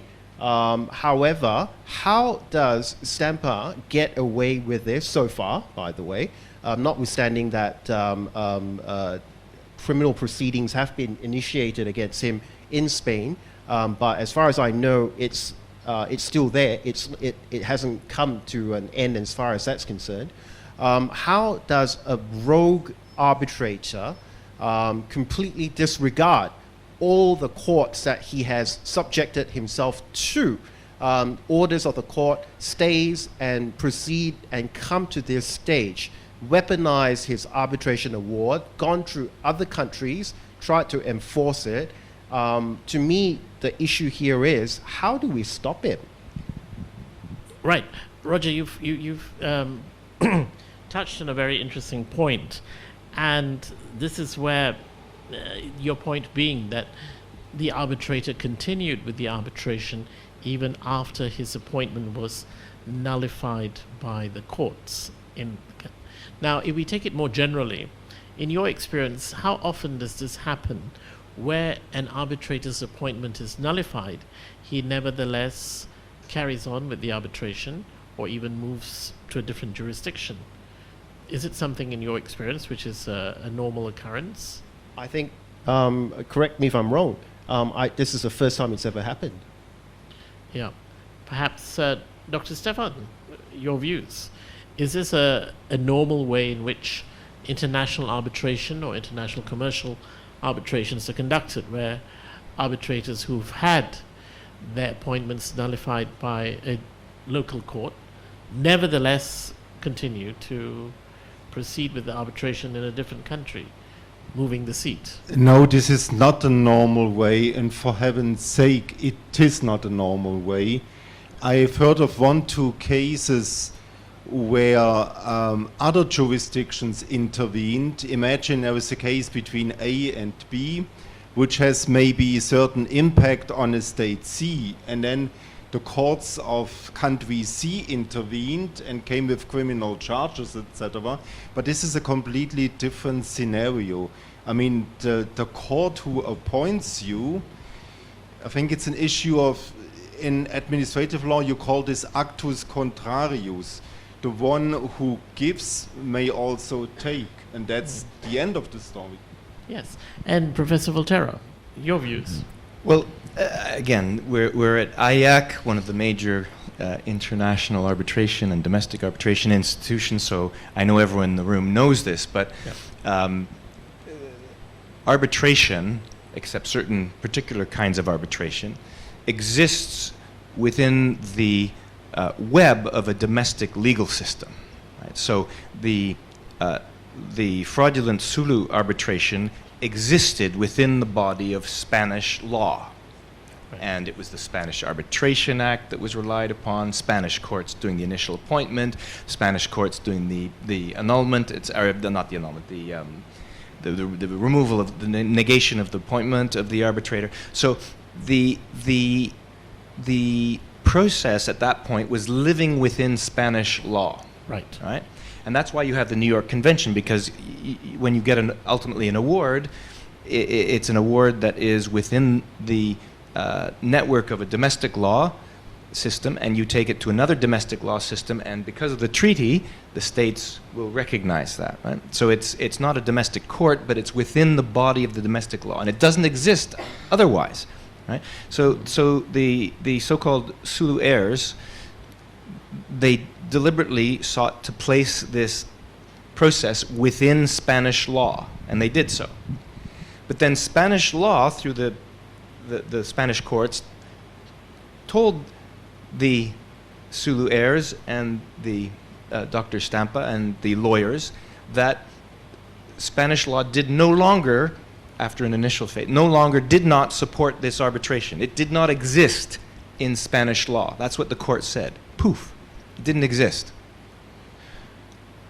So when this Dr. Stampa purported to take this thing and change the seat to France, he was taking something that did not anymore exist in Spanish law, and therefore did not exist in the universe of anything, and he took it supposedly to France, but it did not become an arbitration within the body of French law, because there was no appointment by the French courts of him. So he took something that no longer existed in the Spanish legal universe, and he purported to transpose it to the French domestic legal universe, but did nothing to trigger that. So this thing that didn't exist was supposedly taken into a different body of law, where it was not made to exist, and then the outcome was this thing called the final award. But it has no place in any domestic legal system. And so now it's being challenged, etc., in the French courts. I don't know how they're going to approach it, but it's conceptually a real problem for the so-called heirs, because it didn't exist in Spanish So law. If I understand you correctly, Stamper, or the arbitrator, let's just use a neutral term, the arbitrator transferred a non-existent arbitration after his appointment was nullified by the Spanish courts to a different juridical system, that is France, and proceeded to render the final award under French. I in would France. not agree with you, because he was only an arbitrator because he was appointed by the Correct. Spanish courts. Yeah. When they reversed and terminated his appointment, he was no longer an arbitrator. Yes. So there He's was some non-exist- guy. Yeah. So there was no arbitration, but he moved whatever it was to France and then purported to render the final award, even Yeah. though there was no appointment as arbitrator. Sorry, Roger, you want to? Yeah, Dr. Firoz, Yeah. can I just say, let's analyze why he moved the arbitration to France a little bit closely, all right? Because I think that part of it sort of has been skimmed over by everybody. Let's have a look at that. What were the reasons that he moved the arbitration to France? Very simply put, he was stymied by the Spanish courts, right? The reason being, the Spanish court said, okay, you have procedural defects in your process, and therefore the whole thing is stopped. Now, because of that, later on, all your actions, the subsequent order, all your actions are also nullified. That was the actual reason. Now, all of us who are lawyers will know that procedural compliance is very important. What was one of the main what was the procedural non-compliance here? It was essentially that Malaysia was not served properly with the notice of intent to arbitrate. So because of that, the whole thing basically falls apart. The whole thing was a non-starter to begin with. But that was the reason why Stamper actually moved the arbitration from Spain to France on the basis of that. And then what did he say? What were the words that he used? That there was a, sorry, someone help me here. That there was a real risk of denial of justice, yes. Right? So denial of justice. So let's ask the question: where is the denial of justice to, and to who? Do we not all think that Malaysia, there is a denial of justice to Malaysia? And obviously the answer is yes, right? So when he's saying that there's a real risk of denial of justice, what the heck is he talking about? There is absolutely no reason for him to move, because the very reason that he used to move is complete, utter nonsense. Yes. Well, it's interesting you point that out, because the concept of denial of justice in public international law is when a country's courts have not dealt up to a certain standard of judicial, substantive and procedural justice with a foreign national. So essentially what he was saying when he was saying there's a risk of denial of justice, he was saying that because the Spanish courts terminated his appointment and declared the arbitration not existent, that Spain as a sovereign was violating the public international law interests of these foreign nationals, Philippines. So when he says he's transferring something to France, that's signaling something about Spain, what he thought was Spain's liability, including under public international law, not just sort of the intuitive justice sense. And so this whole process is challenging the sovereignty of Malaysia, the sovereignty of Spain, and who knows now what's happening in France. And I know we're using words like arbitrator and arbitration and so on in a casual way so that we all understand, but I insist on the proper conception. Once the Spanish courts ruled as they did, he was no longer an arbitrator, there was no longer an arbitration, and he's just some guy doing something without any jurisdictional basis in a domestic legal system. Sure. Dr. Stefan, please, your comments. I'm afraid it's a Exciting little comments from bit. you. I'm afraid it's a little bit more complicated and at the risk of becoming unpopular. Become unpopular, it's all right. Okay, if We are all Robert ears. and me would now sit as arbitral tribunal and redo the Louisiana land purchase and decide on how the United States territory should be divided, you could consider this to be a nullity. You're just two clowns. I mean, forget about it. In this case, at least there was color of law that Dr. Stampa was appointed as arbitrator. And he now says, I was correctly appointed, but I was incorrectly revoked from office. Now, it happens pretty often that you have a president who is kind of replaced, but he said, no, no, no, that's not valid. And you have two presidents. You have this with popes as well. Once we had 3 popes. The one who was replaced and said that is not correct, the new pope who was installed, and the other one said, no, no, no, you are not correct. And then there was a concilium, and the third one was appointed, and everyone said, I am the only one who is correctly appointed. And the only thing what was clear was, that cannot be right. What we have here is an arbitrator who was removed from by the court who appointed him. That is now subject, and he says that was not legally valid. I am not a Spanish lawyer on the Constitution, but I understand this is now with the Spanish Constitutional Court. I think it's over. It's over. It's over. It's over. Okay, but at some point we have something like a zombie arbitrator. He is not alive. He is dead. He is half mortal, running around. There is something like an arbitral award. Some consider it to be dead, some alive, and that's really dangerous. The zombie arbitrator and the zombie arbitral award. Yes.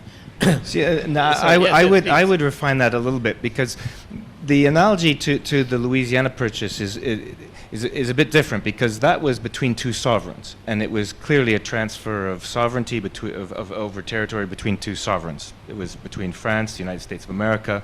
They paid money. There was absolutely. You can't say that there was the same sort of confusion. But I agree with you about your zombie arbitrator point. Dr. Stampa lived or died by the appointment of the Spanish courts.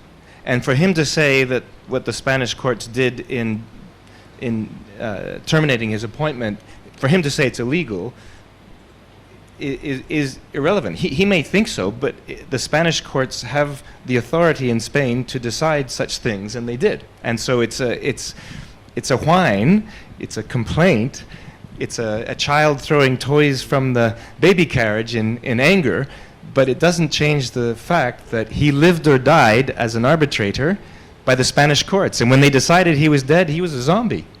And the fact he didn't want to be a zombie doesn't change a single thing legally. Thank you very much, gentlemen. Now, I think since we've all come to the point where we have a zombie arbitrator, what does one do with a zombie award in terms of validity and enforcement? Professor Volterra. Well, I think you make a movie with Will Smith and you shoot all the zombies and live happily ever after. An award which is which has emanated from an abuse of the arbitral process, right? So, what do we do? Well, I think this ties into what Her Excellency the Minister was saying earlier. In this sort of a circumstance, a defendant, a respondent, a country has a decision to make, and it's not for mere commentators like us to decide. It's for the governments to decide. But they either give in or they resist. If they give in, all right. Well, I mean that they give in and they give in to a fraud. They will then set precedents. They will then be exposed and they'll be targeted. But if they resist, they have to be then prepared. But that, keeping with the zombie metaphor, the zombie will keep rising up, first in France, and then in Luxembourg, and then in the Netherlands, and then in Australia. And the reality is that the zombie hunter has to just keep hunting it down and shooting it dead every single time. So, if I may, then ask you, follow up on that, how does one challenge the award, an award which is the subject of an abusive process? Well, I think, as we've heard earlier from other people, including Her Excellency the Minister, Malaysia, as I understand it, is vigorously resisting enforcement. It's vigorously challenging the award itself. The outcome, when that arrives, I believe in early June, will probably determine on all sides what happens next. And of course, there are other things that countries or respondents or defendants that have been victims of fraud like this can do. And so, for example, as I understand it, there have been what English common lawyers would say contempt of court proceedings against Dr. Stampa for what he did in the Spanish system, et cetera, and there are other things that could no doubt be pursued elsewhere, depending on the approach taken by the victim. Right.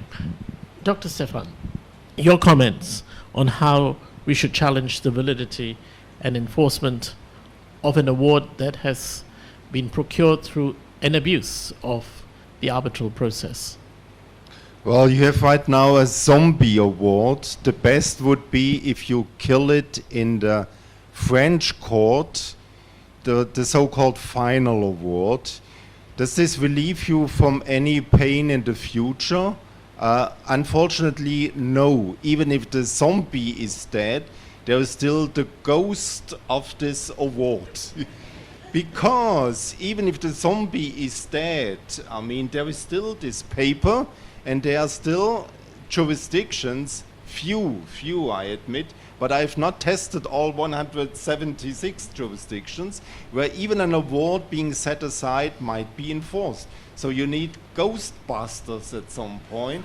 I mean, now the tragedy is once you put something in place, in existence, which has the face of an arbitral award, it's really damn tough to get rid of it. Yes, you can kill it, but there is still the ghost which is here around.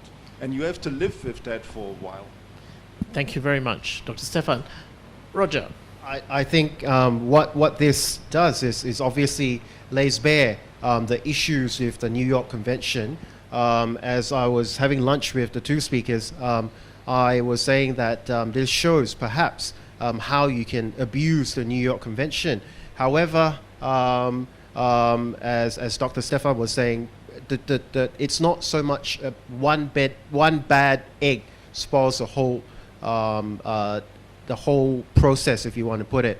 I appreciate that and I can see that. However, I think this really does shine a spotlight on how the New York Convention, as correctly pointed out, some member states will not take into account that a particular award, final award, has been set aside and will continue to perhaps enforce it, register and enforce it.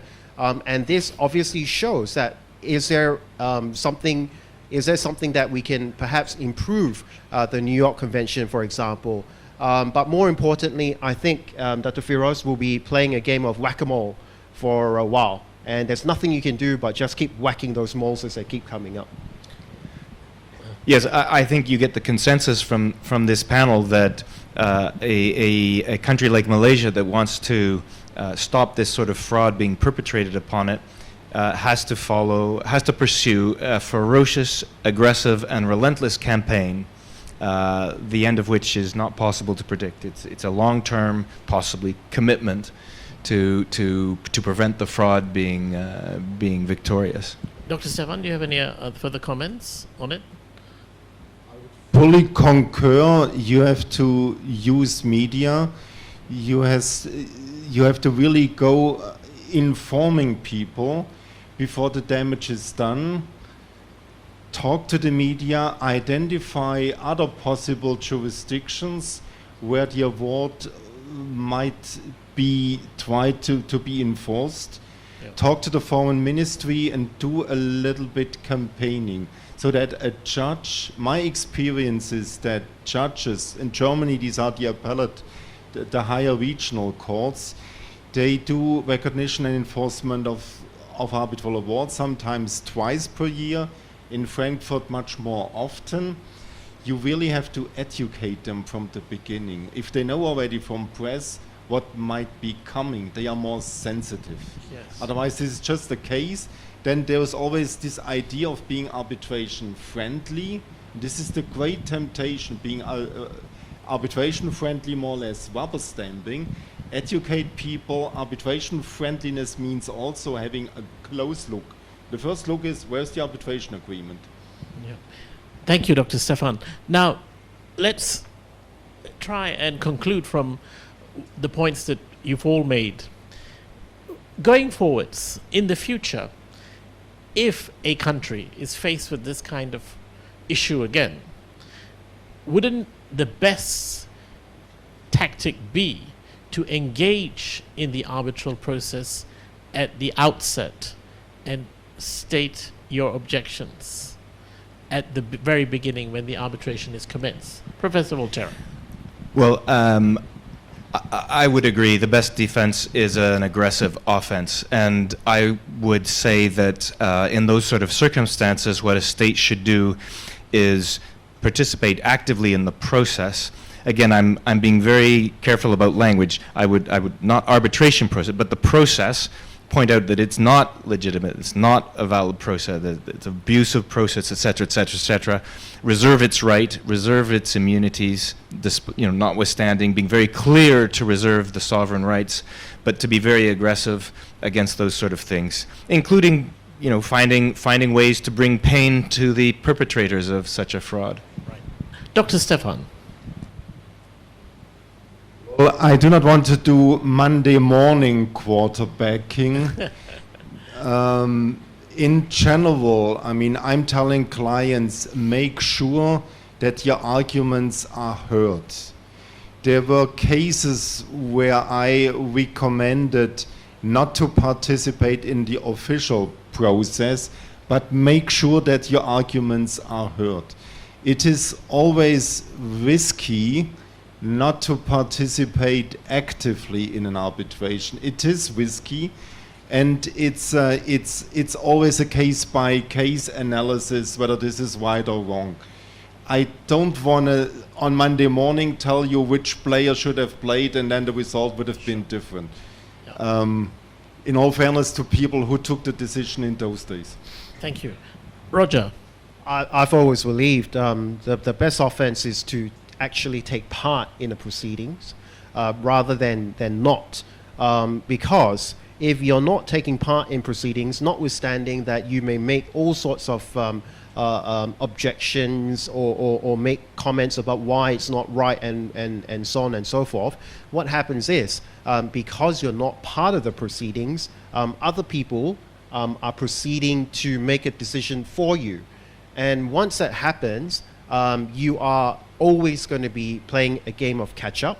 You're always trying to be setting aside something that you did not take part in. And I think, to me, that is the most dangerous way of dealing with something, trying to ignore that it's not there and only dealing with it once it's actually materialized. So I, for one, would never do that approach, and I would have handled it and take part vigorously in the proceedings itself. In the final minutes that we have, can I invite comments from all of you? First of all, Professor Volterra, where there has been an abusive process involving either the arbitrator or counsel, what should the consequences of such action be? I mean, where they've clearly abused the process. Should there be any consequences on the validity of the award? Or should there be consequences on the arbitrator or counsel? What do you think? Well, I think I would give the typical lawyer answer, which is it depends. There can be abuse of processes that are innocent or well-intentioned or are good faith or are reasonable interpretations on which people could so, and particularly with lawyers, if lawyers are acting for their clients and they're not breaking the law per se, right, that is the role of a lawyer, as we all know, disputes lawyer. So it really does depend on what is the violation, how it's carried out, is it intentional, all these sorts of things.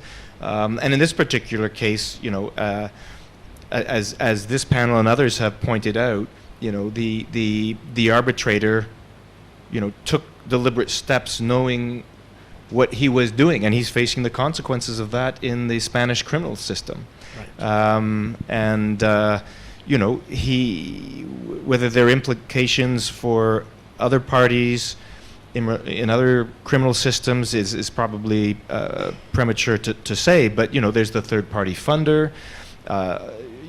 There's the whole question of, as we understand it, and as Her Excellency the Minister pointed out, the $5,000 payments were stopped because of the terrorist activities happening and the invasion, the armed conflict, and there are questions of terrorist financing in there, and to what extent is there knowledge in these, and with whom, and so on, is perhaps very important. Thank you, Professor. Dr. Stefan. Answer is the same. It depends, but I will also explain on what it depends. The Dean of the University of Malaysia mentioned sham arbitrations, one against Chevron, for example, which was a fraud from the very beginning. And I understand these 3 arbitrators, they were convicted of fraud, and they are serving now in prison. Now the case of Dr. Stampa is different. I was contacting a Spanish friend yesterday who told me, I rarely agree with the opinions of Dr. Stampa, but he himself is an honest person. Probably absolutely stubborn, someone who knows everything better. That is now up to the Spanish system. The guy is a fellow of the Chartered Institute of Arbitrators, and whoever is convinced that he was abusing his role should file a complaint with the Chartered Institute. So on the one hand, there are the criminal courts. On the other hand, there's the Chartered Institute of Arbitrators, who also takes care of counsel. I was once giving a speech on sanctions against counsel in international arbitration, and ever since I know what a shitstorm is, because counsel all over the world said you are absolutely crazy. We as counsel, we run the whole arbitration, but we are never personally responsible for anything. I personally disagree. I've put this in another paper that was called Conceptual Confusion by Mr. Wilske, but I sincerely believe as a counsel, and we are the engine of international arbitration, we are also personally responsible for what we are doing. And if we are aiding and abetting in a criminal action, for heaven's sake, we are responsible for that. But I see there is a majority out there that says counsel in international arbitration, they are sacrosanct, they are above the law. That's not my opinion, but this opinion exists. And then always, there are ethical codes. And ethical codes, one could consider that they are harmless.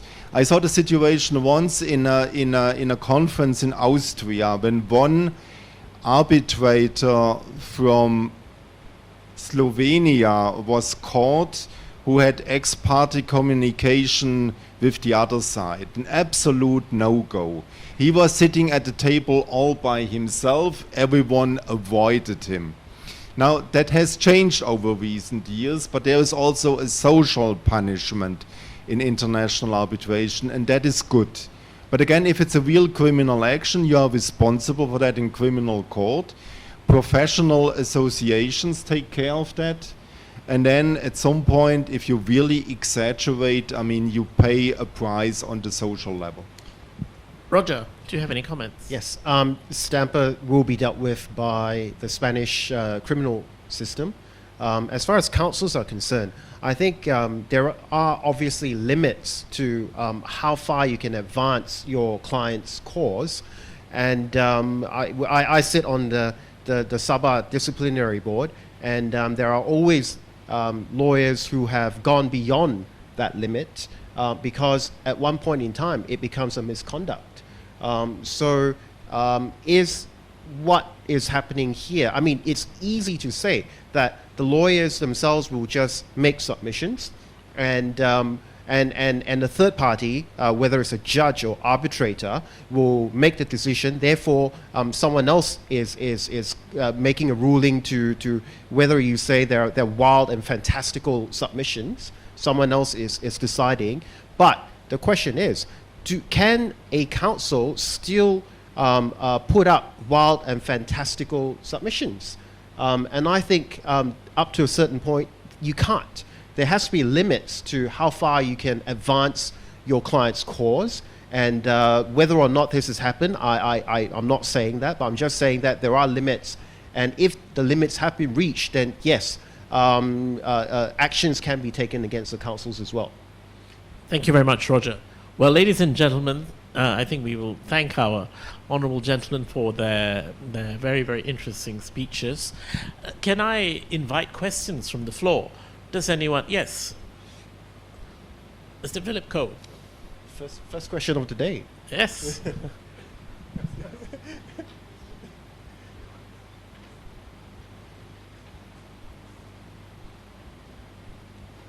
Good afternoon. I'd like to thank, on behalf of the audience, a very instructive panel indeed, and the chair obviously did a very good job. But this is not just a faint praise, but we were instructed and entertained.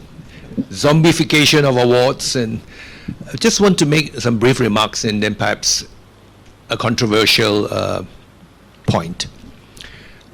As we listen in this whole day, the whole concepts of sovereignty, immunity are writ large in this whole discourse. And we all know these concepts are extremely complex, as evidenced throughout the day's discussion. The great political scientist, Quentin Skinner, has talked about the fragmented sovereignty. We all know that nation states choose to think that they have sovereigns. Former days, feudal kings think that they have absolute power. They think they are gods or gods' regions. But the fragmented sovereignty of our globalized world and in the dispute resolution of commercial arbitration have shown how complex this fragmentation has played out in this instance, and in the great practitioners that we have before us, there is now these exceptions that we can see has been used or abused. I was just wondering whether or not another remedy could be fashioned out against rogue arbitrators. I'm not necessarily replying or talking about Dr. Stampa, all right? What about the tort of some sort of a misfeasance, all right? Perhaps I can ask comments from the 2 or 3 learned commentators. The other second very controversial one, I think, but maybe I'll make it a bit nuanced. The whole concept of New York Convention, all right, having that efficacy which was meant to enforce good faith dispute resolution orders, now have been seen as a weak side of it if there's a rogue arbitral award. And I kind of like a kind of closing comment, just one more.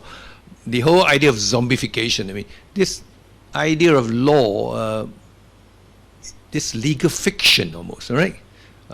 There are fictions and fictions, and I'm sure the 2 professors will interact on that, score on that, as if it still exists. This is something quite troubling. But now we are going to deep jurisprudential waters, nominalism, realism, power, Kelsen versus Carl Smith, all right? Norms, international norms.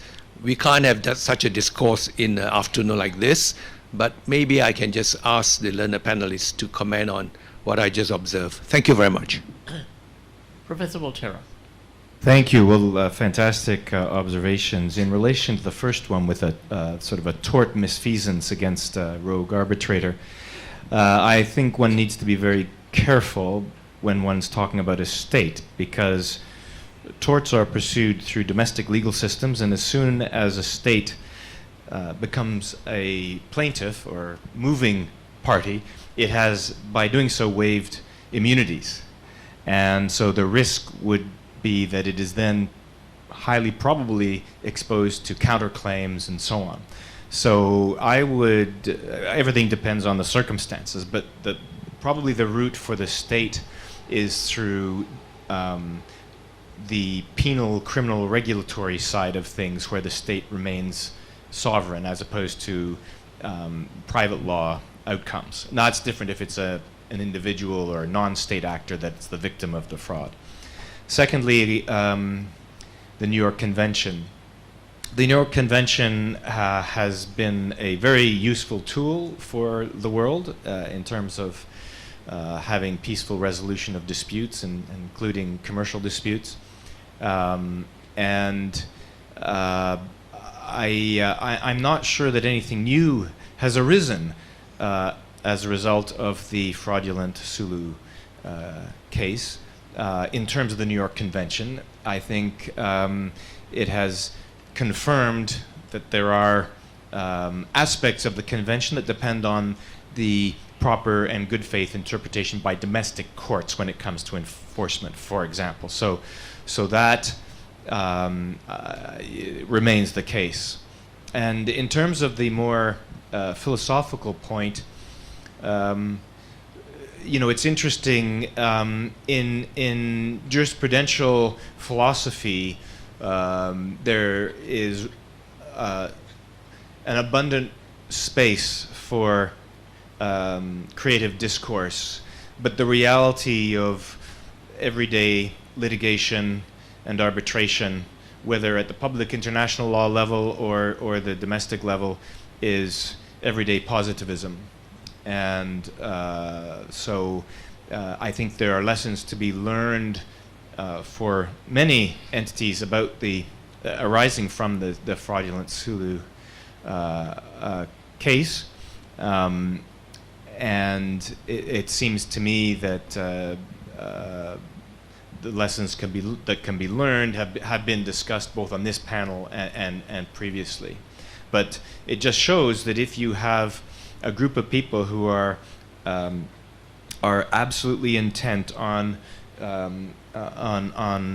fraud and perpetrating frauds through improper manipulation of a combination of domestic and international procedures, it requires a concerted effort to be alert to and to prevent it. Because as I mentioned earlier, you know, depending on what the various outcomes are, it's not just Malaysia that's a victim of the fraud. It's also Spain and France, possibly the Netherlands and possibly Luxembourg, and other countries that may also be victims of a fraudulent enterprise. Thank you very much. Professor Stefan? Well, 3 remarks to these very philosophical remarks. I mean, the Sulu case, this is just an accumulation of mishaps which build up to the perfect storm, which you now have to face the consequences. It's a complete outlier, and my message to you would be, don't think arbitration is such a mess, let's get rid of arbitration. That would be wrong. And do me a favor, I sometimes read the Sulu case is a typical example of European neo-colonialism and arrogance. Not all Europeans are arrogant, abusive and ignorant. You find them, but not all of them are. Again, the case is an outlier, and my message, the take home would be, don't throw out the baby with the bathwater. And the rogue arbitrators, yes, you have them from time to time, they are outliers. Turning to something completely different, to quote Monty Python, I'm rather afraid of the senile arbitrators, which occurred more often in recent years. I mean, people beyond 89 who make decisions and they do not know what they are talking about. But I mean, as we started with philosophy, I end with my most favorite English contemporaneous philosopher and guitar player of the Rolling Stones, I look very much forward to the future. It's very bright, but there are always some peak surprises being thrown in. Thank you very much, Dr. Stefan. And finally, Roger? Yes, quick comment from Dr. you? Firoz, I mean, since we're all being philosophical here, I'm, I'm just wondering whether or not conventions should be, for example, the New York Convention, should be an opt-in system, or whether we should have a system of being able to cull nation signatories, right? So if you have a country, for example, who has a dictator who can somehow influence the judicial system, and therefore it may not be applying the law properly, for example, whether or not there are ways to remove this country and or refuse certain countries from joining the New York Convention because they are not up to par, for example. So I mean, those are thoughts. So the thought is, rather than just say the New York Convention works well and we should not tinker around with it too much, I'm wondering whether or not we should tinker around with it and put in more safeguards into the system. Thank you very much. Any further questions? Well, if there are no further questions, a round of applause for our panelists. Thank you very much, gentlemen. Thank you very much. Thank you to our panel of speakers and moderator for the very insightful and colorful session. May I request the panel to remain on stage for a few minutes, please? I'd like to invite Datuk Sundra Raju, Director of the AIAC, on stage to present a token of appreciation to the panel and moderator on behalf of the organizers.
Panel and moderator, you may be seated now.